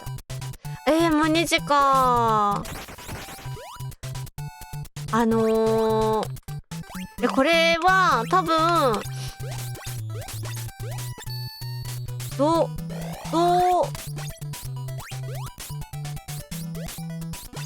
そのさ、最後のステージに行く？ちょっと最後のステージに行くワープって1箇所しかないんです。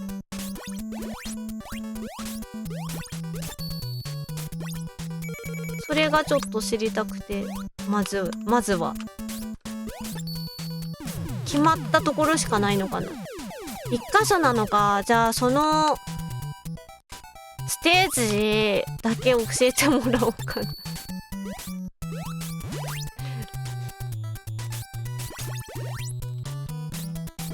これはちょっとわかんないわ。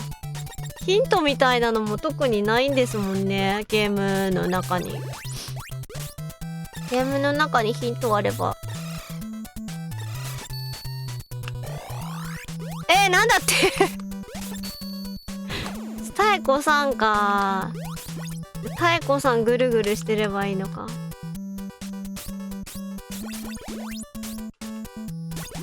確かにきつい。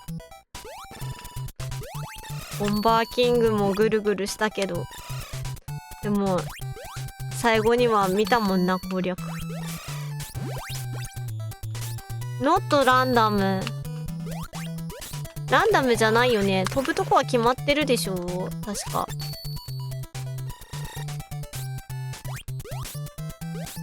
ボンバーキングはやばい。ステージ結構あるのにギミックもね、その分だけあるからな。ボンバーキングクリア。でも攻略ちゃんと見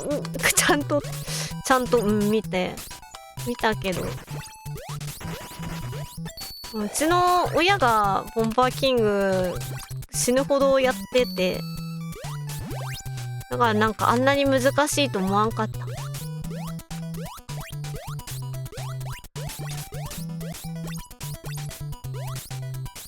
ボンバーキングはでも難しいけど、でもかなり時間かけてクリアした気がするわ。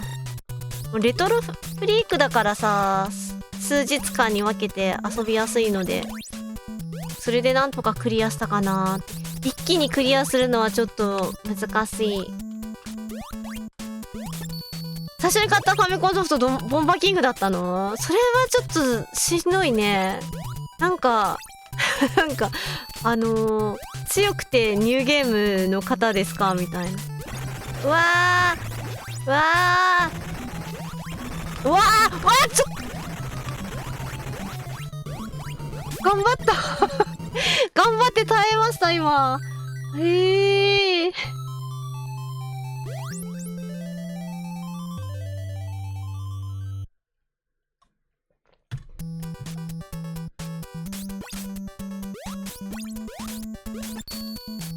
のようにくなってで普通に出しただけですけれども、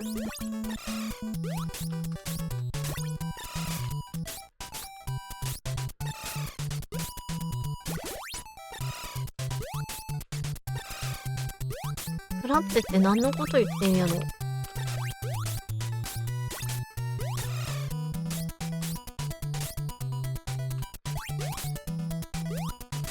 まあコマンド入力的なことで合ってんだろうな。でおにぎりやったー。ここが太鼓2だよね。この下やな。この下違う。この次よな。マリオマリオクリアしちゃうか。じゃあいや今日はねやんないけど、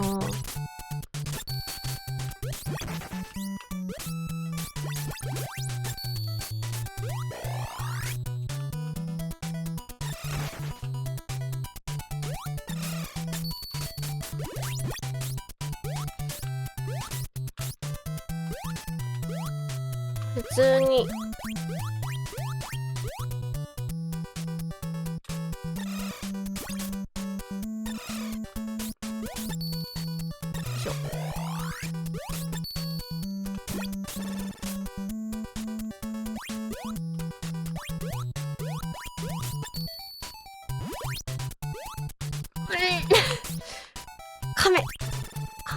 亀ぞ。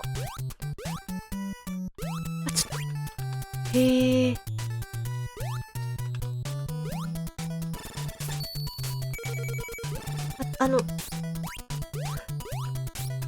恐竜めっちゃ来るじゃん。怖いな。HP 回復したいか、おにぎり欲しい。うわあ、私の声を聞いてくれてた。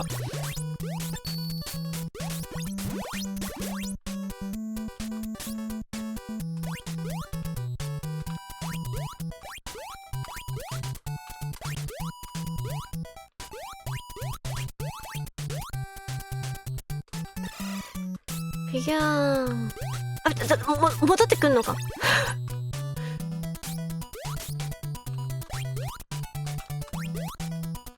危な。崩れた。崩れた。あー、おにぎり。この子か。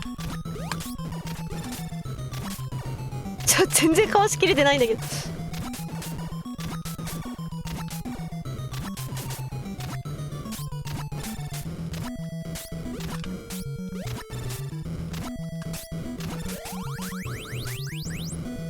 まあまあまあ。イエス。スケルトンね。ボーン。まあいいか。太鼓さん来た。頑張って探すぞ。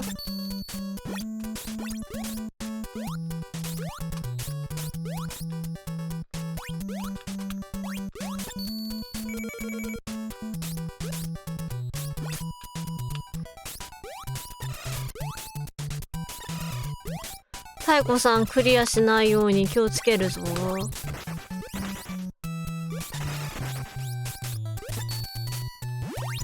おー、息がいい。落ちてくとき笑っちゃうな。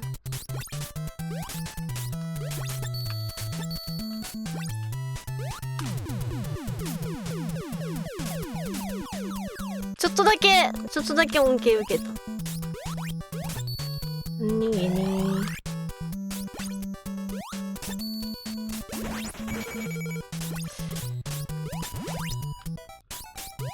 なんかタケノコの手前とかそんな感じじゃないだろうか。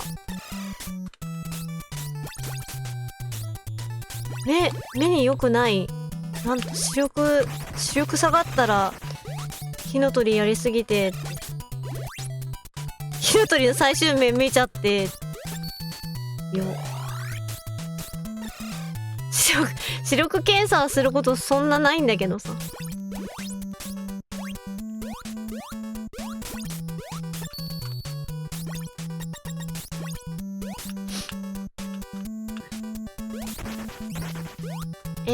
下か。ちょっ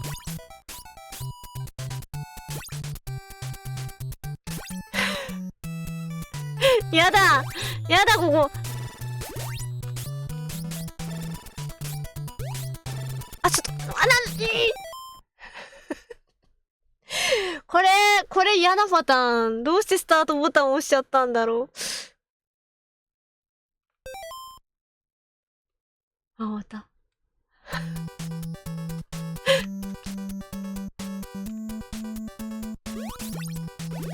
あ、みんなじゃあ目に注意して視力を落とさないように。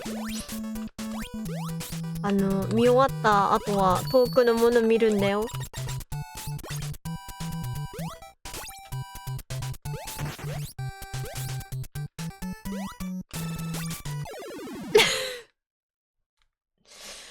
ふぅ。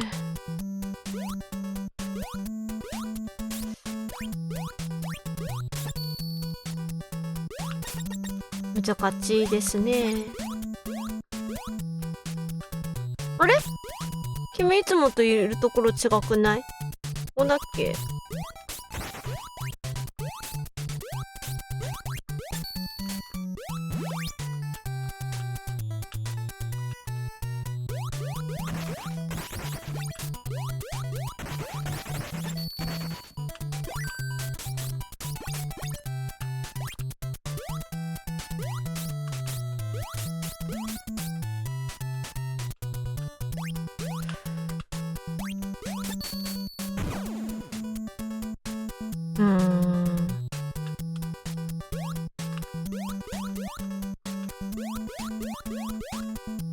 崩れないか。崩れたら大変だもんな。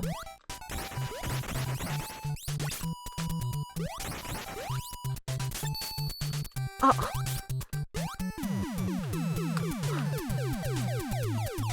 全然有効活用できませんでした。おにぎり食べて、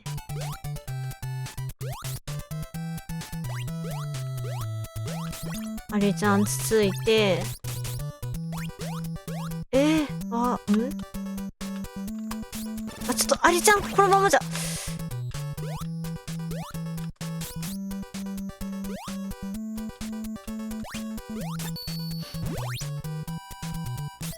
そことかでもないな。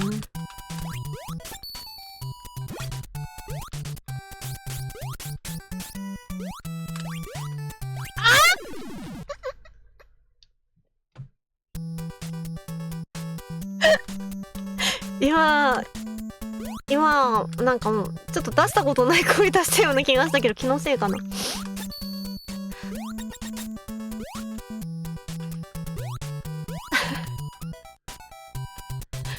あ、カメフェッチが1匹減ってたのか。痛い。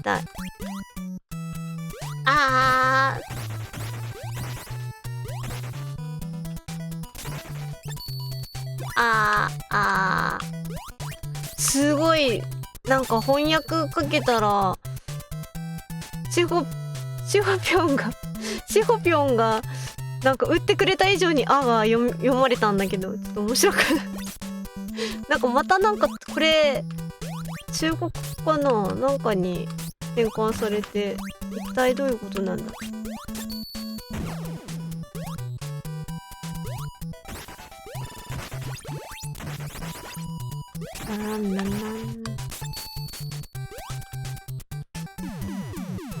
まあおにぎり食べたいね。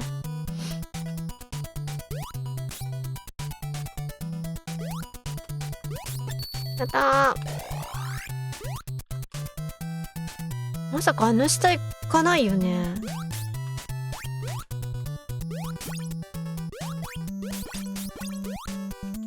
まさかでも行ってもかわいそうに。追い出されちゃった。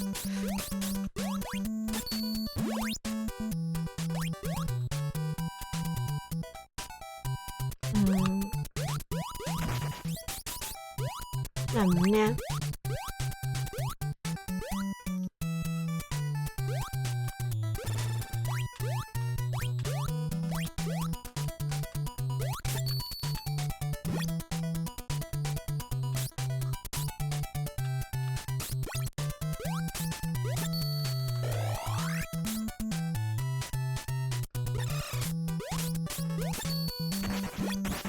ここもさ、確か行ったような気がするんだけど。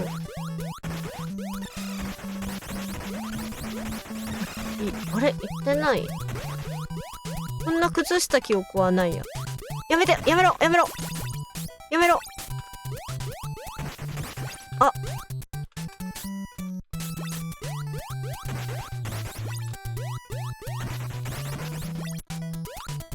あ、でもこれは見つけたからここではないんだよな。確か見つけたと思うんだよな。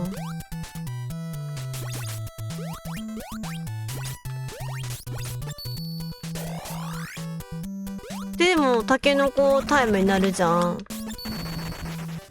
困るじゃん。困るじゃん。タケノコタイムになられると困るじゃん。眺めるじゃん。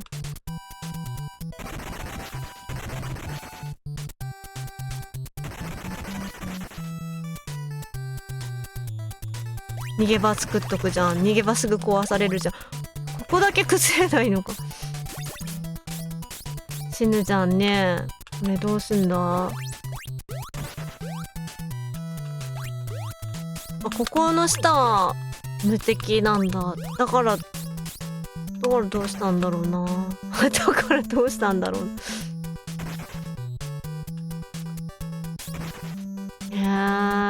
っからはもうダメだよな。死ぬしかないよな。わからん。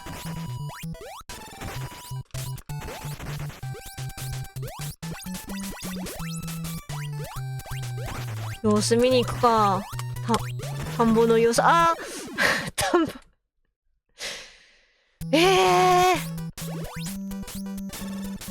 こっからで無理でしょう。なんでこんなタケノコ降ってくる中、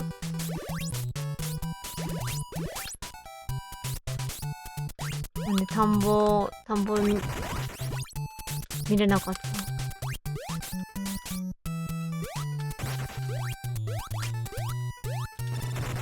た。さ、この辺にあったりしないのかな、実は。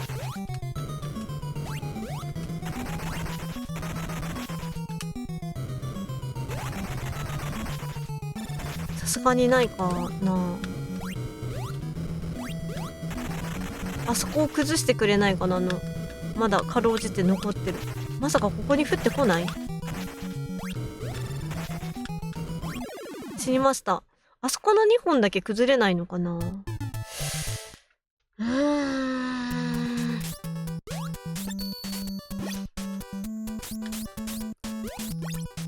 悩ましいわね。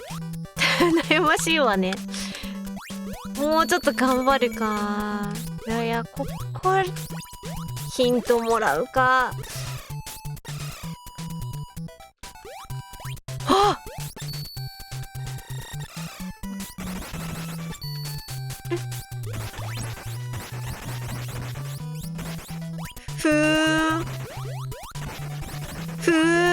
私ここは知らないけど。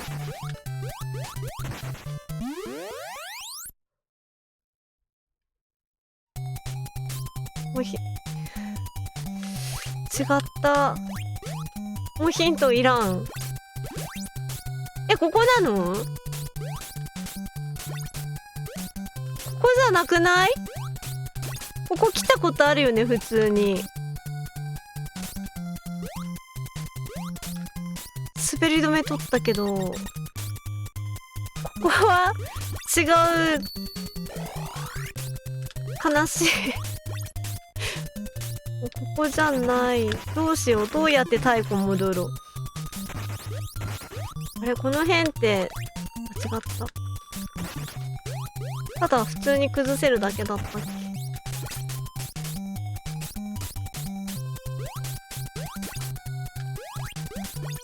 太鼓へ戻るワープ求む太鼓行けるわ。だからちょっとやめて、スタート押すのやめて。私ちょっともう一回押すの怖いから。フォローミーありがとう。フォローありがとうございます。こんなたオレンジウォーターさん Thank you for following。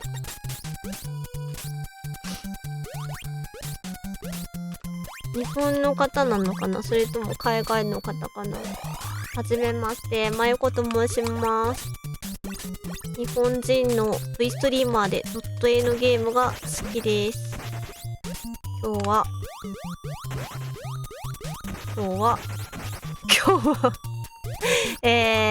ァミコンの火の鳥というゲームを実質初見で遊んでます。よかったらまよこさんじゃなくてまよことかまゆさんとかまゆたんとか親しみを込めて呼んでいただけると嬉しいです。よろしくお願いします。火の鳥。これさ、ワープどっかにあんのこのステージ。何も見つけられんかったけど。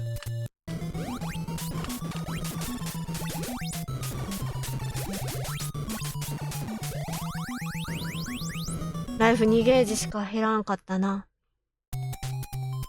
来世から太古に戻る方法。こ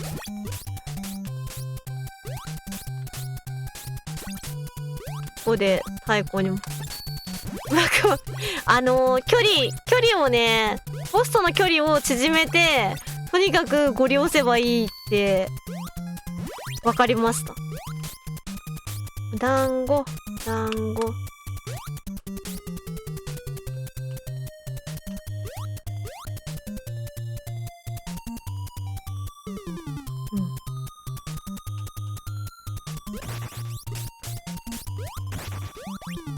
太古の骨もそっか、それでできる。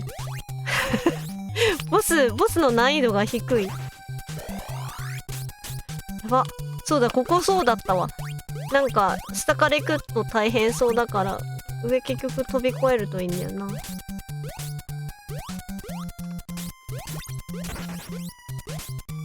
あそこもちょっと重い。みんな早くフレームアウトしてくれ。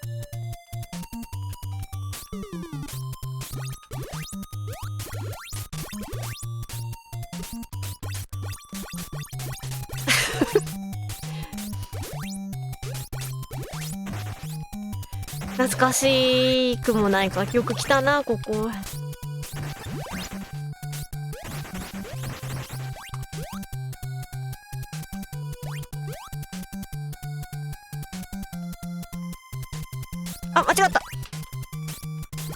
間違ったけど、まあいいか。まあいいや。失敗しました。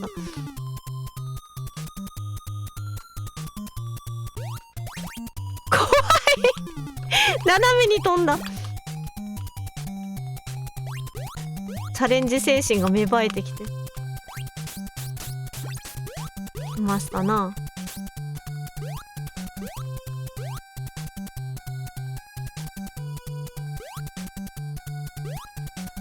全無視で、どこにワープあったっけ？どこあったっけワープ。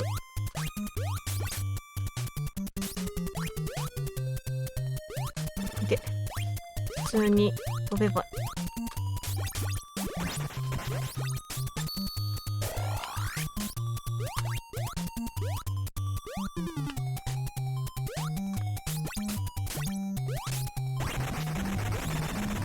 そうだ、モアイだった。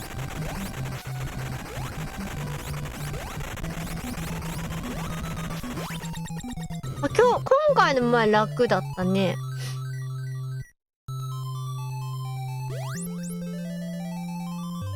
顔がみんなこの顔を求めて頑張るんだな。危な。丸いよくわかんないやつ。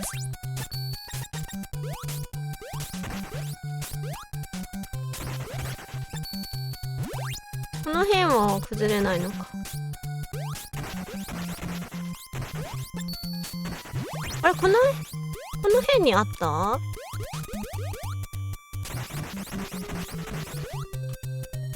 自分でよくわかんないから。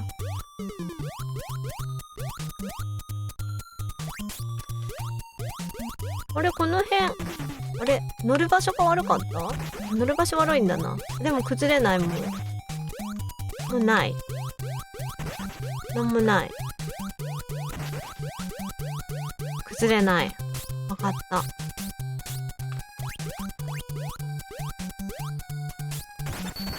おにぎり。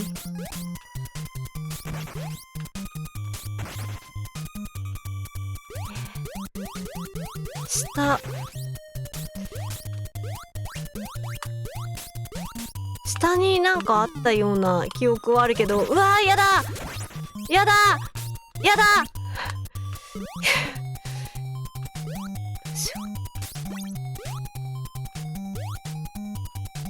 こっち側から行けるところないよね。あった。ここ行けばどこに行くんだったっけ？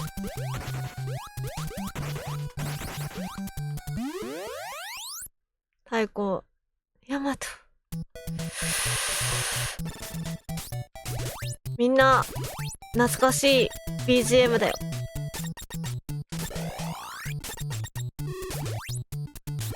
こんばんは。どちら様だろう。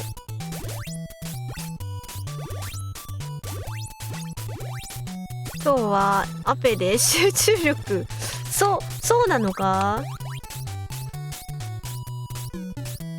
エーペックスそんなやってなかったけど。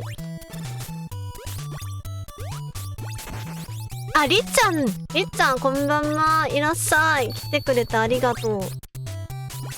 今日ね、火の鳥っていうファミコンのゲームやってるんだけど、あともうちょっとでね、クリアできそうなんだけど、ういわー。トゥトゥルルトゥルトゥトゥル、そこに大体愛があるだけ。トゥットゥルルトゥルトゥトゥル、そこに大体愛があるだけ。Thank you, lady. レイドありがとうございます。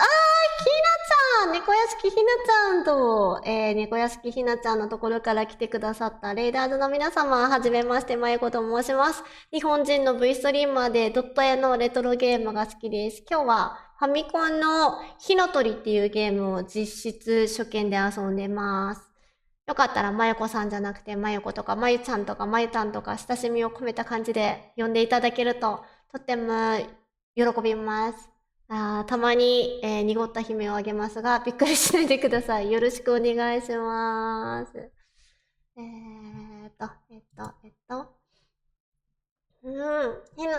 なちゃん、ストリームお疲れ様です。火の鳥だ。火の鳥、ひなちゃん知ってるのか？ファミコンだとね、有名らしい火の鳥を今初めてやってる。Thank you, follow me. ありがとう。聖太郎ネオシドニーさん、レイドからいらっしゃいませ。そしてフォローありがとうございます。ひなちゃんは今日何やってたんだろうな。Thank you, follow me. ゲームありがとう。ゲーマーオブゲーマーズさん。ヘロー。Thank you for coming. いらっしゃい。来てくださってありがとうございます。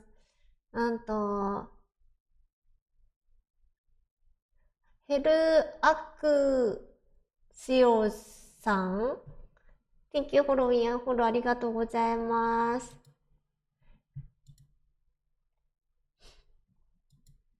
絵描いてた。最近なんか、ひなちゃん絵を描いてるストリームそういえばやってない気がした。割とゲームやってたん。何の絵描いてたんだろう今日。かわいい衣装考え委員会。そっか、新しい衣装考えてたんだ。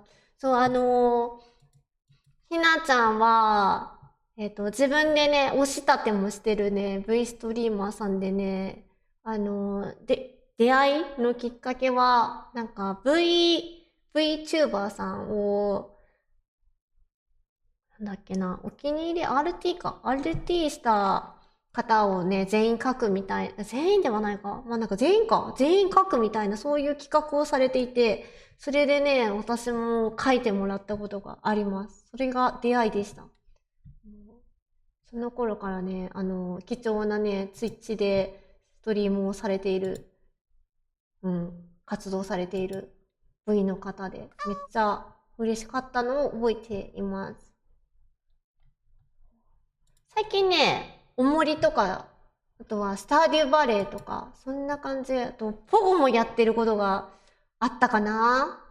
もうめっちゃ気さくななんかテンポのいいね、ストリームされてる、女の子の、可愛らしい女の子のね、ストリーマーさんなんで、ぜひ皆さん遊びに行ってみてください。よいしょ。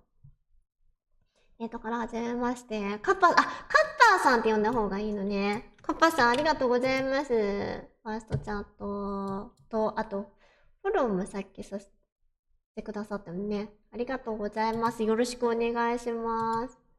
よいしょ。カッパーさん。今、ICQ、そう、今なんかチャンネル、ゴーストさん、ちょっと今日はそれやめさせてください。そう。チャンネルポイントをね、引っかえた時の分かりやすい、音が鳴んないと分かんなかったりするから、それのね、交換でね、鳴ることがある。今日はやめさせてもらって。ゴーストさんもヘロヘロ。そんな感じで大丈夫かな。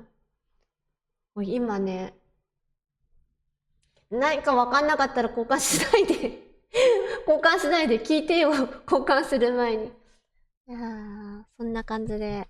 ひなちゃんお疲れ様です。遅くまで。そう、もう2時過ぎたんよな。時間忘れて。あとね、もうちょっとでクリアできる感じなんだけど、そのもうちょっとが、遠いみたいな。そんな状況でゲームをしてました。ひなちゃんもストリームお疲れ様でした。ゆっくり休んで休んでください。私はもうちょっとだけやろうかなと思っております。結構なんかやったことある人はね知ってると思うんだけど、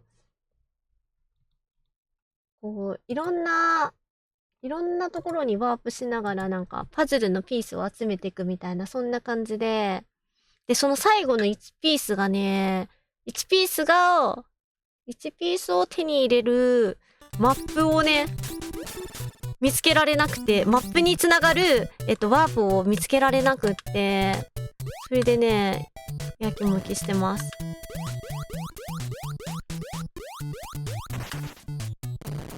そう、あとちょっとなんだけど、全然、ここ入りたいんだけど、これ、入んないな。これは入らない。痛い、下のおじさんが、これちょっと積みじゃない？大丈夫？これ、ちょっと待ってよ。力技でもいけなくなってる気がする。これで自滅コマンド入れた方がいい気がするな。この間行きたいんだよな、私は。入れなくなっちゃってる間に。ダメだ。ここの扉入りたいんだけど、これはダメですね。自滅コマンド入れました。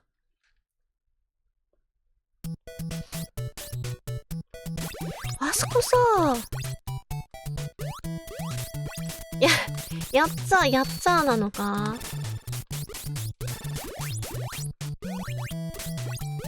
あそこの先のさ、私は宝箱を取りたいと思って、宝箱を取った後だとダメなのか？ひろぽんぴょんありがとう。おやすみなさい。見てくれてありがとう、遅くまで。おやすみ。またね。自滅コマンドがあるのが、そう、救いだね。村の猫さん、こんばんは。いらっしゃいませ。来てくださってありがとうございます。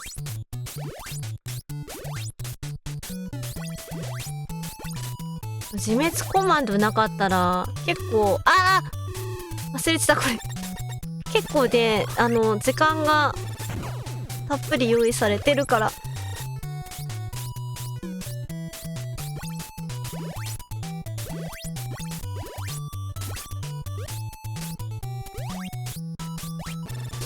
たい。投げないでほしい。投げないでほしい。あれ届かない。あ、ダメだこれ。大丈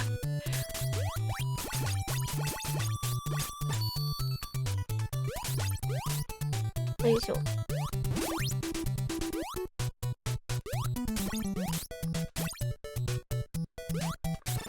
こか、問題のところ。重っさっき頑張って上のやつを取りに行こうとしたがためにライフを削りすぎちゃう。ここからジャンプしていけるのか。あ、そっか。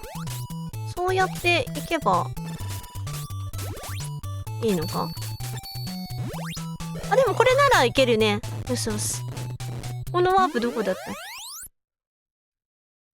太鼓だ。あ、ここだ。そう、ここになんかあるって言われてた。ここに、ここじゃないでしょ。あ、間違った。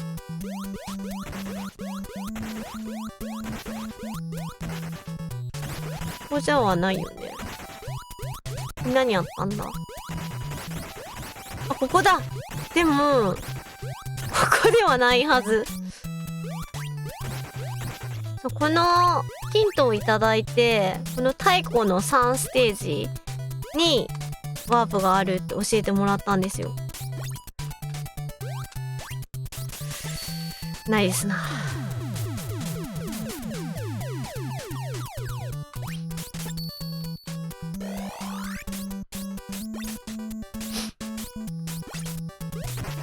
よいしょ。止まった。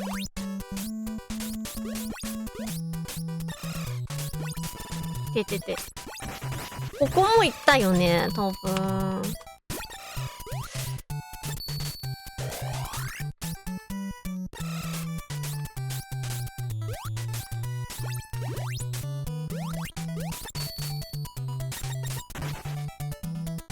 こっち入っちゃうかな。あ、そう、BGM いいんですよ、すごい。悪魔城ドラキュラの曲を作った人が作ってらっしゃるらしいです。あ、ラレロンさん、こんにちは。いらっしゃい。来てくれてありがとう。お久しぶりじゃない、ラレロンさん。お元気にしてました？なんとなく似てると。お耳がいいですね。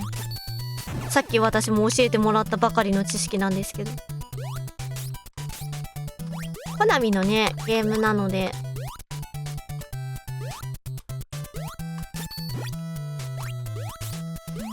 いしょ。おにぎり。いやでもここ超えちゃったらさ、もうだってさ、ないよね。なんで落ちなかったの？追尾してんのか。I'm going fine. I am just pretty. Alright. あ、そうなのか。そうか、take care. ね、試験勉強も大変だろうし。下行け。ちょっと次にしとこう。だいぶスクロールしちゃったから。もうそういうところしかないんだよな。ねえ、こことかもジャンプしてもないよな。ほ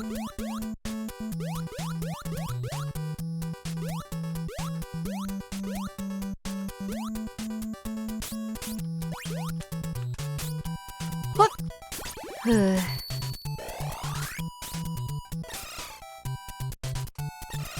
いやー。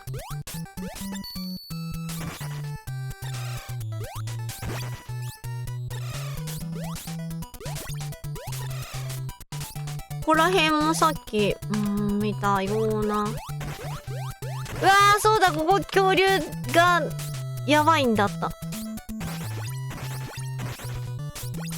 こからアイテム出てくる時の S3 どんな SE だ。これはあかんあかんあかん。どうしよう。先進むか。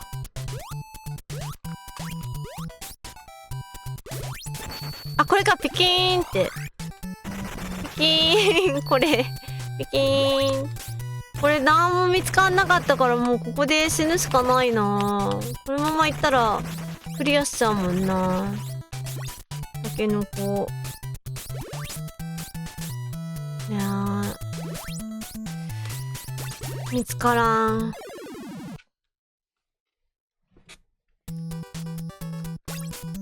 こっからなんだ。親切だね。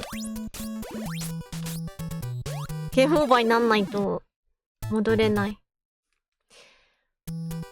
さあ、見つけられるか。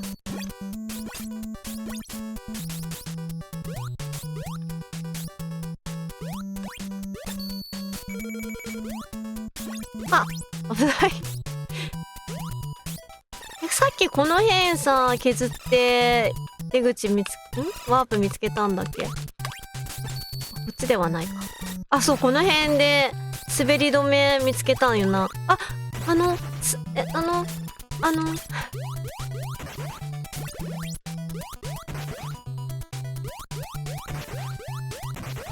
あ、やばい。これはやばい。開けられなくなっちゃう。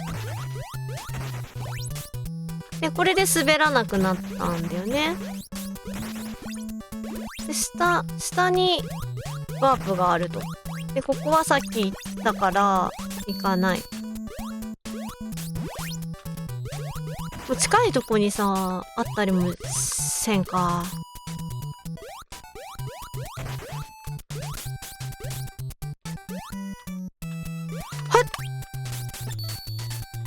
っ！もうちょっと下はいけないのかな、私の怖いな怖いな、怖さが。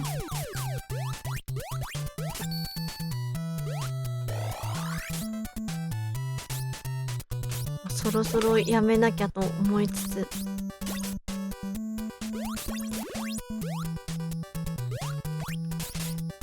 もうちょっと下に降りてほしいんだよな、私ダメだ下に降りれない。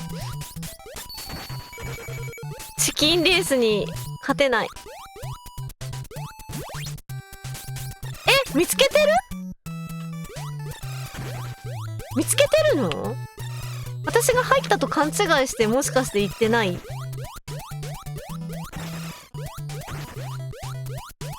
落下す怖い。あ、そうなんだ。さっきのところ？なんだ。ここはどう？ここ。ポテチ食べたいな。あるよ。来世に。違うわ。そこは行きました。違ったね。戻りたいわね。あれか。太鼓さんのセーブデータ作った方がいい。どこだっけ？ここからは、割と簡単に、いけるのでは。そんなことなくて。この辺に、なかった。あった。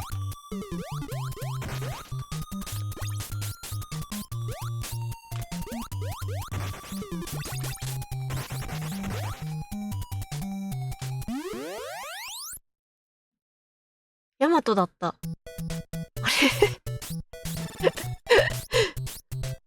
れで、大仏入ればいいのか。そこだけは覚えたぞ。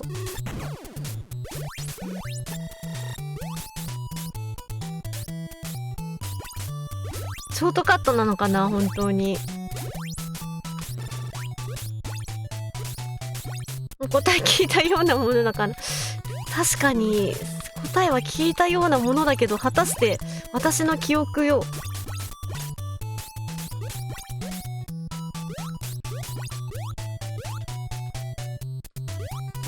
痛い痛い痛い痛い痛い痛い痛い痛い痛い。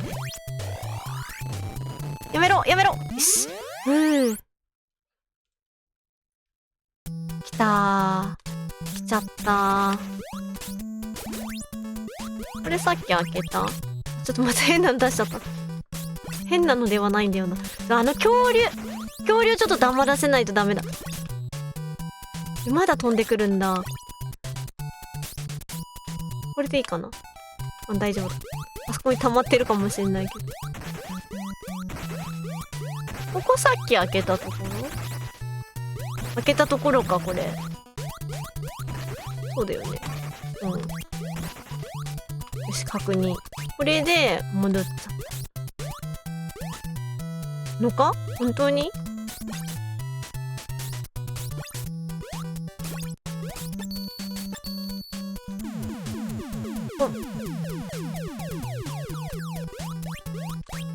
なんかあとなんだっけ、亀がいるところの入り口ぐらいしか覚えてないんだけど。で、ここも？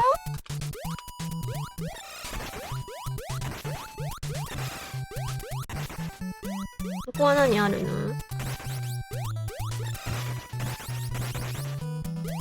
やば、似てる。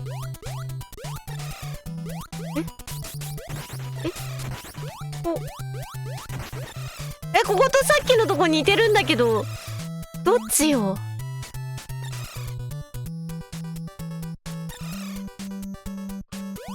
さっきのところと似てる。ちょっとこっちは後にしよう。もう一つの方。ここは？ここはちょっとありすぎなんだけど、どうしたらいいんだこれ。なんか私が覚えてる以上にあるんだけど。ここ行くか。どうだ？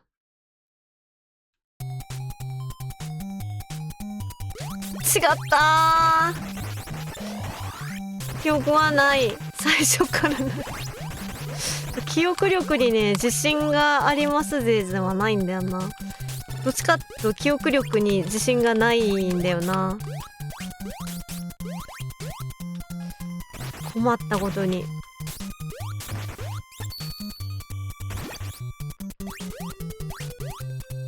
でも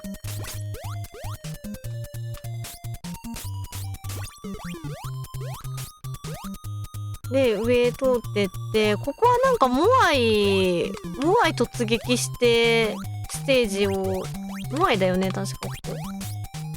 ああちょっとこれはさっき言ったしらみつぶしが、なるほどなるほど。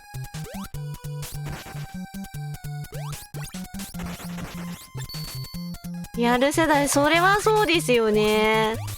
さっきね、もうネクドルさんって、ネクピョンって私は呼んでるネクピョンも子供の頃クリアできなかったって言ってたもん。私は何のことか分かんなかったけど、その時は分かっちゃったもんな。もう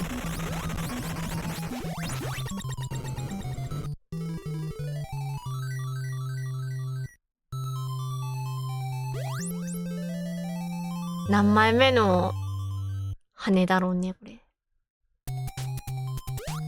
おっと来たぞ。こっからはもうワープ、ヤマトにワープして、あれヤマトにワープして、そっからのルートを我々はもう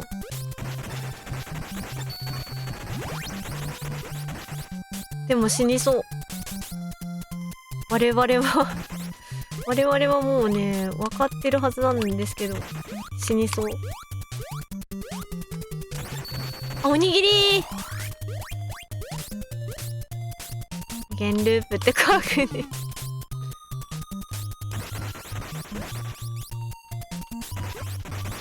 冷蔵。あーよし。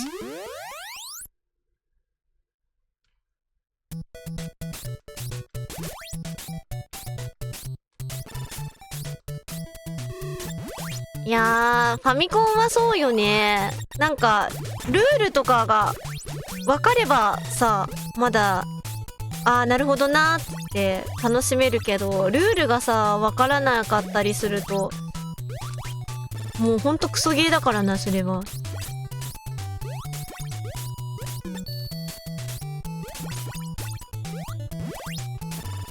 いや、痛い、痛い、痛い。おじさん痛い。おじさんちょっといすぎ。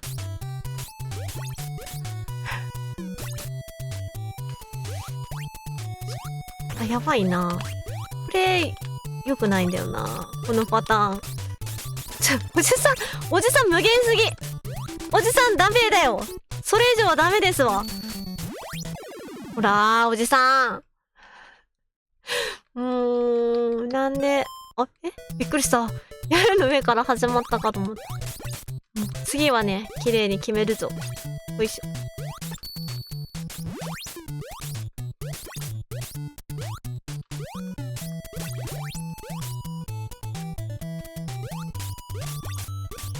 おじさん、こう言葉が、そうそう。そうだね。ネクピョンはおじさんって呼ばれてるな。すいません。止まっちゃダメ。止まるんじゃねえぞか。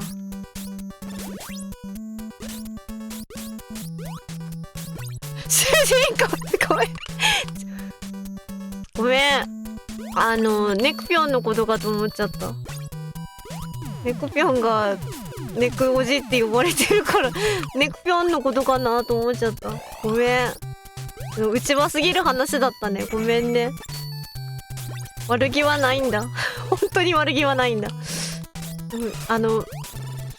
みんながネクピョンのことおじさんって言うから。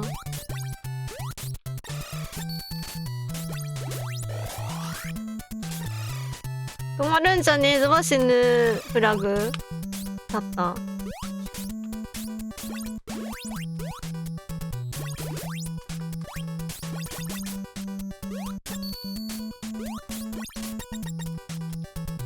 どうだろう。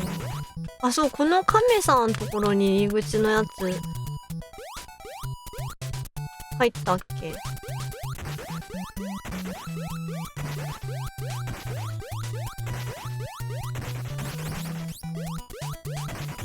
これ全部同じようなさワープの置き方して入ったわ。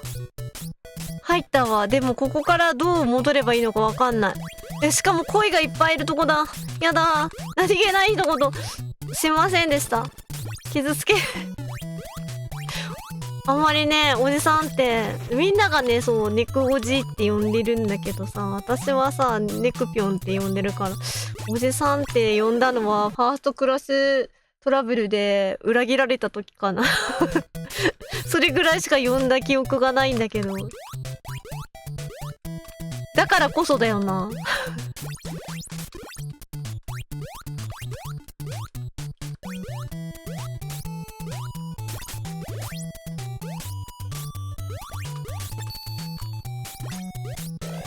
ちょっと紛らわしいネックネームはあかんっていう結論。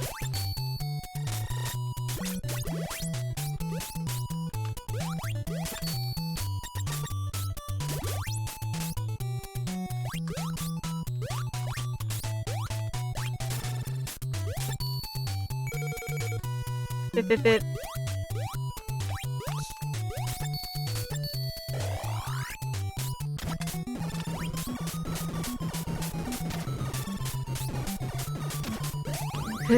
やれやれもうボス結構大丈夫になったね。あ、ここか。ここからワープいける？そうだね。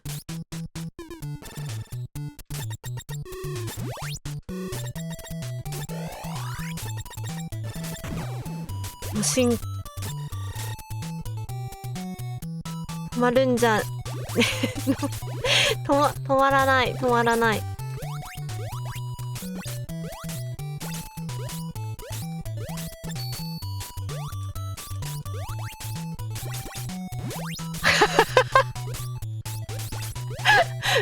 だからネクピョンとさ知り合った時、そうだよね、私ネクピョンと知り合っただいぶ前だけど、なんかずっとね、昔からっていうか、おじさん呼ばわりされてて、一体何歳なんだと思った記憶がある。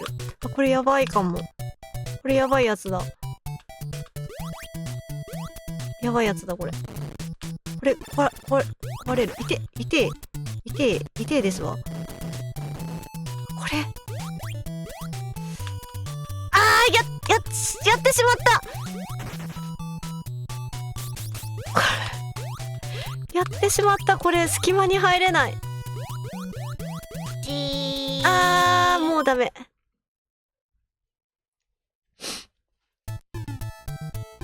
なんかそう、年齢聞いた時にそんなおじさんの年齢なのかなと思った記憶がある。下にブロックするとああなるのか。上ブロックだとすり抜けてってくれるのね。オッケー、頑張ろう。もう結構頑張ったけど、まあいや頑張ろう。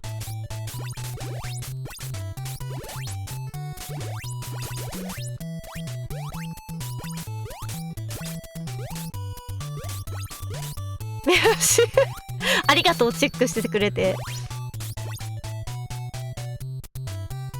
ほんと、そう、聞いたとき、感動した。どうすればいいんだろう。あとなんか、500秒何して過ごすみたいな、そんな話をしてたんだけど。どうしよう、これ。どうしたらいいんだこれ。地獄ができちゃってる、ここに。どうしたらいいんだ。またこれ入れないじゃん。どうしたらいいんだ、これ。押しちゃった。また死ぬしかない。ちょっとこれ、頑張ったら入れないよね。よ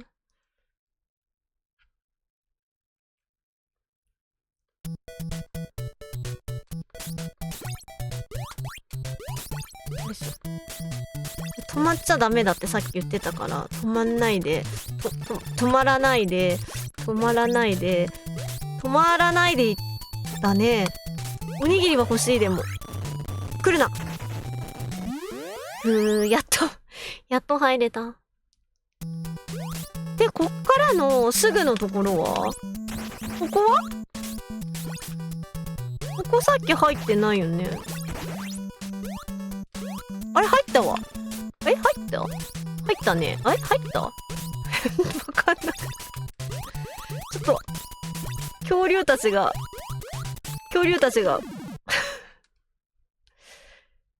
息が良すぎるんだよな。赤恐竜も嫌だし、緑恐竜もちょっと嫌だな。難しいよ。でもな、しらみつぶし始まった。どっから出たんだこれ。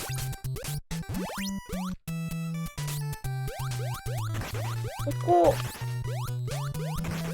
最初のとこでしょ。難しいんだよな。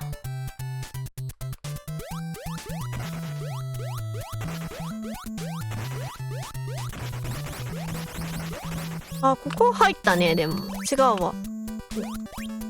ブーツが教えてくれた。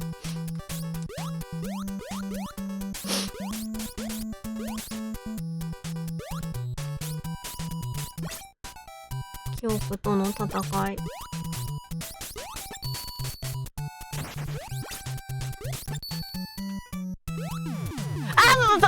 危ない。危なかった。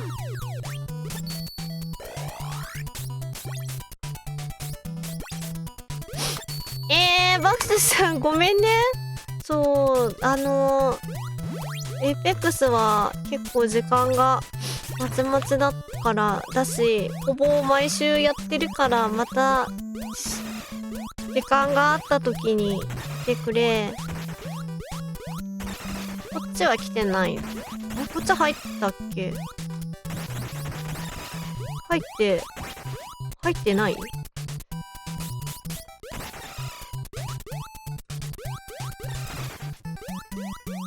一回入ったか？近くになかったっけこれ。いやーもうわかんなくなった。ちょっとこれを入って違ったらメモ書こう。メモ書こう。あ、やばい、もう3時か。3時はね、さすがにね、やめたいんだよな。待ってね。太古の、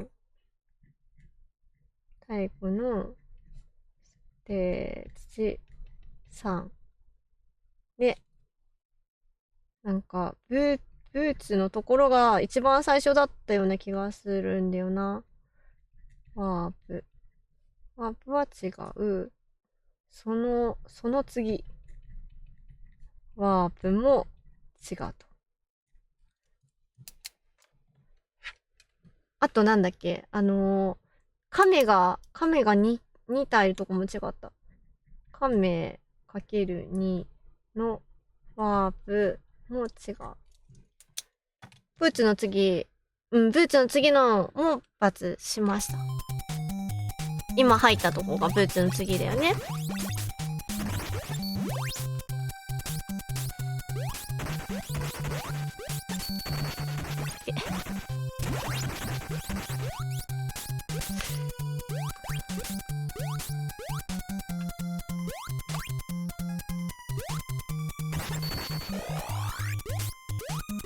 ここはでも決まってるからな。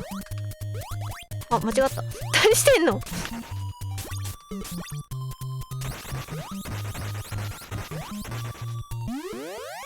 ゲームオーバーすると記憶がリセットされちゃってる。それはね、あれだね、ゲームのヒーローに向いてるってことかしら。なりきってるってことかな。失敗しちゃった。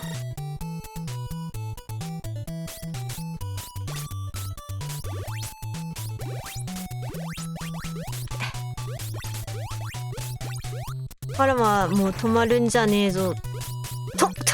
止まりたくないのに。あ、ちょっと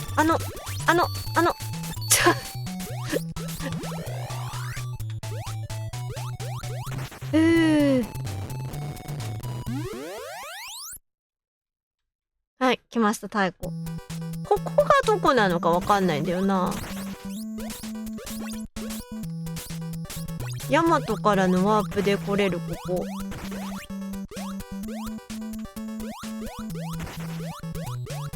あ、でも恐竜跳ねてるからその次のワープかな。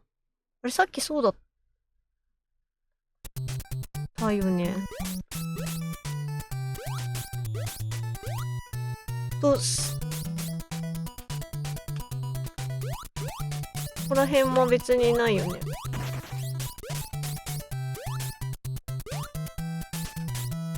いやでも恐竜当てになんないな。わかんない。あ、でもここはわかんないわ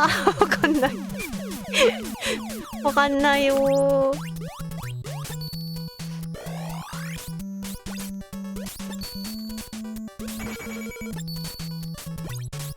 ここいやあっちも恐竜わからんここは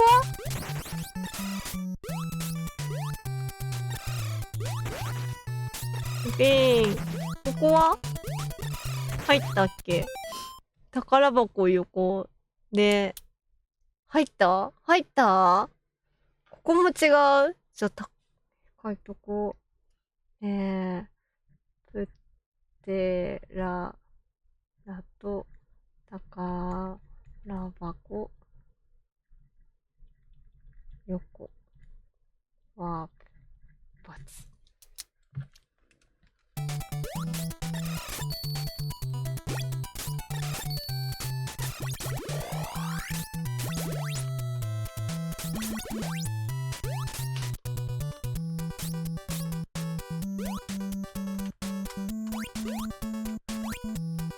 もうさ、来月超魔界村やるって言ってるじゃない。ここのとこ違ったよね。亀横のワープ。亀3匹になるじゃん。おいおいおい。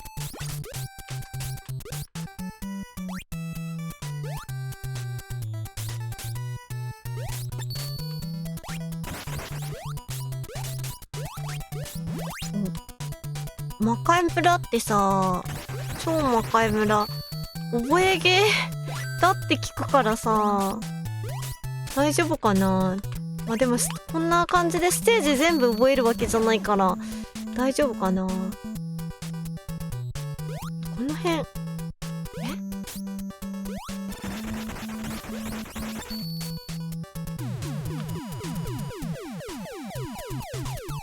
危なっ。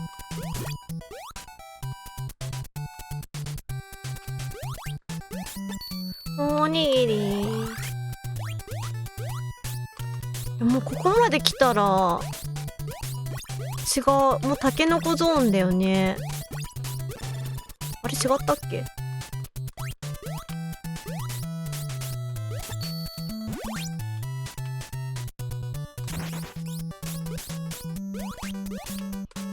クリアまでやるっていう感じじゃ、とりあえず1日イベントでやるだから、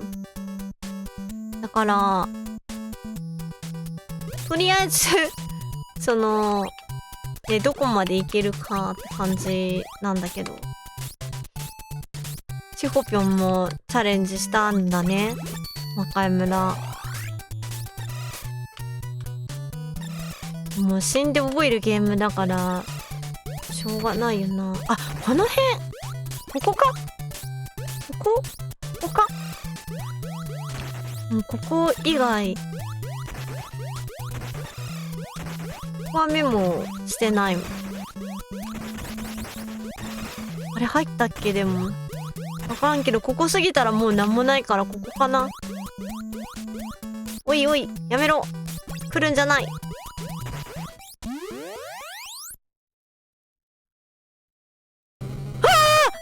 ここだ怖い来たぞ。これさみんなプルプルしてるんだけど大丈夫。ヤマトの蜂プルプルしてる。確かにありがとう。確かに目に悪い把握。これはやばいですね。こんな展開になるの。なんだっけ、ゲスフンマじゃなくて火の鳥の映画版。最後はこんな。でもそんなになんか映画とそこまで関係ないって言ってたもんな。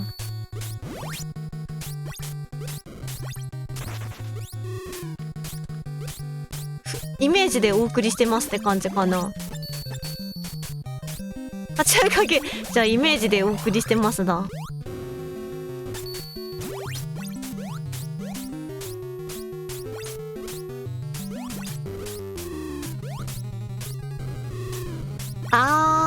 そっか。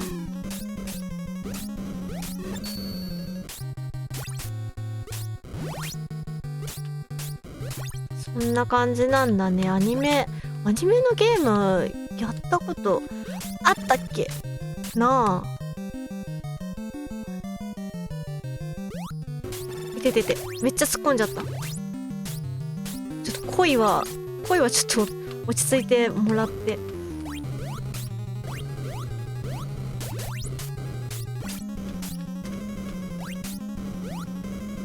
うまく。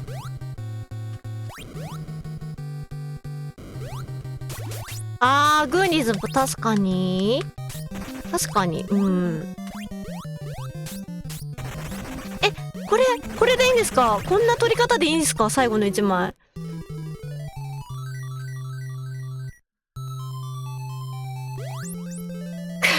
黒の使い方が甘い。やっと揃った。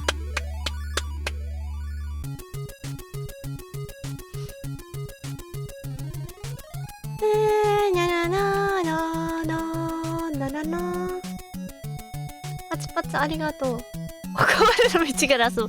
なるほどな。パチパチありがとう。そう、なんか映画の曲だけ聞いたことがあって。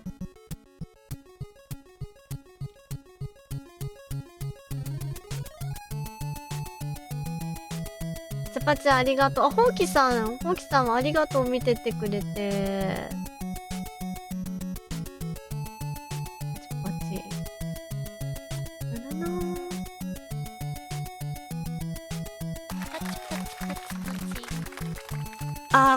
これはさ、なんか、本名じゃないんだもんね、みんな。だからラブリーとか、アダルトとか書いてある。マダムとか。パチありがとう。さすが。ヒントもらいましたから。ヒント。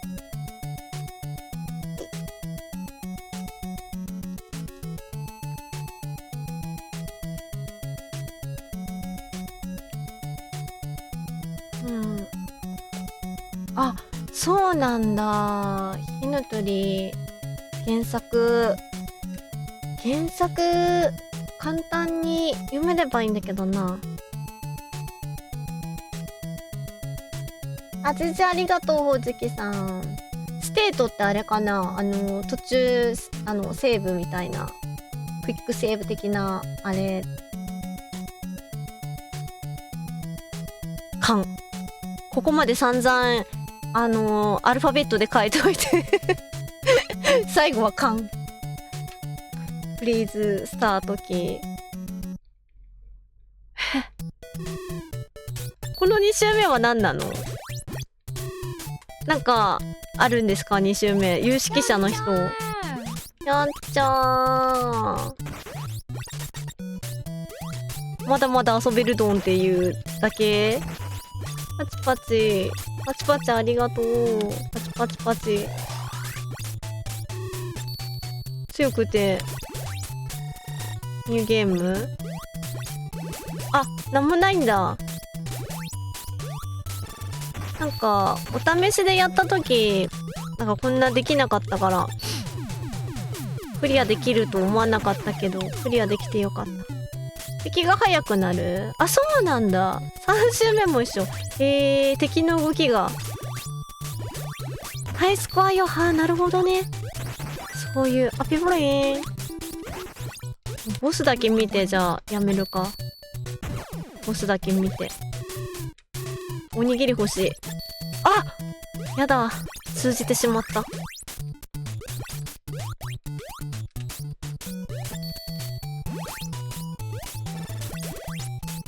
あれ、まだかかったっけ？ボスこの辺で出てこなかったっけ？気のせいか。食いしん坊、いや、まあ、それは否定はしないけど。しないけど。またおにぎり。いいね、おにぎり。おにぎりはいいよ。みんな、おにぎりを食べて。強くなろう。おにぎり食べて強くなれんのかな？初めて聞いた。おにぎり今日。あ、おにぎりな気がしたんだよな。めちゃめちゃおにぎり出されるじゃん。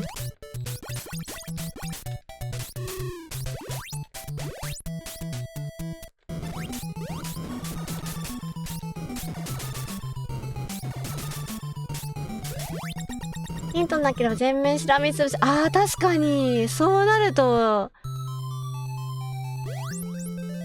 やだー。大変よな。大変ってもんじゃないよね。いや、ほんとヒントありがたかった。ありがとうございます。ちょっとリセットして、この画面でやめとけばいいか。よいしょ。そっか、火の鳥。来週、あれ何やろうと思ってたんだっけな。なんか来週次のゲーム何やろうかって。でも、あれよな。そろそろいただいたゲームもやんないとだしな。キャスルバニアやるか。あれですけど。なんだっけ。コレクションか。コレクションいただいてて。しほぴょん、遅くまで見てくれてありがとう。もう、スルバニア、そう、スルバニア。ありがとう。おやすみね。そう、レイドもありがとうございました。キャスルバニアの話、なんだって眠れない？ちょっと待ってね。なんだっけ。あれを、スチームのさ、ちょっと、起動確認だけ、本当に起動確認で終わんのか？したいんだけど、最近さ、スチームに、認証入れたせいで起動するのめんどくさいんだよな。スマホがないと、スチーム起動で、あ、インストールしなかったかなまだ。したっけどうだったっけスチーム。キャッスルバニアをね、去年の、いつだが、セールでね、いただいて、秋くらいかな。いただいていて。よし、ログインできたかな。1から、ね、コレクションでいただいてるから、1から順番に、そろそろなんか最近、結構ね、キャッスルバニアやってる人多いから、私もそれなりにやって、早く見たいよな。人のなんかストリームも見に行けなくてさ。ギフト。ちょっと待ってよ。初代難しい。悪魔城伝説やってから、初代に行けるかな。キャッスルバニア。あれキャッスル、あれあれ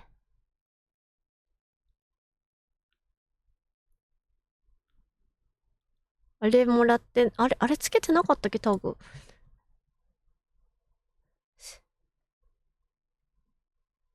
あった。アニバーサリーコレクション。キャッスルバニア。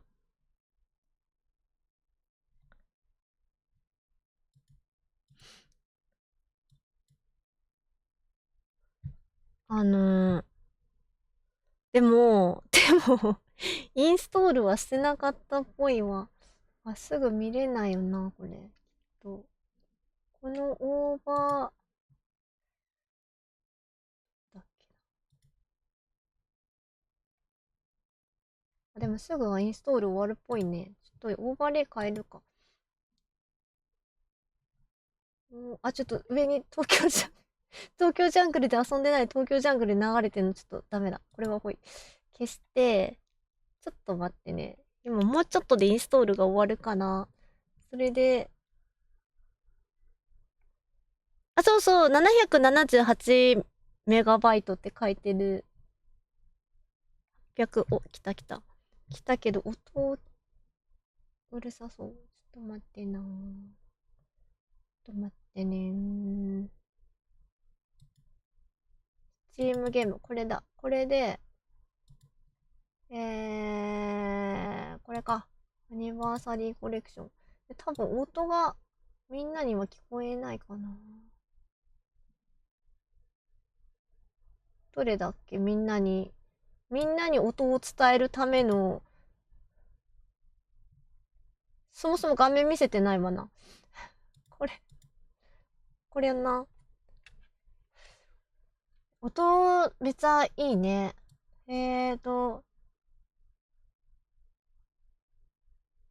オーディオ。これか。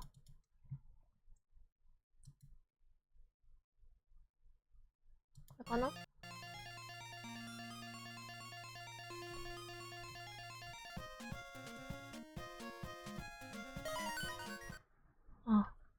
間違ってレトロフリークのコントローラー持っちゃった。レトロフリークのコントローラーではちょっと動かない。ちょっとキーボードで動かすか。これか、悪魔城伝説。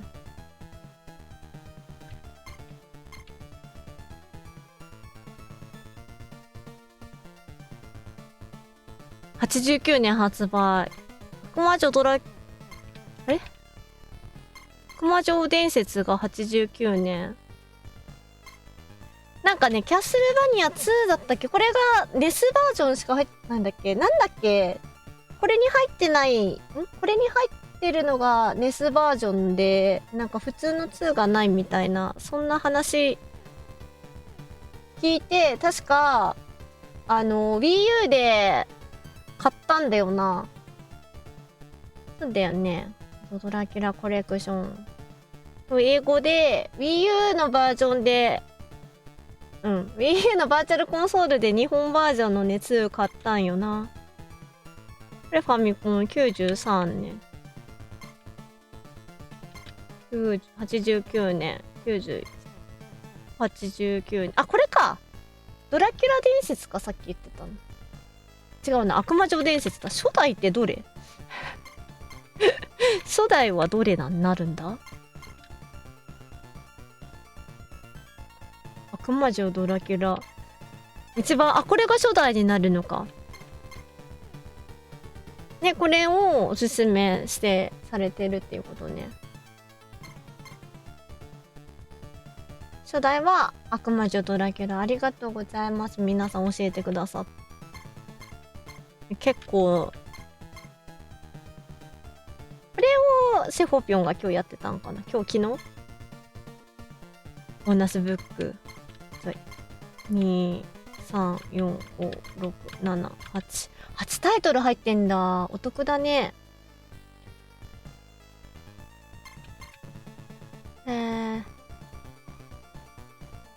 伝説、先祖の話なんだ。はあはあはあ。あ、じゃあまだ。あ、伝説もやってたんだ。じゃあ来週は悪魔城伝説やりましょうか。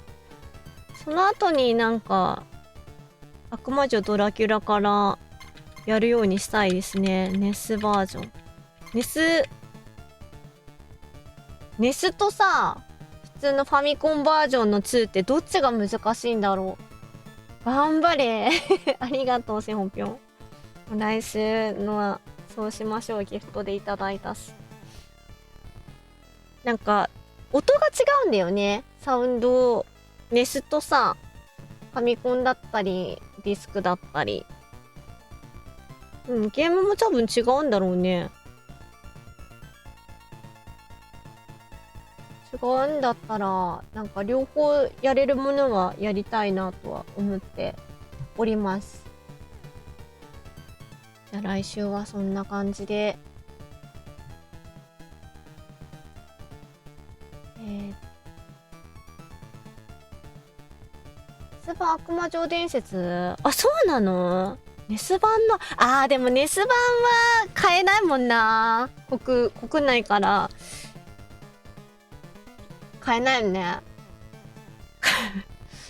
ちょっと、日本、そうですわね。買えませんわね。あ、切り替えできるの？こ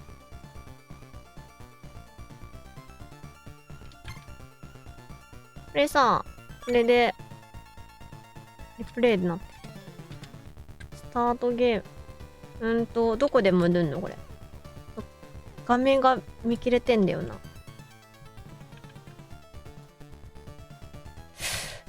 エスケープではないんだ。エスケープじゃなかったらどこで戻んのこれ。リプレイとかも見れるようになってるのは分かったけど、エスケープで戻れないから。どうやって終了すればいいのかも分かんなくなっちゃった。あ、左右で変えられんの？キーボードの操作でどうやってこの画面から戻ればいいのが。もう一回開き直すか。開けない。すごい原始的ななんてやり方しかわかんないっていう。一回間違えたら終わりみたいな。そんな風になっちゃってた。ちょっと、コナミ。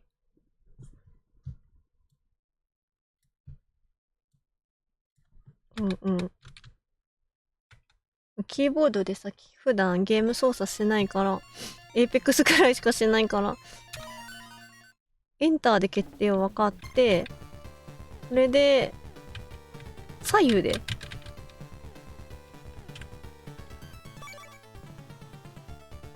あ、ちょっと、クレジット開いちゃった。ちょっと、すいません。違うんです。X は押してないつもりだったんですけど。左右で変えれなかった。ボタン間違えてるのかな？わかんない。パッドだったらさ、LR とか、もしかしたら左右なのかもしんないけど、なんて言うんだっけ？十字キー。ね、キーボードの。それで変えれんかった。めっちゃ、めっちゃスタッフロール長い。そっかに両方のスタッフがある。長い。まあ、とりあえず来週悪魔城伝説やるっていうことでよろしくお願いします。うん。あ、そうなんだ。これ繰り返してる？早く、飛ばせた。終わって、はい。はい。戻るボタンはどこで戻れるんだ？ちょっと、戻さなくていいの？エスケープでなんで戻れないんだろう？何で戻れるんだ？エスケープ以外だと。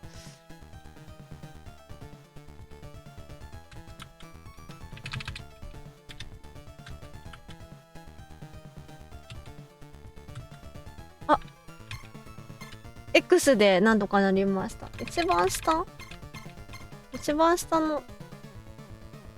あ、これか！ボーナスコンテンツ。日本版とのこれか。これがそうってことだよね。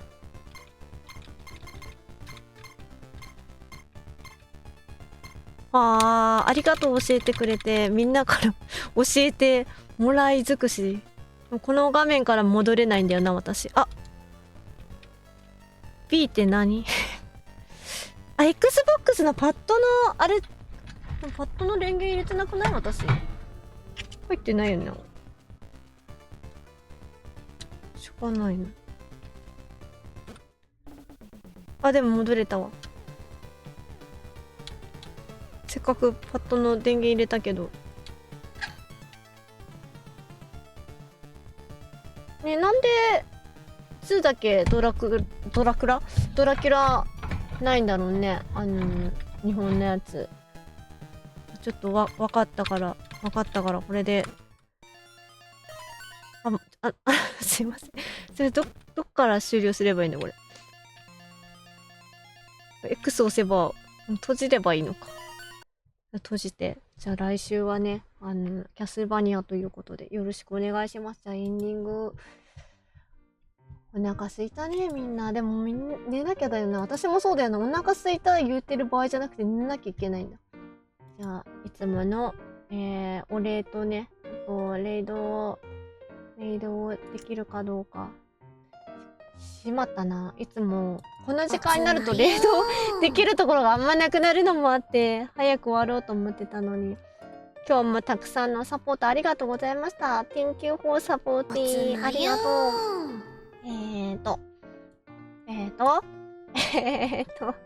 フォローしてくださった皆様どうもありがとうございます。どうぞよろしくお願いします。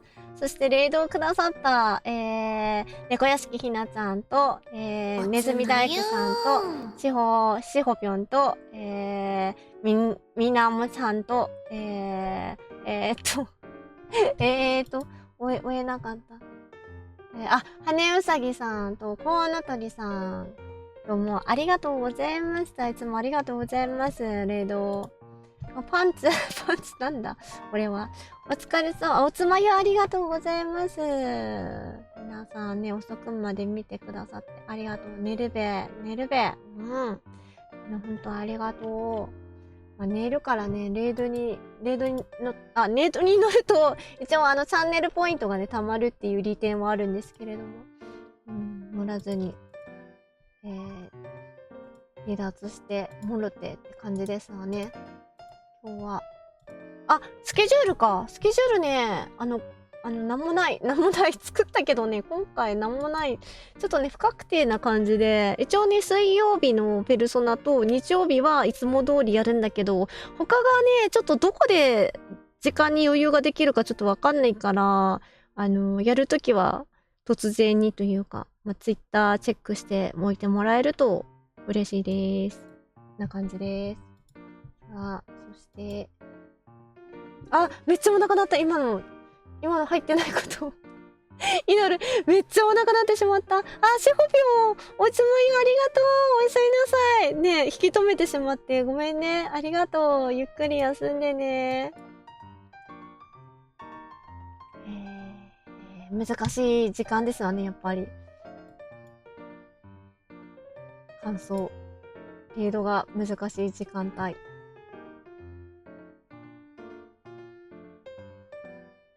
レードできない。なんか、ポイントを貯めていただけるようなところにレードしようかな。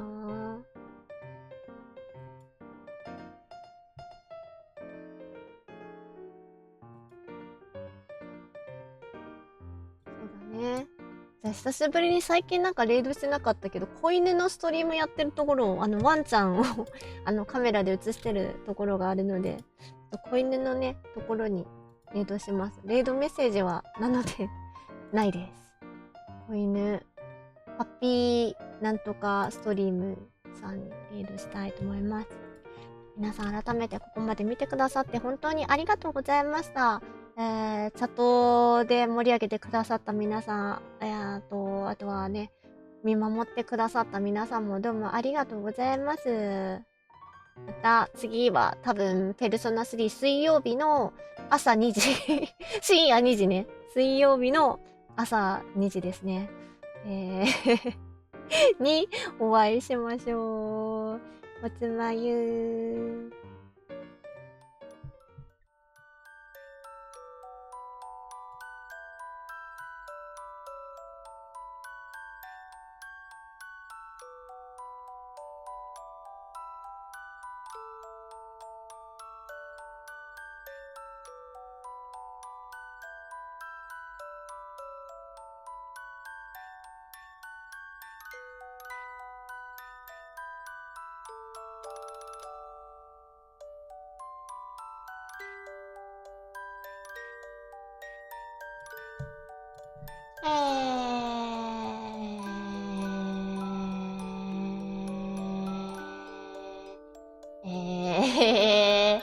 シホピョンにお弁当屋さんに、そして、イカさん、バクスさん、ホウキさん、カッパーさん、どうもありがとうございました。おつまゆ、おやすみなさい。いい夢見てね。